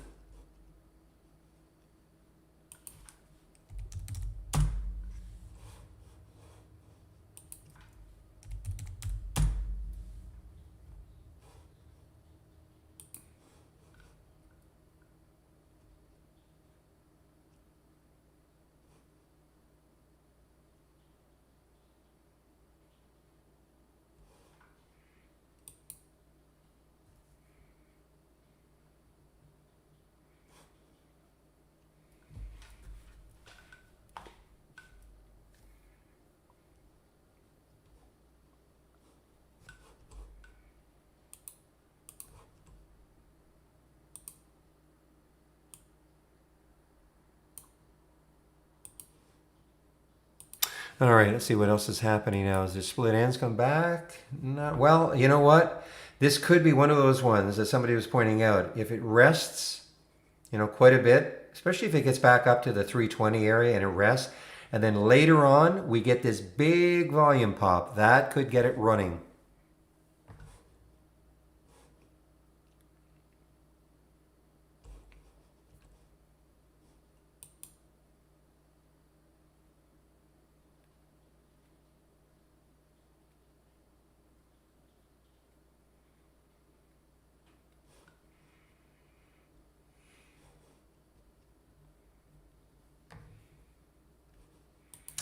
IDEX. Let's see IDEX. I haven't seen that one today. I know somebody was talking about it. Okay, yeah. Well, it's trying to come back. Definitely trying to come back off the lows there.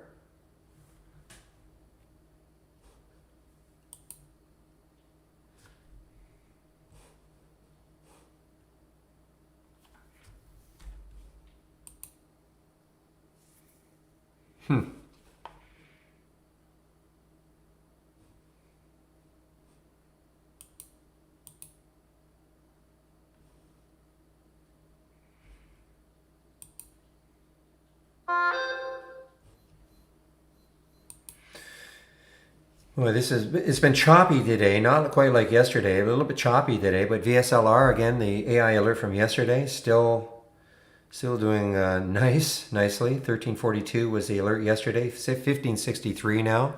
People ask all the time, can trade ideas be used for swing trading, and can the AI? Well, if you get into an AI trade and it closes well,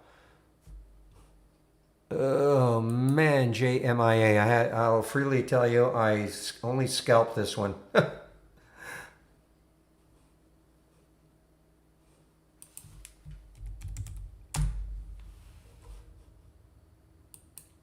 I'm watching it, JK or GKK.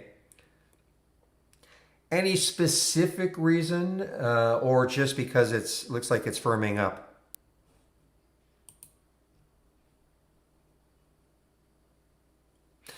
No, you have to have the premium subscription to have the oddsmaker.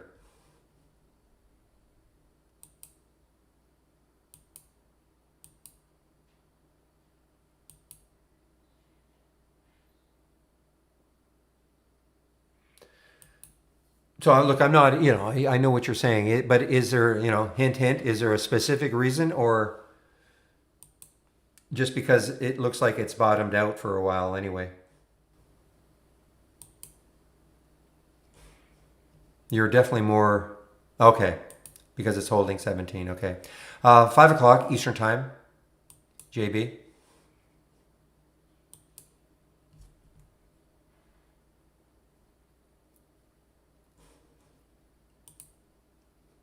All the webinars are at 5 o'clock.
All right, guys, I'm just kind of watching a couple of things on my thumbnail charts, seeing if anything interesting is happening.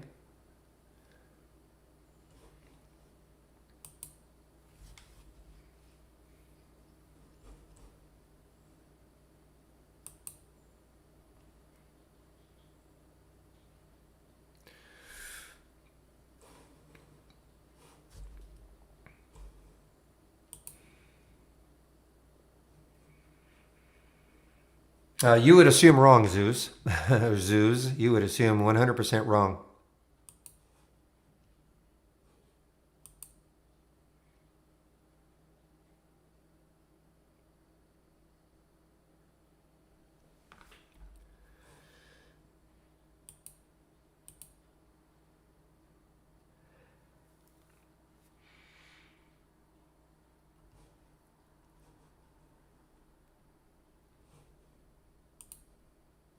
No, I'm in Vancouver. Okay. You have to play a guessing game. I'm in Vancouver.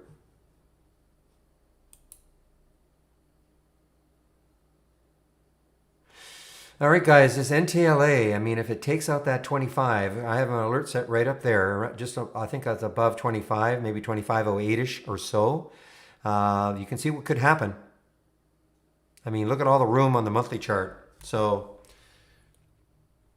definitely somewhat interested in it.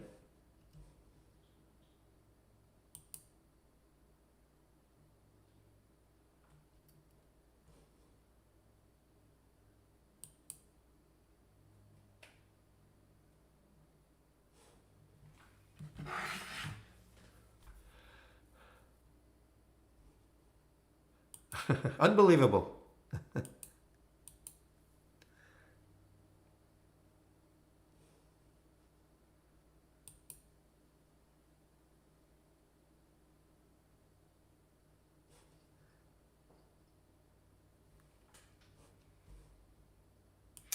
Well, Levi is starting to drift now, guys. It is starting to drift.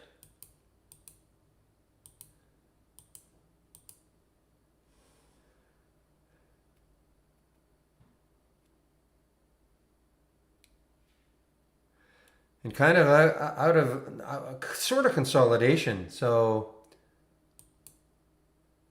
it hasn't been super dynamic.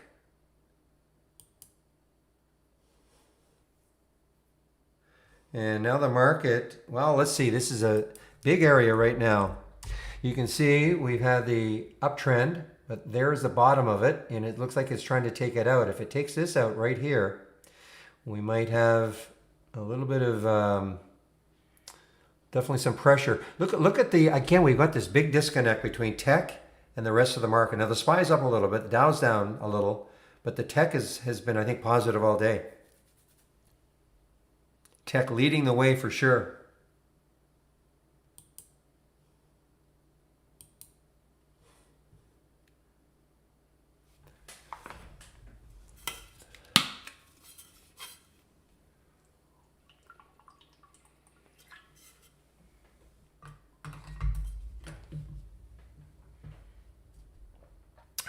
I was right. I'm just not in it anymore.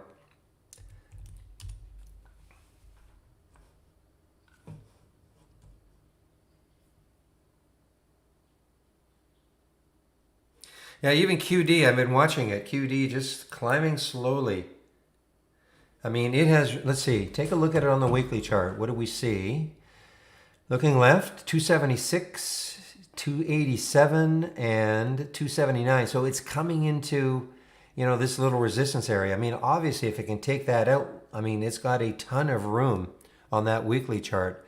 But, I'd be, just like on the Fluidigm, I mean, this is a little more resistance. The Fluidigm only had one topping tail on the weekly chart, and that was it. But this is a little more serious, I think, in terms of resistance for QD. Doesn't mean it's not going to pop right through it, but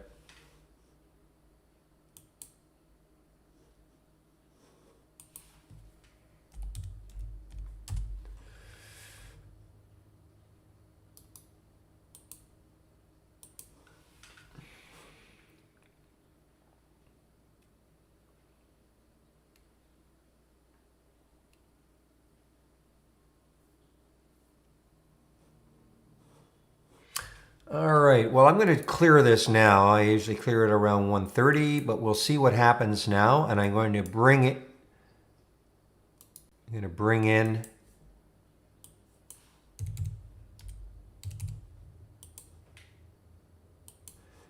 the other one.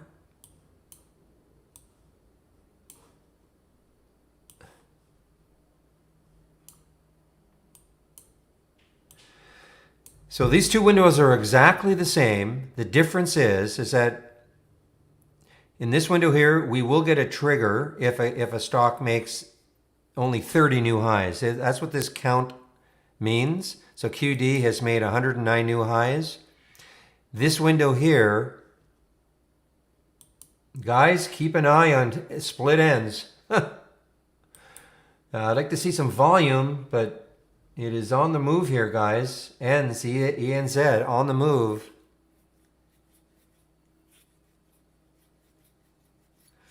You mean a price alert? Oh, no. It's just telling me that, you know, it's hit a price that I'm interested in. That's all. It doesn't mean that I'm taking the trade absolutely at that point. But now I can start to look at it. See what sort of pattern it's coming from.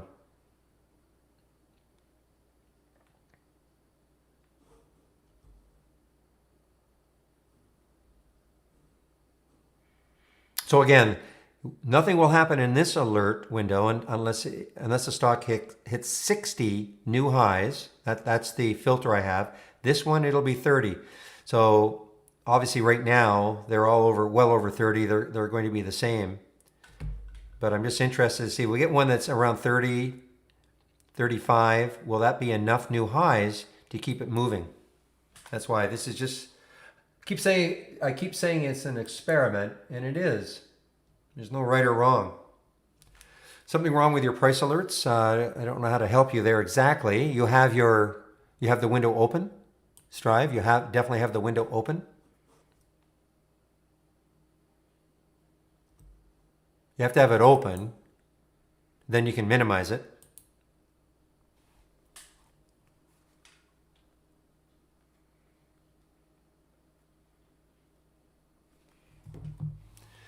Well, there's a million different ways, Sam. I mean, you know, this basic, you mean this one, this specific one, or in general?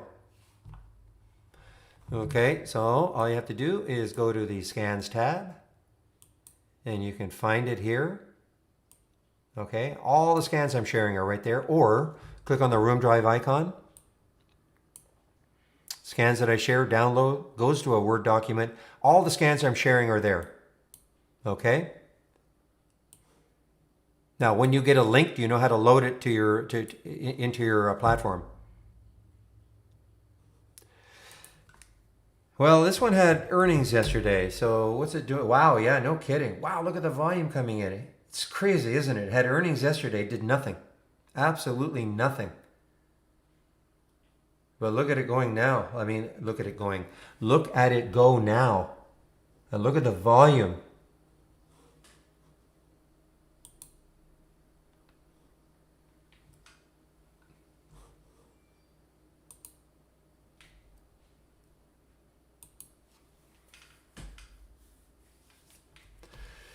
Yeah, I mean, yeah, this is all to do with the virus. But it's strange, isn't it? I mean, yesterday it had earnings and, you know, nothing. Even this morning, nothing.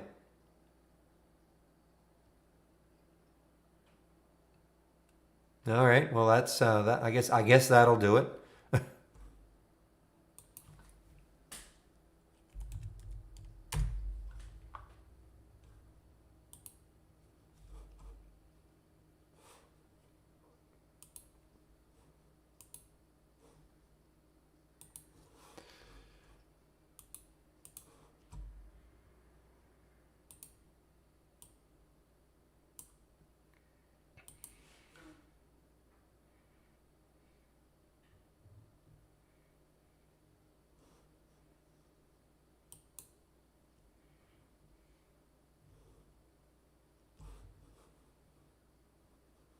Now, if you are wondering, if you're wondering why this is not showing up in, say, the basic new highs, One of the reasons is that even though it is running right now, the relative volume is still low compared to what it would normally be trading up to this point. Now this can change. Notice it's starting to go up as the volume picks up. But my filter here is a relative volume of 3.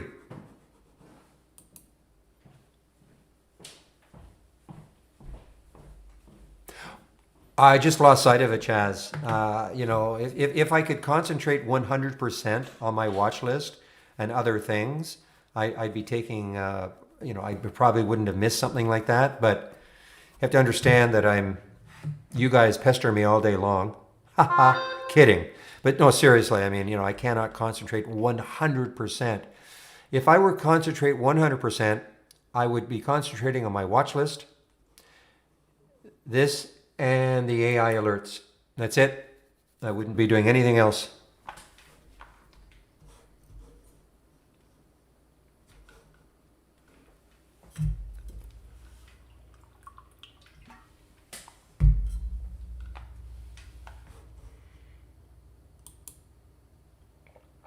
Hence the reason why at 3 o'clock I shut it down and maybe do some trading on my own.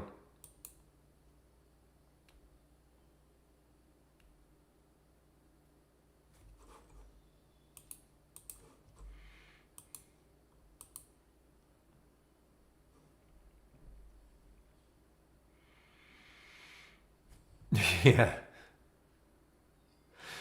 Yeah, well, those breaks aren't really breaks anyway. I'm still kind of staring at the screen. I just give my voice a rest, do a little bit of a workout, and give my voice a rest. That's what the break is. And then remember, once the market closes, then I've got the work to do to create the watch list for tomorrow. Somebody mentioned that there was news for Expa. Something to do. I mean, yesterday, see how the relative volume is starting to increase?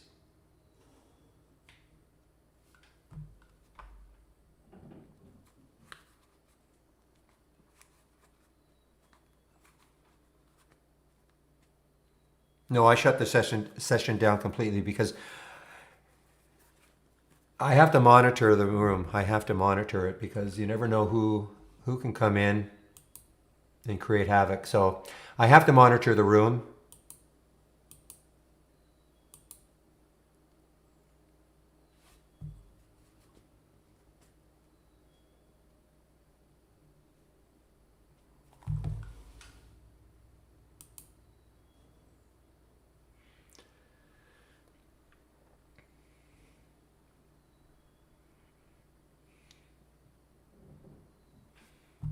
Yeah, no, I'm not.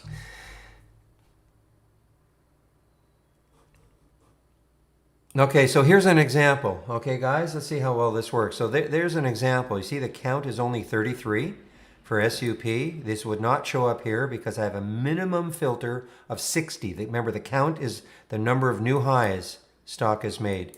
So SUP at 180. Now, are all these alerts equal? Of course not, because when I look at SUP, number one, it's a little bit close to the whole number. Lots of perhaps resistance right around 2. So this is not one that I would say, oh yeah, I'm going to pile into it. If all this weren't here, and it free sailing maybe to, well, even there, that's not that far away. But what if this was 3? Then, because look at the volume coming in. It's the volume pop also. It's just not as interesting. For me, anyway.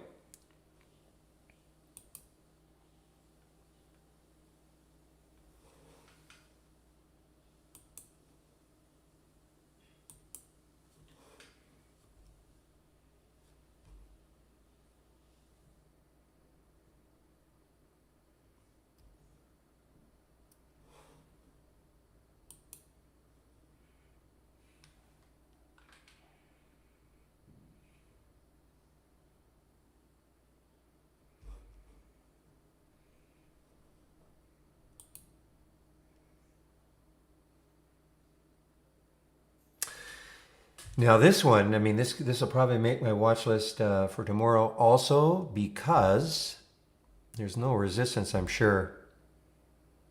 until, well, I mean, you have to go back to,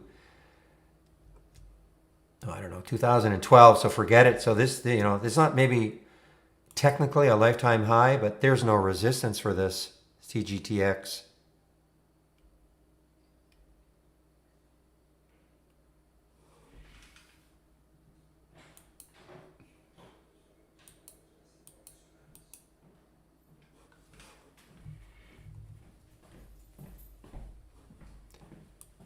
Meanwhile, UMA continues its rise. A little bit of a pullback here.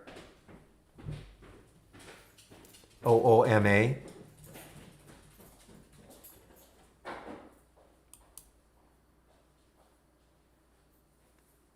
Now, what if you're at all wondering, those of you who pay attention,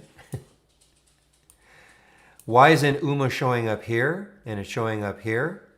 That's because in this one, I have a maximum price of $10, and this one is 20.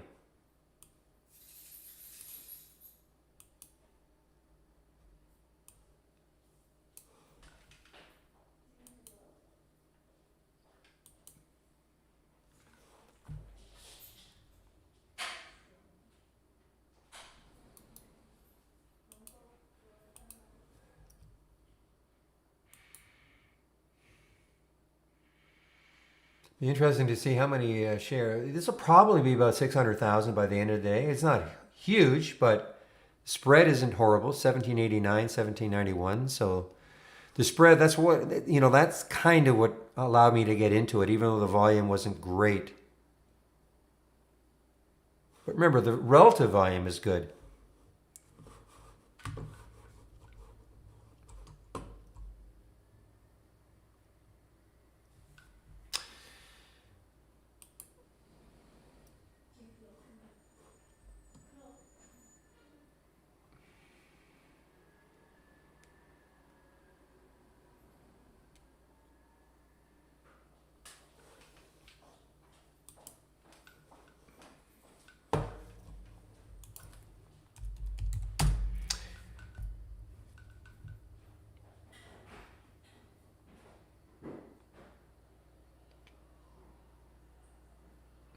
Yeah, I mean, I guess this has room to 8.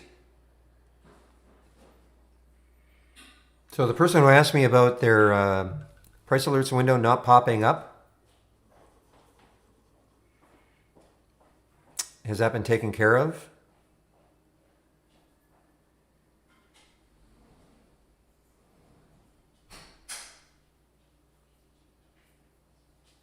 Remember, to have the price alerts window popping up, you have to load your price alerts window, new price alerts window. And then here's my price alerts window, and I minimize it. And I put an alert, I put a sound alert on it, set up the sound, I put a sound alert on it, okay? Because, I've got a headset on, of course, and I can wander around. And so if I hear that sound, I can come racing back in. But if I'm at my computer, when I minimize it, when I get a sound alert, it'll pop up right on my screen, so I cannot miss it.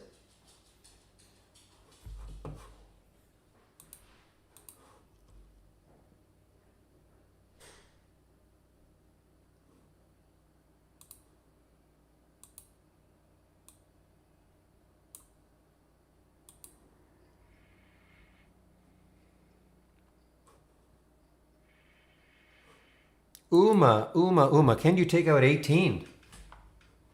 I mean, remember, this is 1902 was the high of a couple of days ago. This is a classic down big yesterday, up today.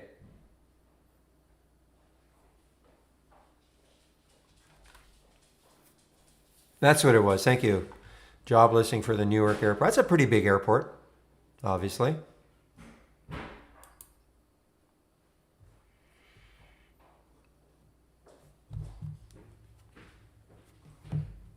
So wait a minute. Let me get this straight. They're looking for people to work at their site in the Newark airport. That's the news.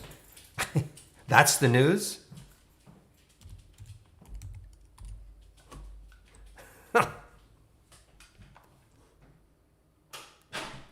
That's hilarious.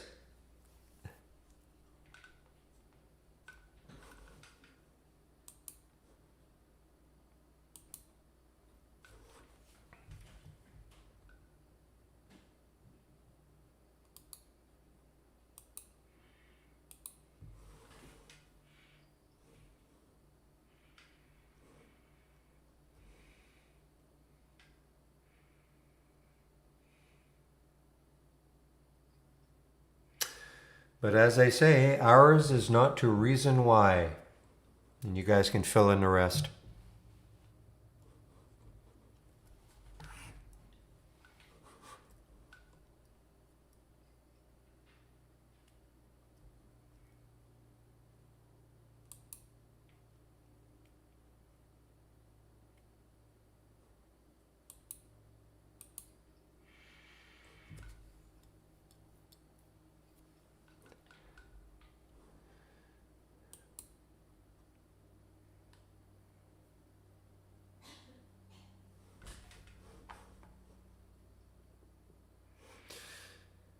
Well, QD, where's that alert? The second alert. I mean, remember now, this alerted way back when.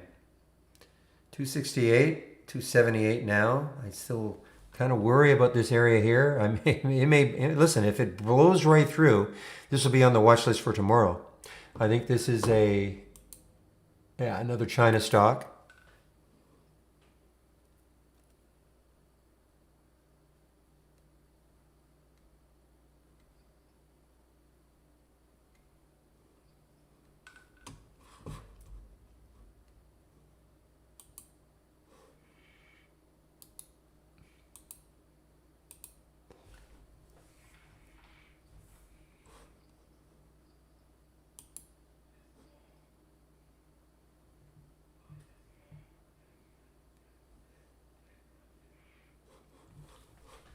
You know what time is it right now? 1:42. I'm going to start to rearrange this. This bugs me.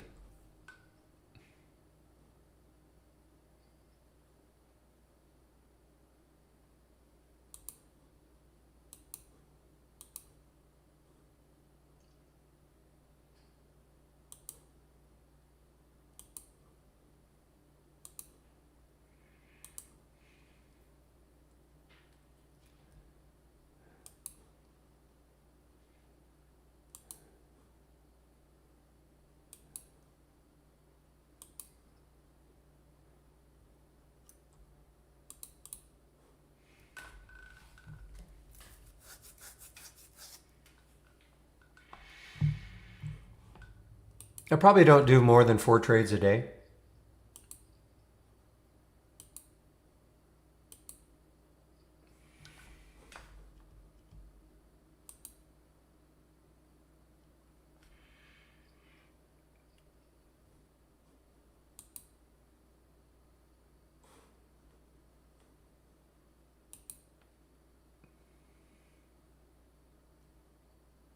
Look at this one. I don't think I've seen this one before. Revolution Medicines, RVMD. Don't know anything about this company. First of all, where are you? So you're in California. Been beaten up badly. Look at the bottoming tail on the daily. Yesterday and today, basically the same price. Maybe it's found a bottom. You know, and it wants to start to recover. What's the volume? Not very much volume. Low float also, 31 million for a $27 stock.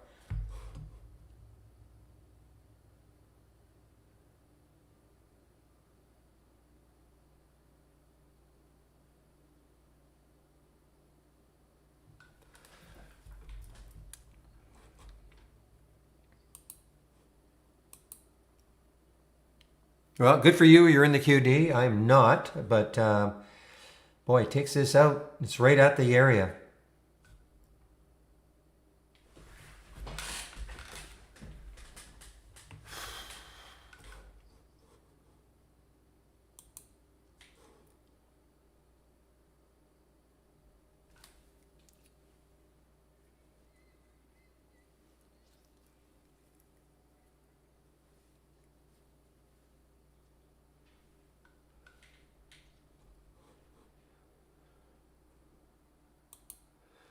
I keep I keep waiting for Levi to really break down, but it's not been bad. I mean, the alert was at 1286 from the AI, but it's taken a long time. It's just not been that dynamic.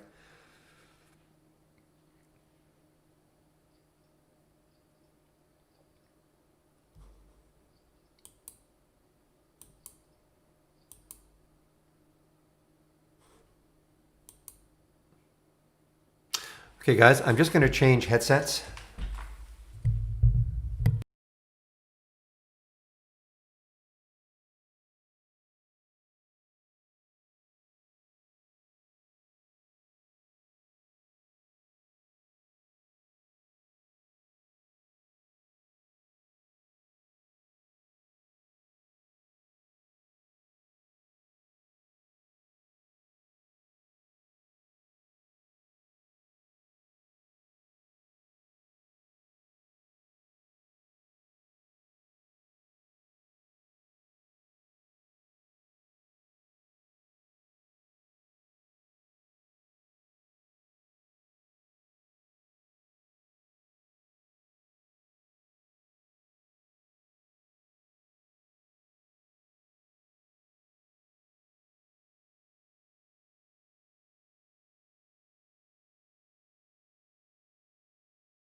All right, guys, I'm back. There are no videos. There is a PDF, I believe. I don't have it anymore, but if you want to go info@trade-ideas.com, it'll give you a text explanation about what they're looking for. Okay, Sam? There are no videos, though.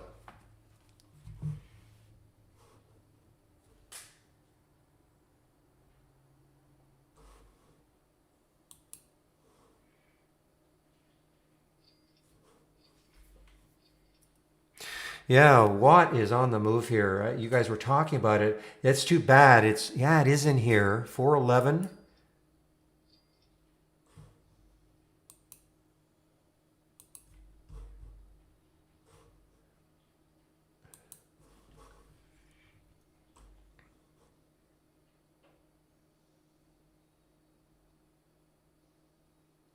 Would have liked to see. You know why I didn't see it here until. Well, it's still not bad, guys.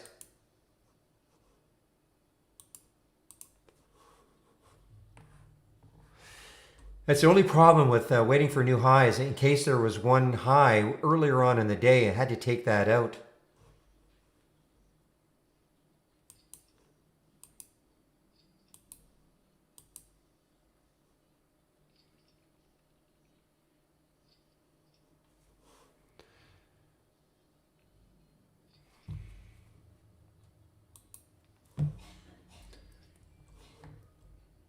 Now we have Eros. Okay, Watt, guys. So individual windows are, Frandoy, okay? Individual windows can be found here in the Scans tab. All the scans that I'm sharing, including a lot that you don't see, are here. Or you can click on the Room Drive icon, scans that I share, download. And they'll go to a Word document, and then you can take a look at them all, and you can load the ones that that make sense to you, that might be of interest to you. Okay? No, I can't, SF. I have to monitor the room. You don't understand. I have to monitor the room. It's a free room. So you never know who's going to show up. So it's that simple.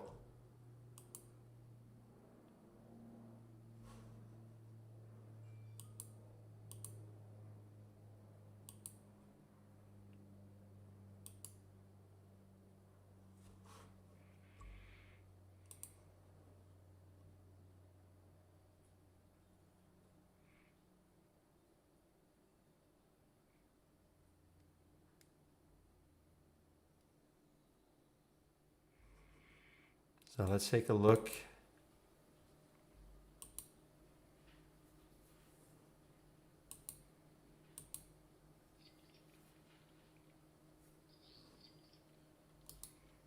Wow. This one is kind of, I don't want to say out of nowhere, but I just didn't think, I thought the volume, I didn't think the volume would be good enough. Yikes, look at ENZ, so I'm glad I didn't hop on this one. I was waiting for a break of the high of the day. It didn't happen, so therefore did not take the ENZ. Looks like that's over.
Well, I mentioned this RVMD, guys. There's sort of a red bar ignored. Look at some volume coming in. RVMD. Mentioned this one just a little while ago.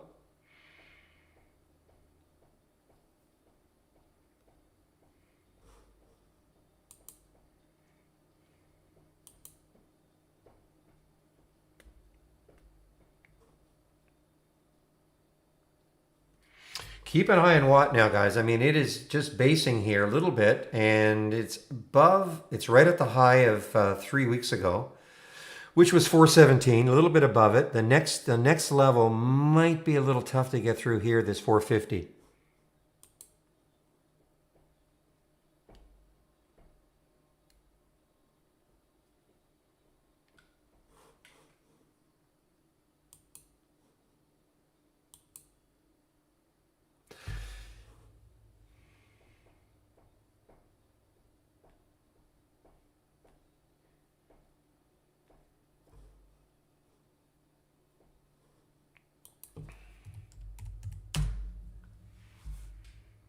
Yeah, what a sort of resurrected, guys. I mean, this one was a just got completely. I mean, look at this. It got all the way down to $2 quite a while ago.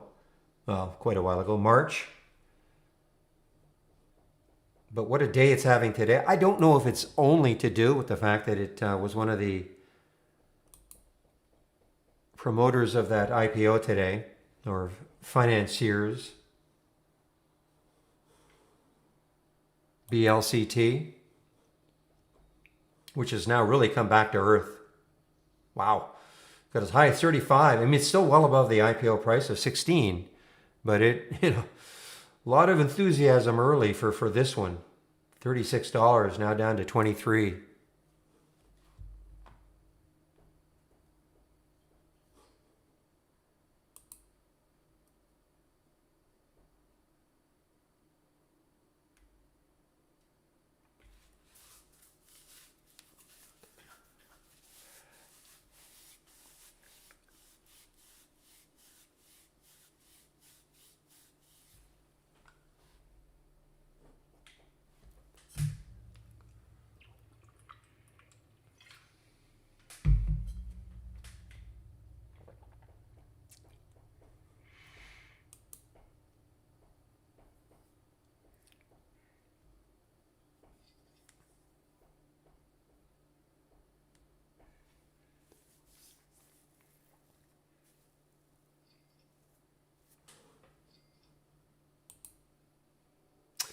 Oh, NIO on the way down now.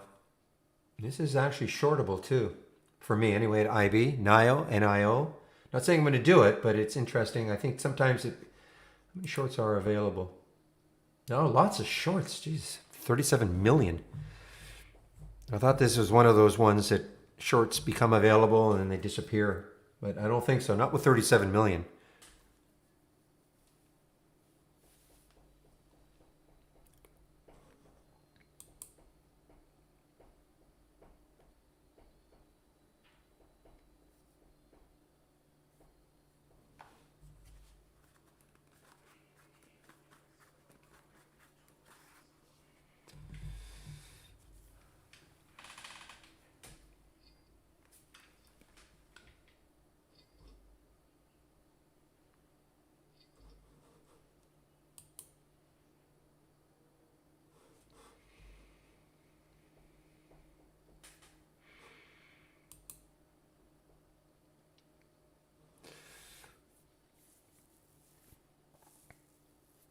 keep waiting on Levi to see if it really, really breaks down. LEVI, of course. Excuse me.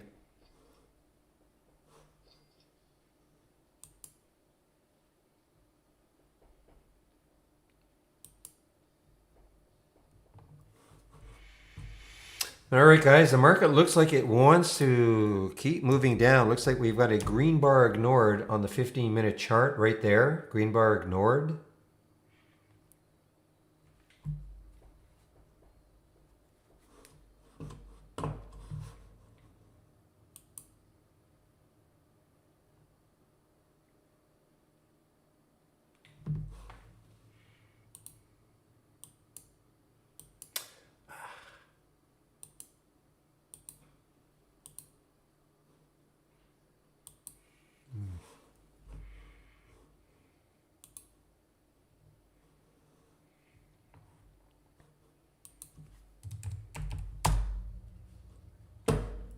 Okay, 2-bar pullback so far. Only thing I just, well, I guess on a pullback, you're going to see a big topping tail, but let's see if this holds. Watt holds here.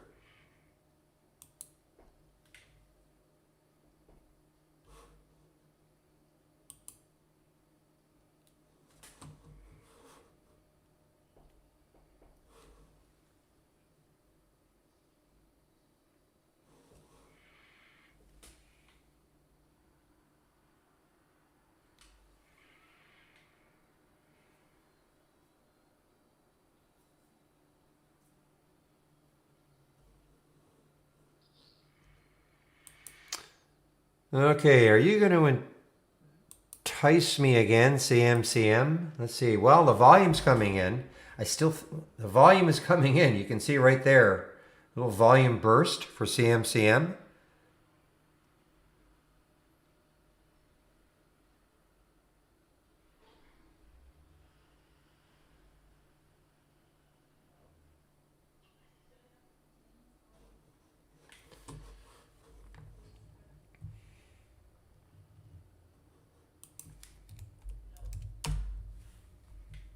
Yeah, see what real is looking at. This is a classic real pattern, you know, the big sort of a bottoming and then it's not at the low of the day or anything like this, but look at this. Yeah, nice and some volume coming in. Look at the volume today for CLNE, 58 million shares. Big float though, 200 million in the float.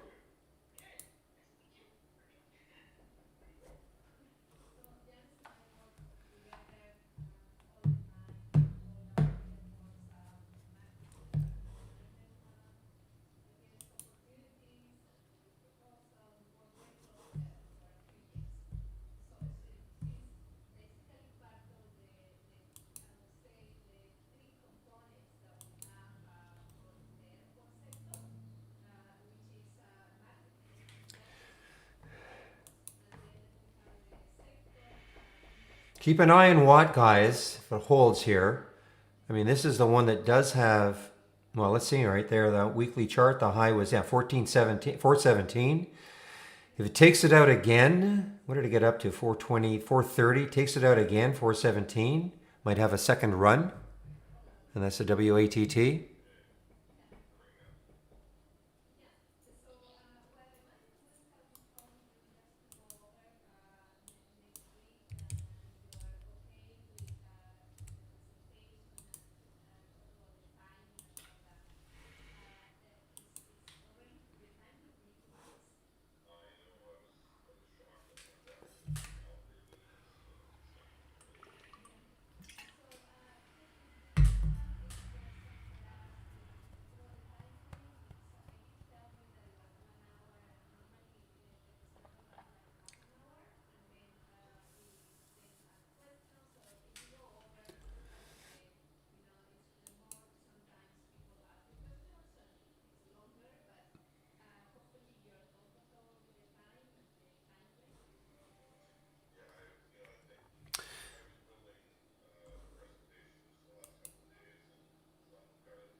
Okay, now we've got a 3-bar pullback on the 15. So let's see if this holds here for Watt, WATT. Let's see if it holds here.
Boy, look at this one, guys. I mean, I know I mentioned this one at 27, so now, I mean, it's not huge volume. What's the spread like? Actually, the spread is excellent. It's only a penny.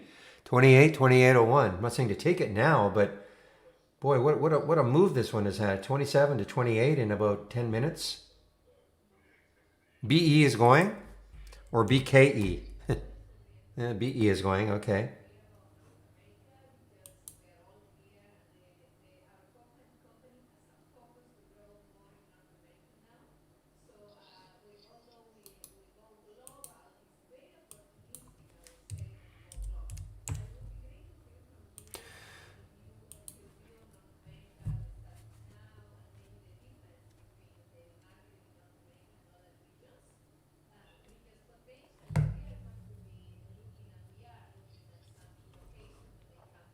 Well, guys, I mean, obviously 250 is could be a tough one, but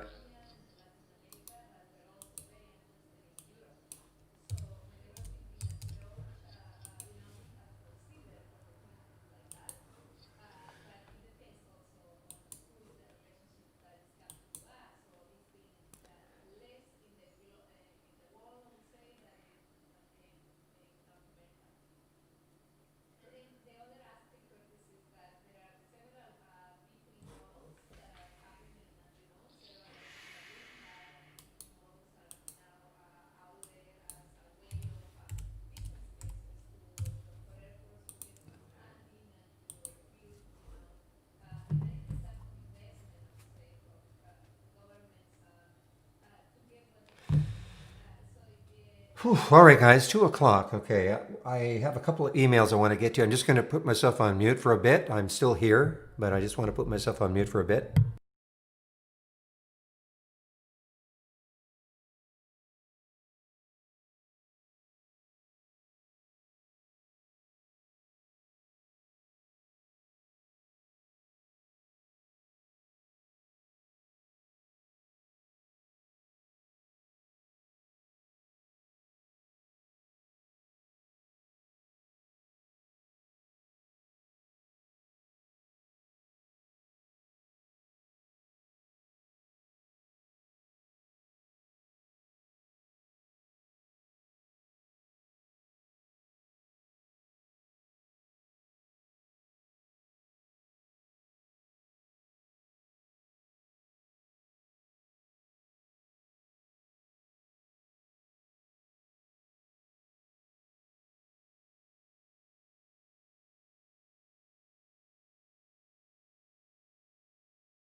All right, guys, I'm back.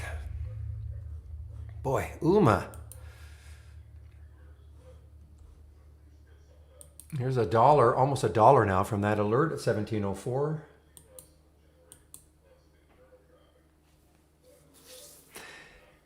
LKCO. I think I saw that earlier. LKCO. Oh yeah, that's right. This obviously a China stock. Okay. Oh, I see. Yeah, I remember seeing it early. It had a pop in the pre-market, wondering if it could take out a dollar. No thoughts on it. I'm sorry. I don't trade anything under a dollar, so I don't have no feeling for it. I did see it in the pre-market when it popped up. Thought, okay, maybe it can take out a dollar. The other thing also, look at the spread. Look at the number of shares in the float. 132 million.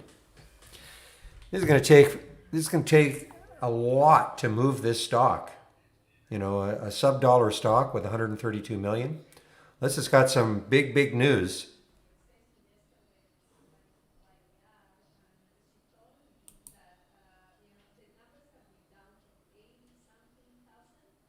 It's just personal preference, Sam.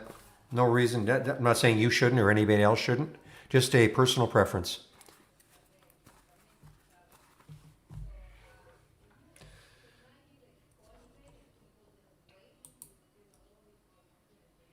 It's like I really concentrate on stocks under $20. Just a personal preference.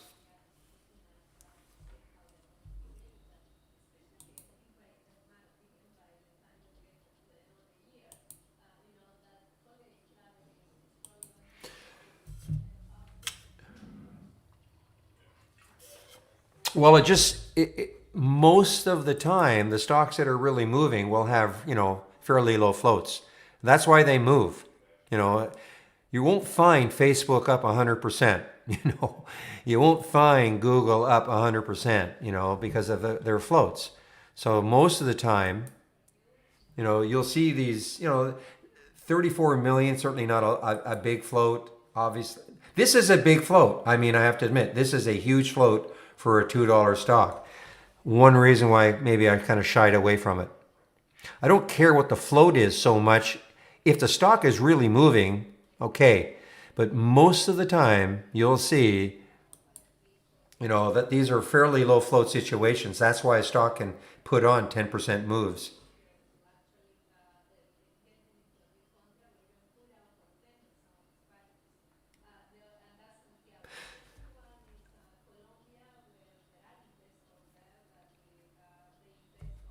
It's just, I would say that anything under 30 million, 20 million is a low float. But, it's all relative.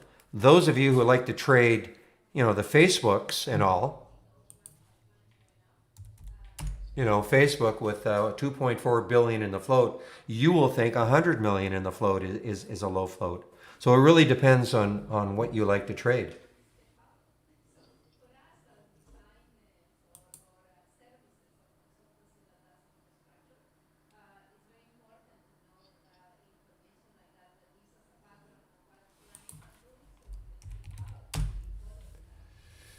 Weighted on, it's funny, I'm seeing a lot of stocks in that 30 million range. A lot of, weighted on this one yesterday, if you recall, I was waiting on this one to see if it could take out 930, and then it just tanked at the end of the day.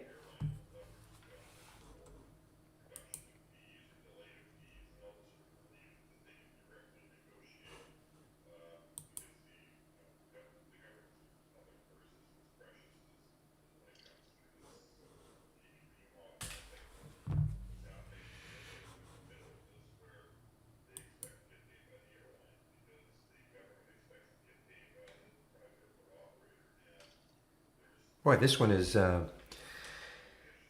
pretty interesting. RVMD. I really don't think I've seen this one before.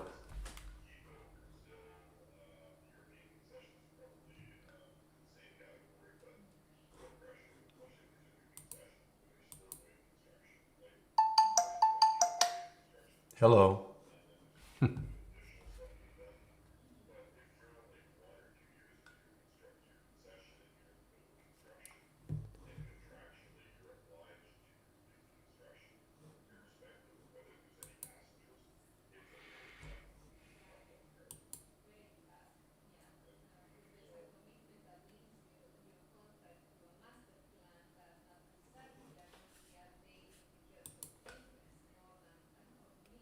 Finally, a pullback for UMA. That got me out some of this. It might be over.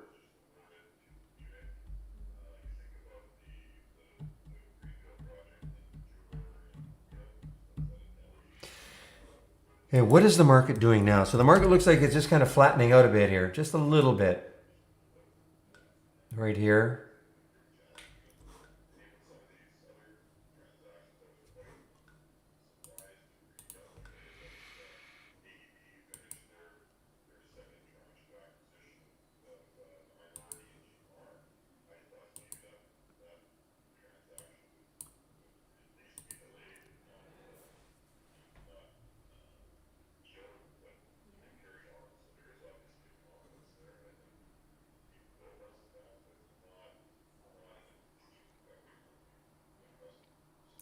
Angie's taking a bit of a downturn. ANGI. Let's take a look at Angie. After a huge run, even today it was up to 1637. Maybe today's finally going to be the day in which we start to getting a couple of days down in a row for Angie, ANGI.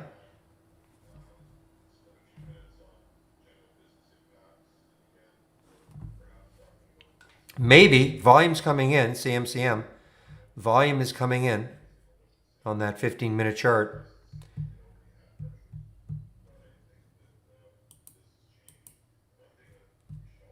Wow, Eros close to 4 now.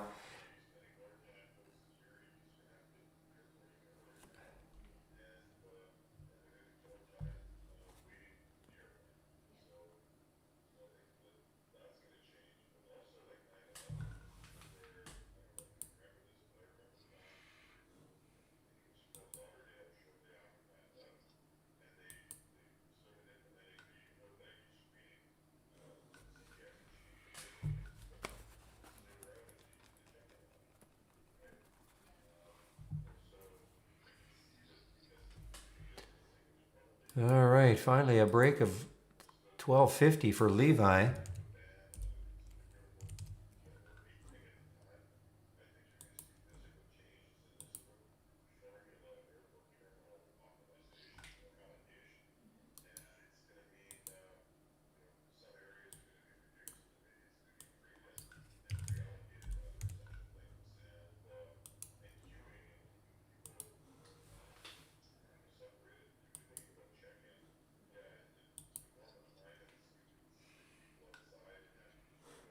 Boy, I wish I could short this one, AIHS.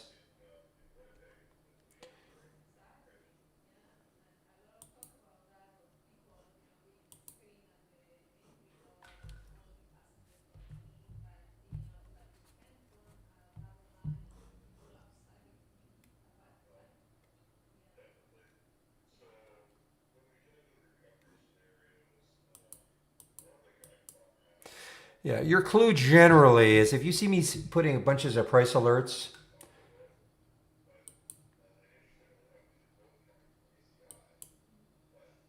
wow, NNVC, that would have been an awesome short. Still positive for the day, still up 19%.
If you're talking about the red bar ignored, green bar ignored, so the middle candle has to be completely engulfed by the previous one. That's, that would be the number one thing, and then that third candle has to be higher. So if you're looking at a red bar ignored, so that red bar would have to be completely engulfed by the previous green candle, and then the next candle, the third candle, has to be green, and above, obviously, the high of the red candle.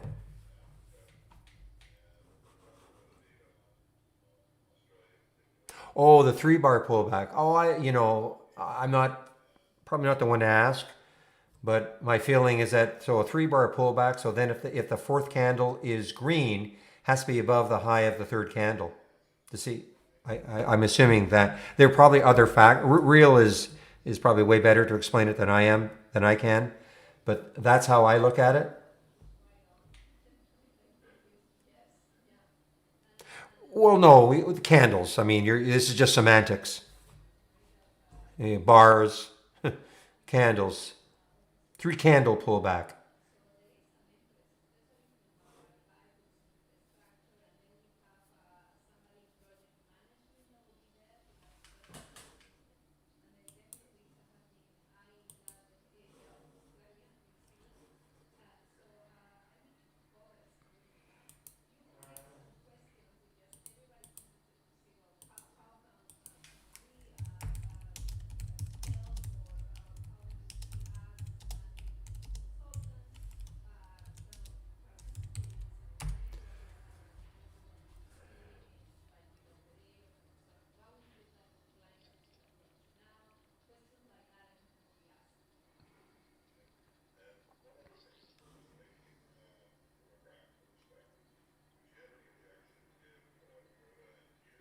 No, these are just candlestick charts. That's it.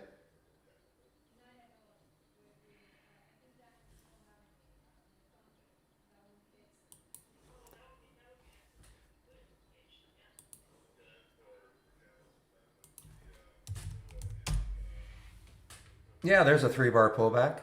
Boom. On the 15 minute.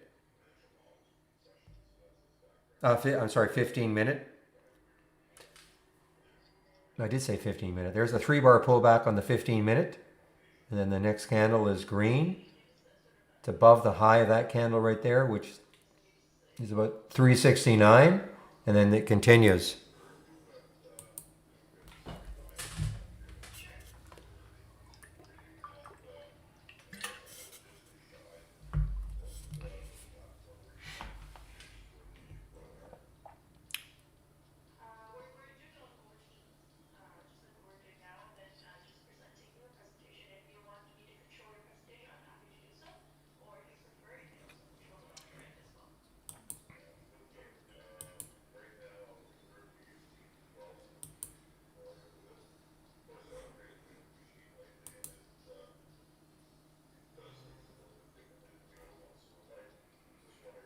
Yeah, I say I'm not the big proponent of it. Okay, so or the real may answer that in a better way, but don't bug him. He's trading, but you might be overthinking it. Yeah.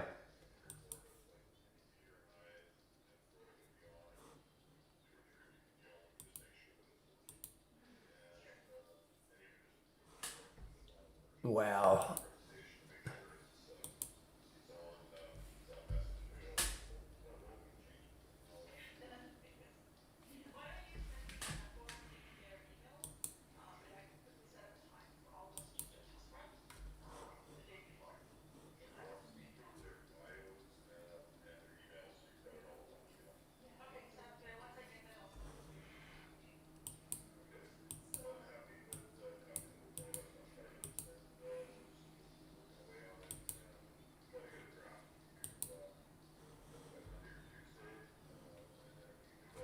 Keyser Life Sciences. This is sort of interesting. What's the volume like? It's not abnormal volume.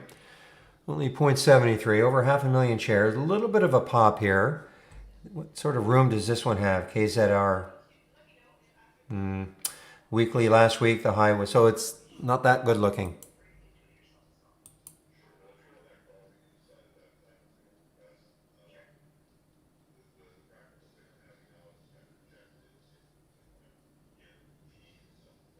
There you go. What he said. Okay, Calvin, write that down.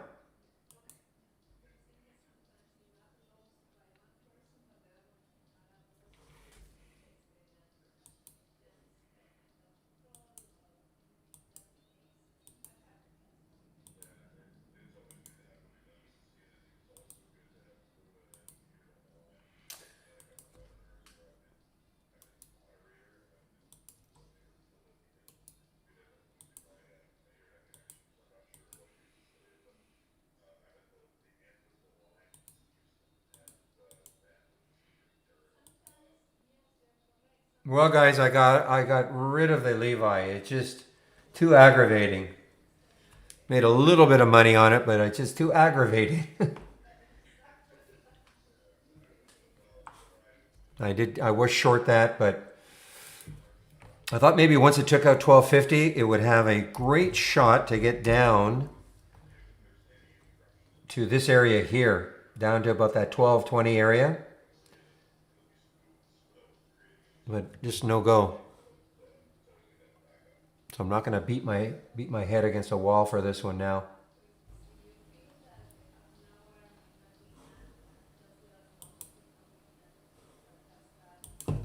That has a huge void to fill, semi. Oh yeah. Saw this one a couple of days ago. Thought maybe, man, if it takes out that 441, I mean, look at the gap. The 200-day is that's far enough away. $6 from 4.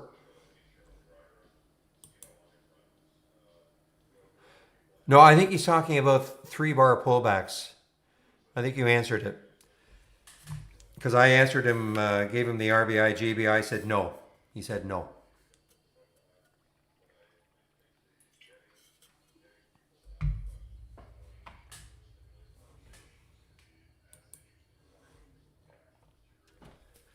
Yeah, Barry, I don't say, I'm not going to say is it a buy or not.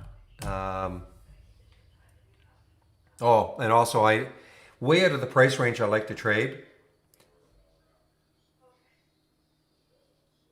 I mean, this is almost a life. Somebody asked me, is this Fortinet a buy?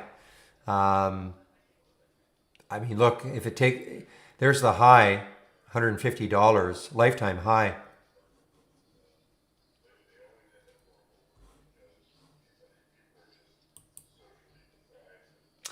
Moment of truth, guys, 250.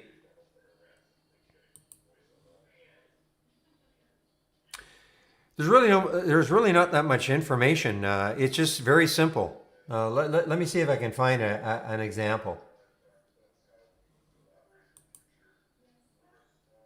I mean, there's really nothing to it.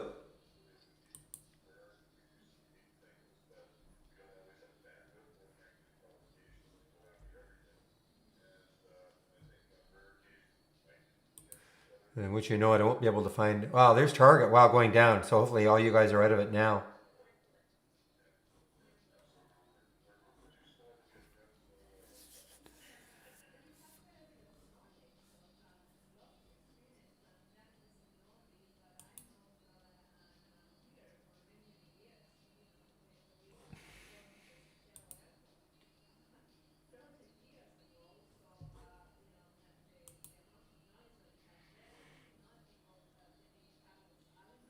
I just can't find one. But just think of it like this. Imagine I had a green candle moving up. Doesn't matter the time frame. Next candle is red. Totally engulfed by the previous green candle, okay?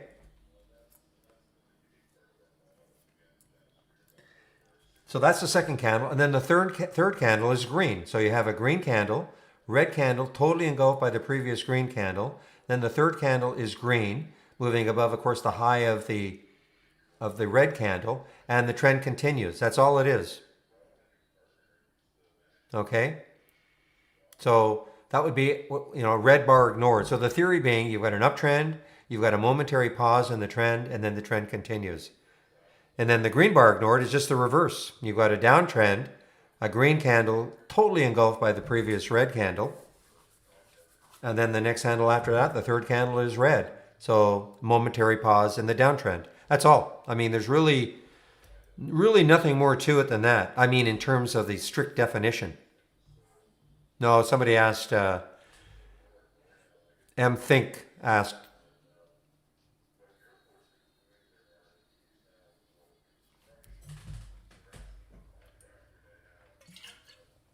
and it doesn't matter the time frame.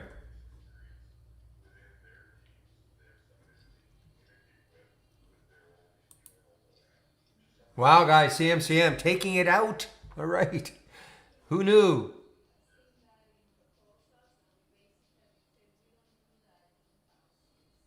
Now we've got something going here. Taking this out right here. All right. Thank you, GNMK. Let's take a look on the 15-minute chart. Yeah, right here. Let's see if I can expand it a bit.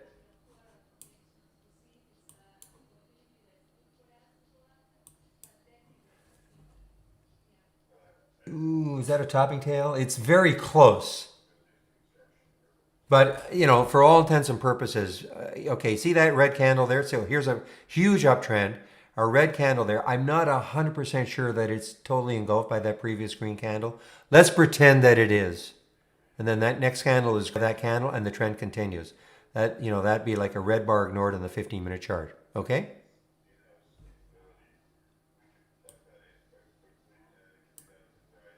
Just a pause in the trend. And it can signify, you know, that the trend is going to continue. That's all it's trying to do. Doesn't absolutely 100% work all the time. If it did, you know where we would all be. No, doesn't matter the time frame. I mean, the bigger the time frame, you know, 15, 30 day, especially if the middle candle is very narrow, you know, it can be a little more powerful, but no, any time frame will work. So it's not specifically for a 15-minute. You just happen to see it on the 15. You could almost see it here on the monthly chart. Okay, look at this on the monthly chart. You know, except for that topping tail there, you know, that red bar is almost engulfed by that previous monthly candle, as an example.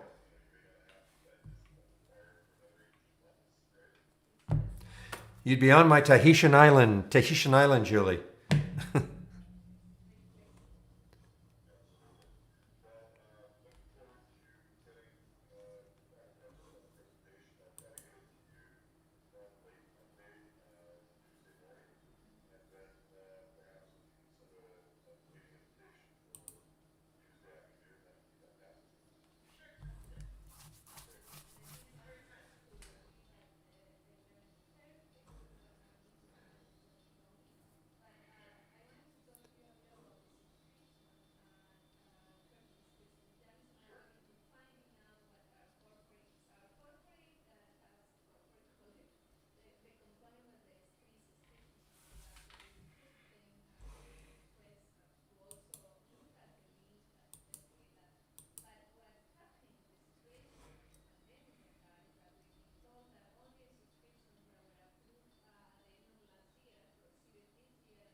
All right, guys, it is now 2:30, so typically I'll shut the room down at around 3.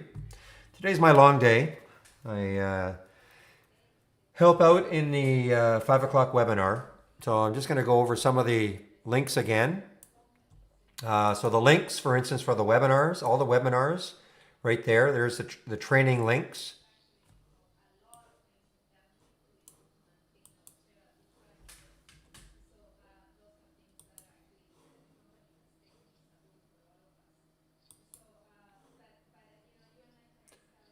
Meanwhile, CM, yes sirree. Can I say it? Wow. Just had to take that out. Where was I? Training link. So if you click on that training link, you can sign up for all the webinars. This is the one for the Q&A. This is the one that Dan and Brad, co-founders of Trade Ideas, they put that on every Wednesday, and I help out. Not on the mic, thank goodness.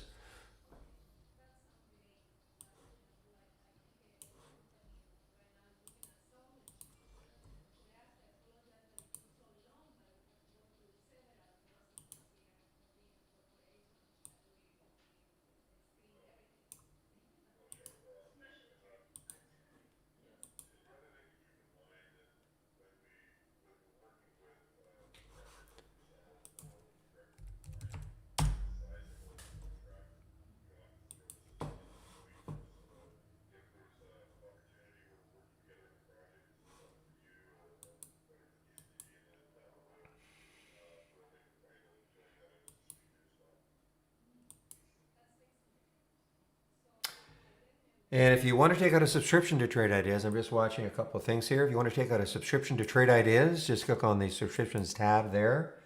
And there is a link. You get 15% off using that promo code. This is how much Trade Ideas costs. a very slow day for the AI today. 2268 a year minus the 15%, or the standard is 1068 a year minus the 15%. If you want premium, it's because you want the AI, which again, a sleepy day, huge day yesterday.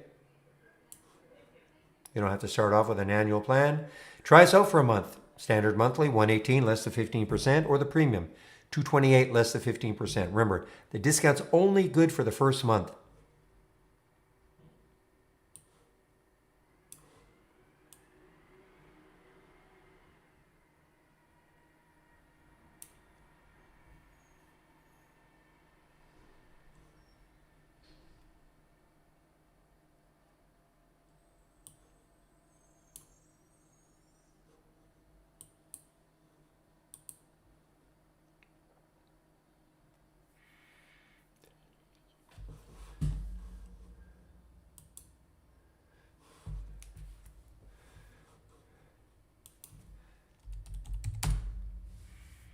Yeah, nice recovery for Nicola. Definitely.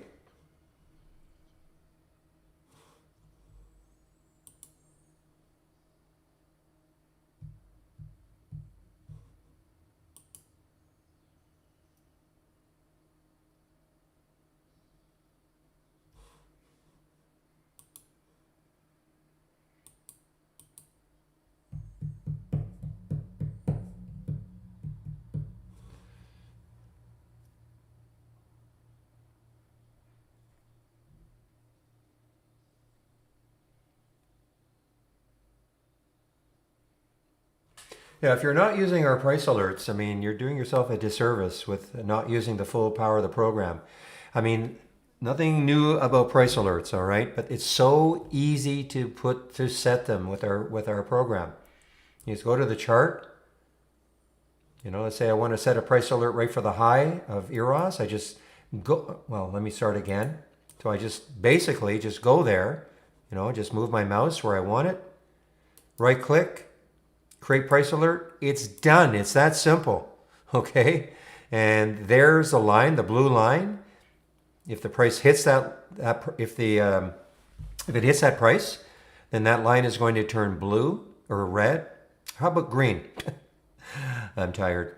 And then you can see right down at the bottom here, there is the price alert set. If it hit, the way I have it sorted on the triggered column. So Eros would pop right to the top. It would change colors, and you can put a sound alert on it. You cannot miss it. So if you minimize it, this window will pop right onto your screen.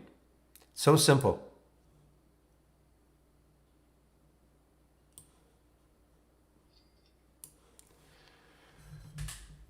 Are institutions allowed to trade during? I have no idea. I've never even asked that question. Never even thought about that.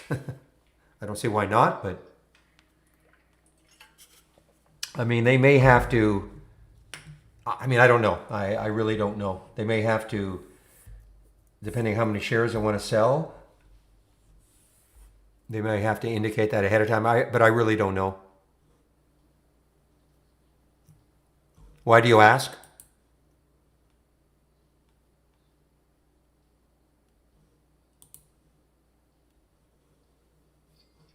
Yeah, but the stuff that we're looking at, very, very, very few institutions are involved. If you're talking about others, that I don't know. The stuff that we're looking at, very, very few institutions. Yeah, I mean, look, that's just profit taking. It's not an institution dumping, for sure not. Very few institutions are involved in a little stock like this.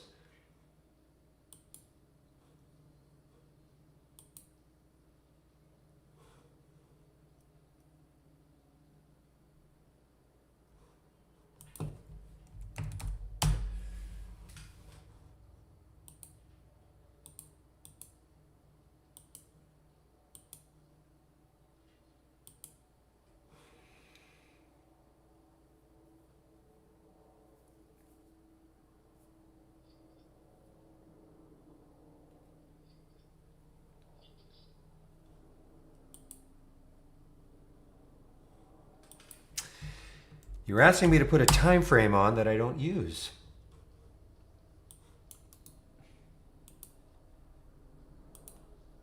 There we go.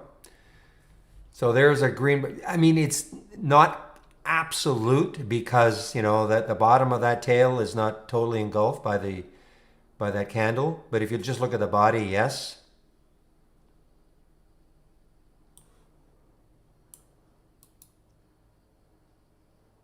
Close enough.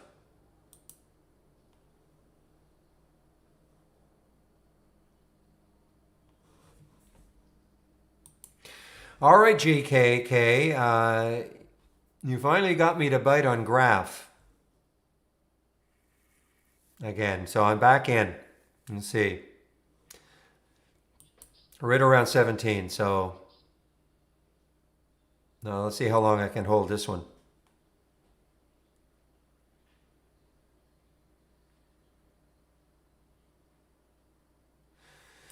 I watched it. I watched it do this little pullback there, and then just around here, said, "Okay, let's start to nibble." So, I mean, the volume is picking up.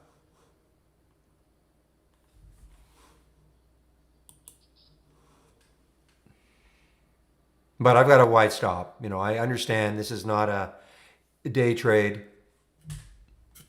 Unless it goes to 10, then I'm out.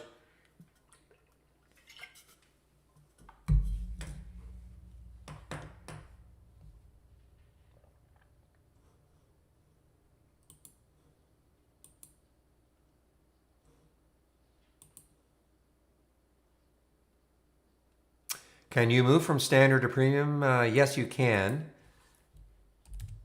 I'm talking to you, Adam, and just contact Kelly at trade-ideas.com. Oops.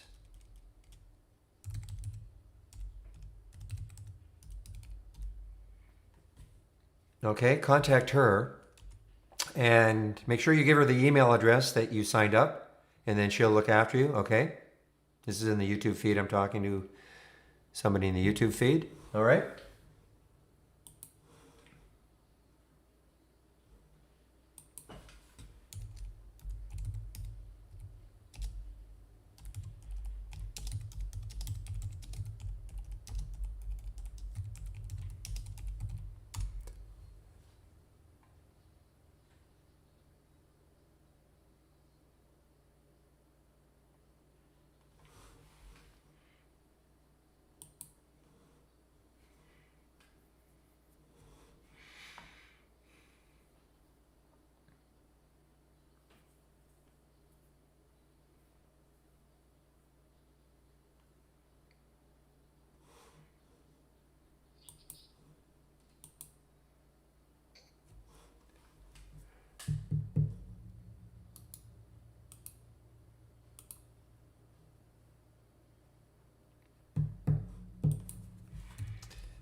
I just find this such a tough trader unless you take fewer shares and big stops.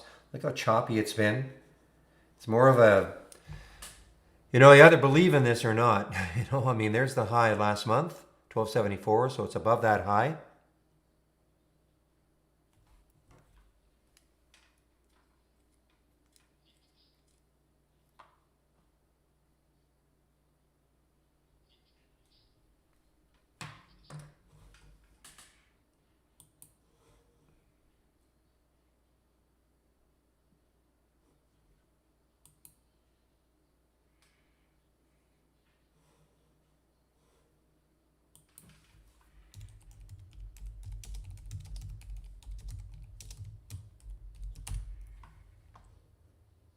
So I'm just putting this in here, closing the room at 3 p.m.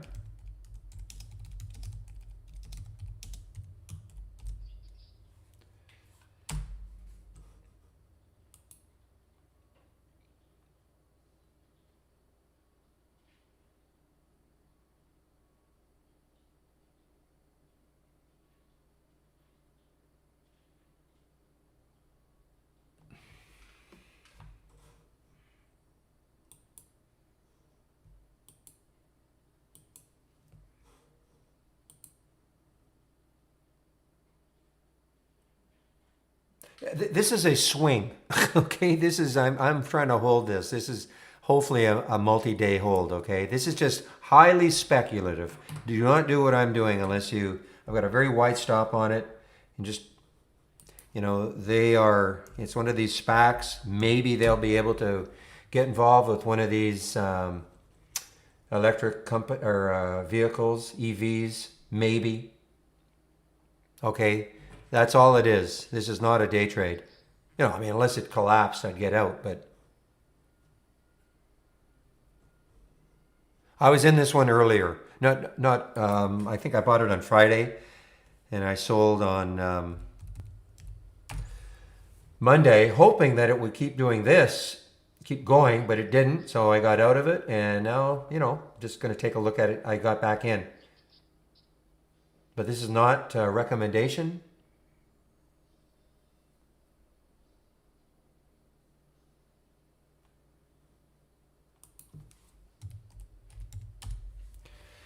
Well, it's been beaten up a lot. I mean, it looked like it was going to run again this morning, but I mean, right now there's uncertainty. I mean, look at yesterday's daily candle, big bottoming tail, today a topping tail. So right now there's uncertainty, of the direction. That's my opinion anyway.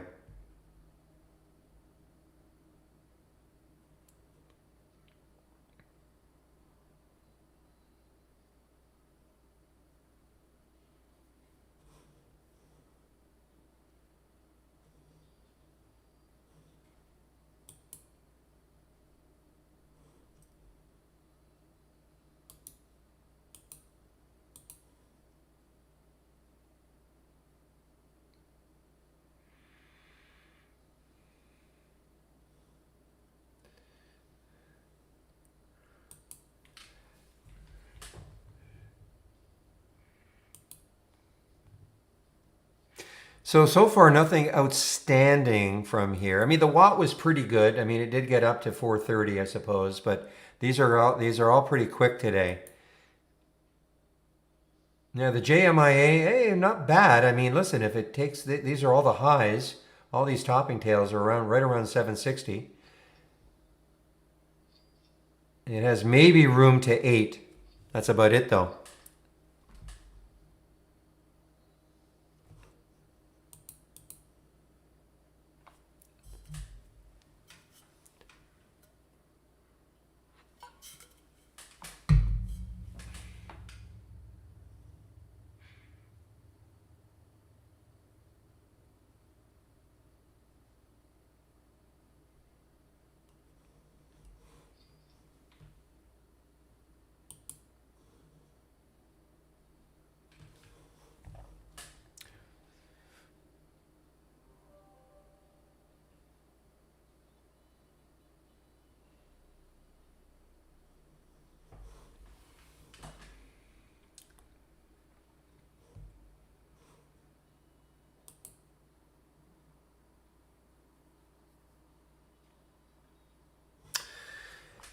Well, that was short-lived. I thought maybe these electric EVs would really start to run again today.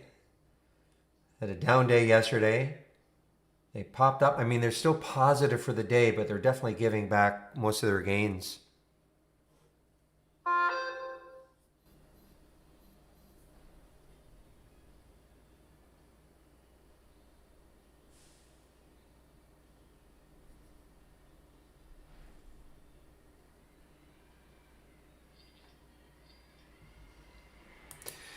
All right, guys, Fluidime again. 545 on that alert.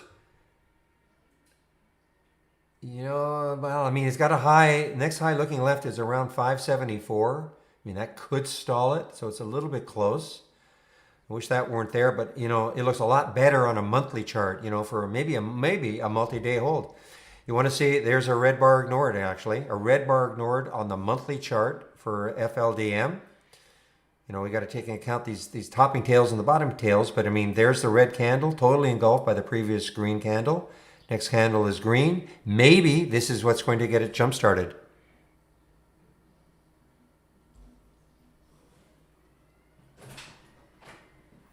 I mean, look at the room it's got on the monthly chart, FLDM.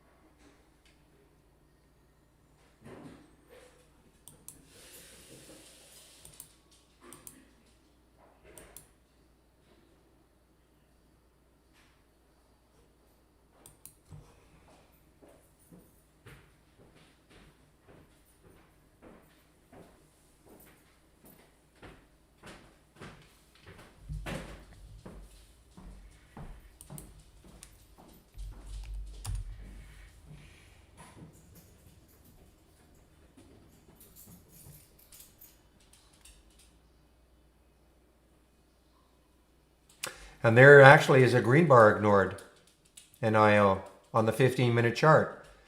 There's that green bar, totally engulfed by the previous red candle. Next candle is red, continues down.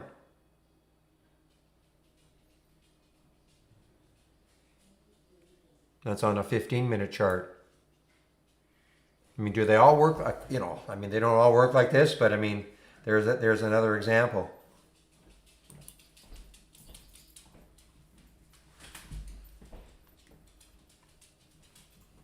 One moment, please.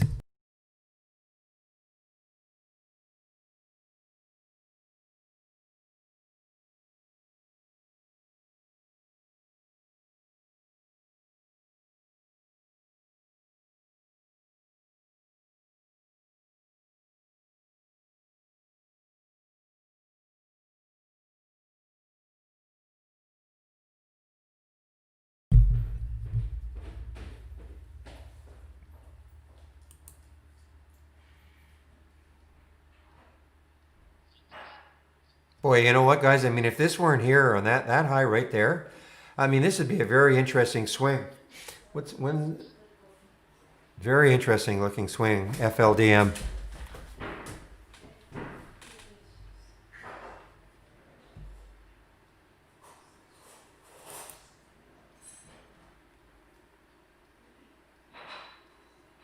Where's the 200 day? Oh, it's way above the 200 day now.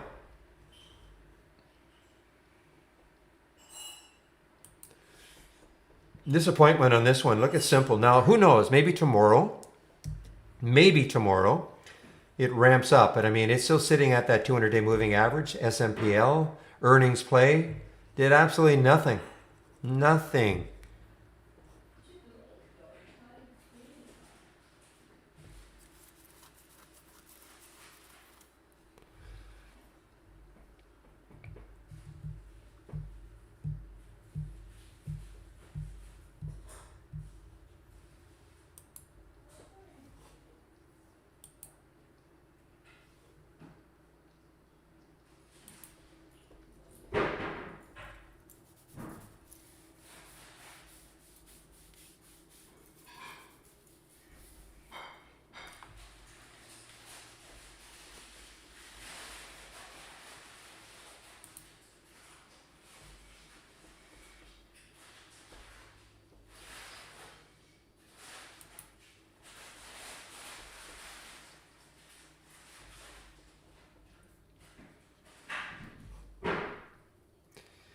As is this one. Boy, anybody have shorts for this one? It's a cheap one, AIHS. But they're all, look at this, a NIO, Solo, my guess is FUV. They're all losing steam. Not so much the FUV. Well, they're still positive, but except for NIO.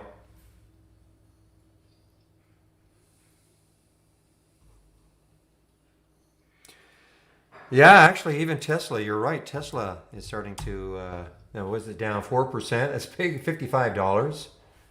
Even Tesla is starting to give it up a bit.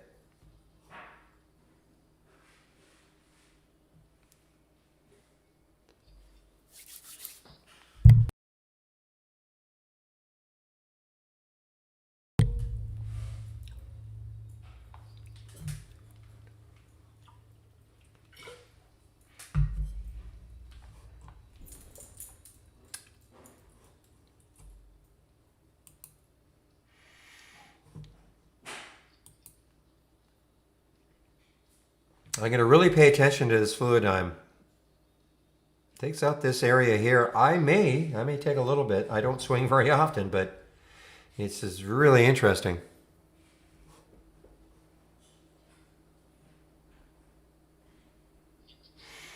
So the market is still, well, okay, the market's, I didn't realize it was slightly positive. Tech is still fairly strong.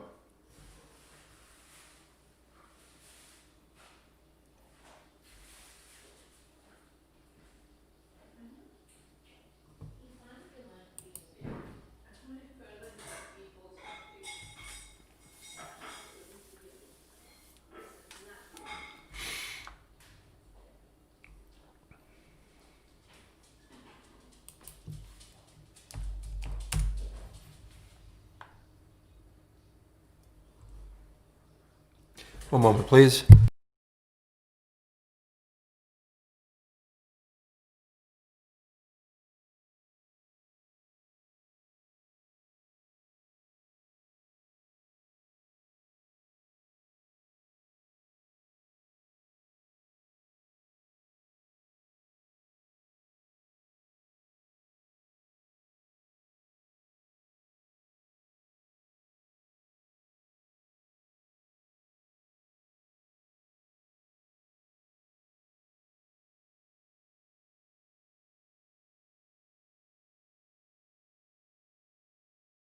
All right, back here.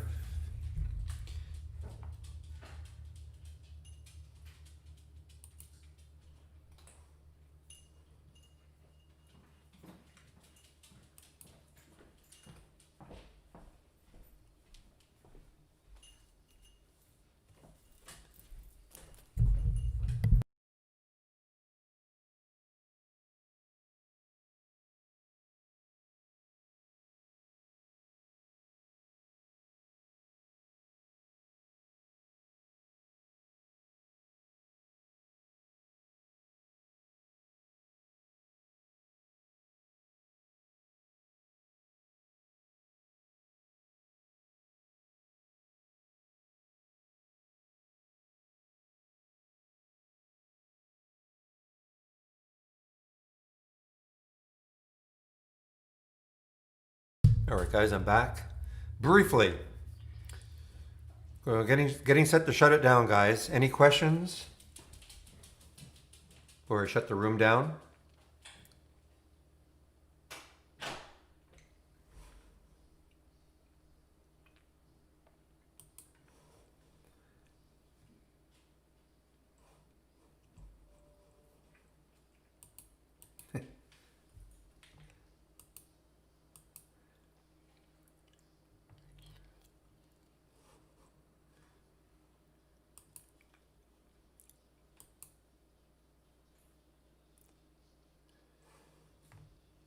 This was actually, I haven't seen this one for a long time. Used to see SGH quite a while. Look how choppy this is on that daily chart. Ugly, ugly looking weekly chart, ugly looking monthly chart.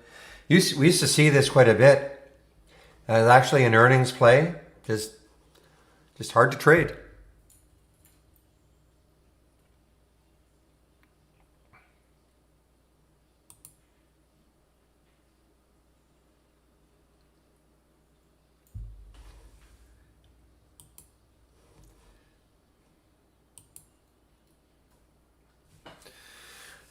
Glad you enjoyed it, Chaz.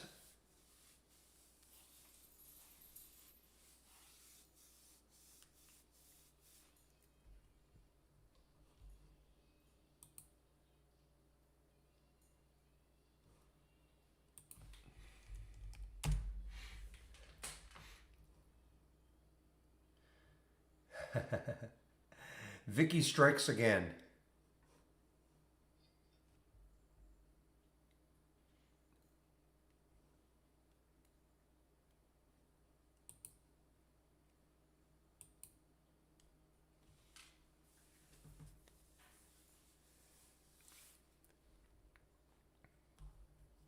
All right, guys, I think I'll wrap it up. I don't see any other questions, so I think I'll wrap it up. No, I don't have that scan anymore, Vicky. I don't think I have it. Let's just see. Or I may...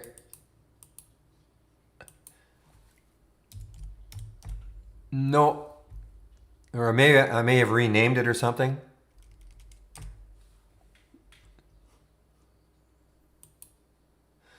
All right, everybody. So we'll do all this again tomorrow. I'll open the room tomorrow at 9 o'clock Eastern time. So have a great evening, everybody, and we'll see you in the trading room tomorrow.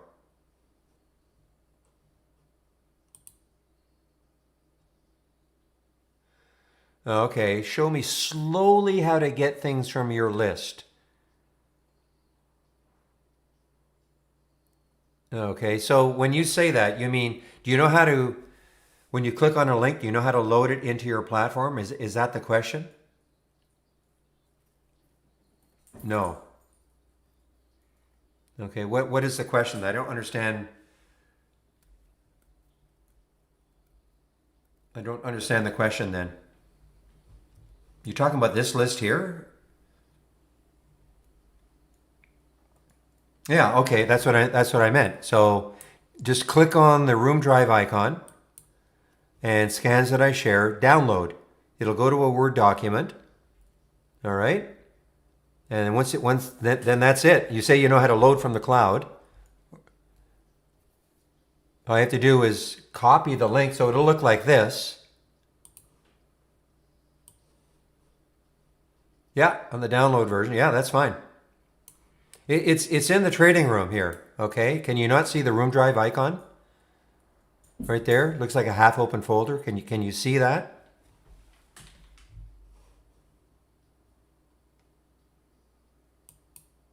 When you say you can't grab it, what do you mean by that? You can't grab it.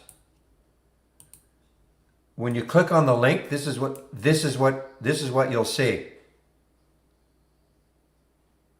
So I don't understand when you say you can't grab it.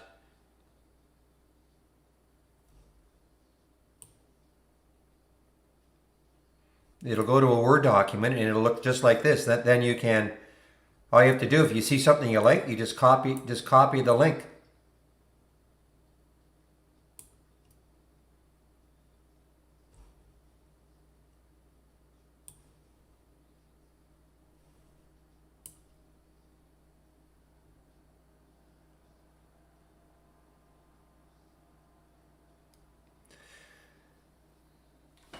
So you're in the room, okay? So you're in the off topic.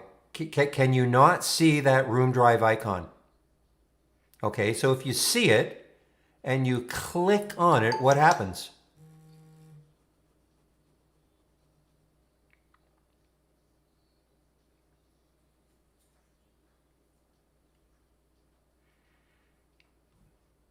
I mean, does this not pop up?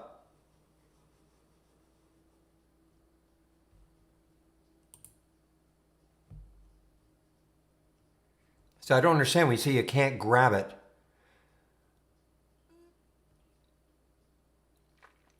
Well, I don't know how to help you. If you can't click on it, you can see it, but you can't click on it, like I'm doing right there. Click. Not sure how I can help you then. The other thing you can do, can you see the Scans tab?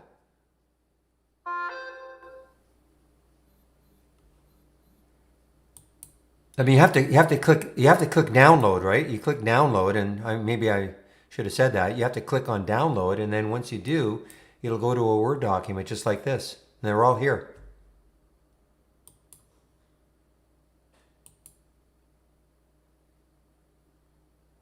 He is a subscriber. He says he is.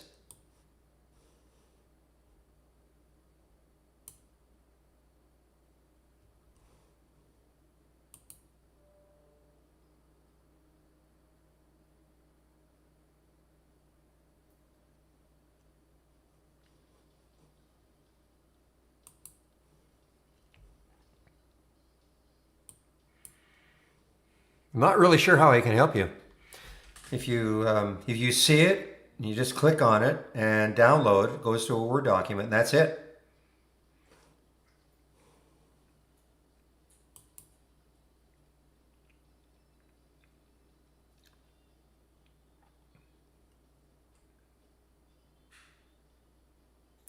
All right, everybody. I think that is it. I don't see his answer. So we'll see you tomorrow at 9 o'clock Eastern Time. Have a great evening, everybody.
Hi, sweetie.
Manita. Sorry, sweetheart. Sorry, baby.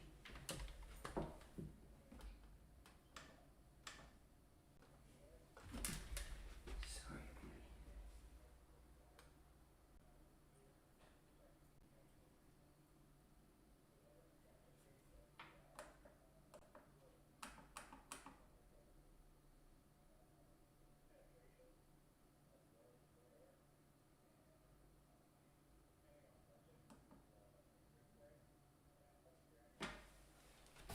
What is going on?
Doesn't appear to be.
Here. Here.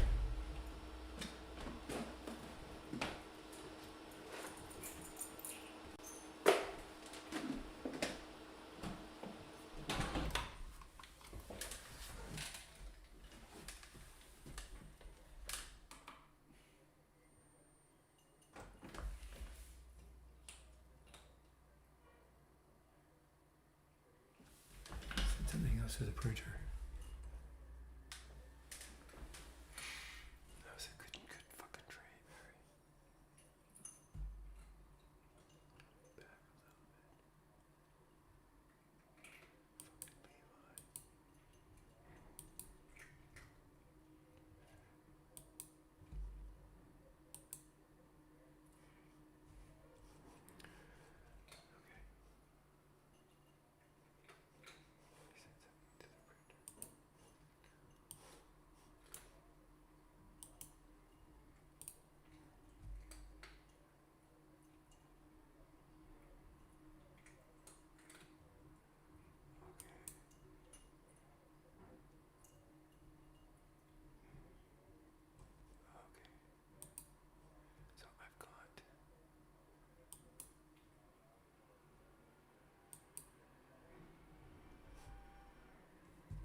Wow, Stantec.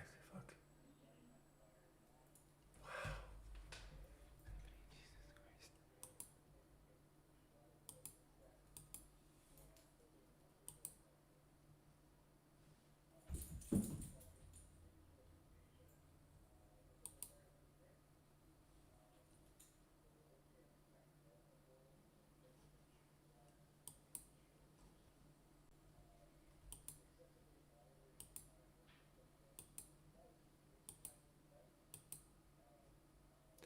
How do I take things out of the fucking queue?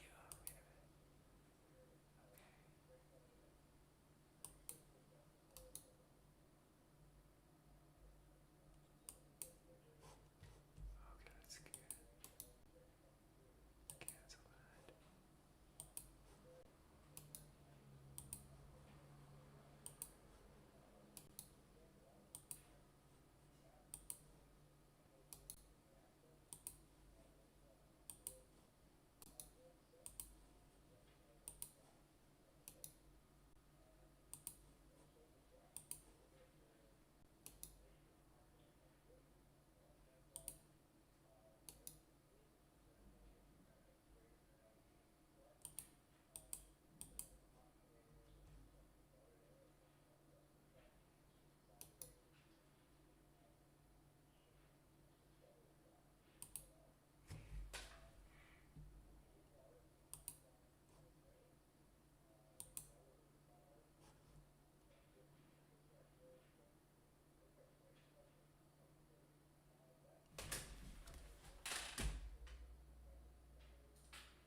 Fuck.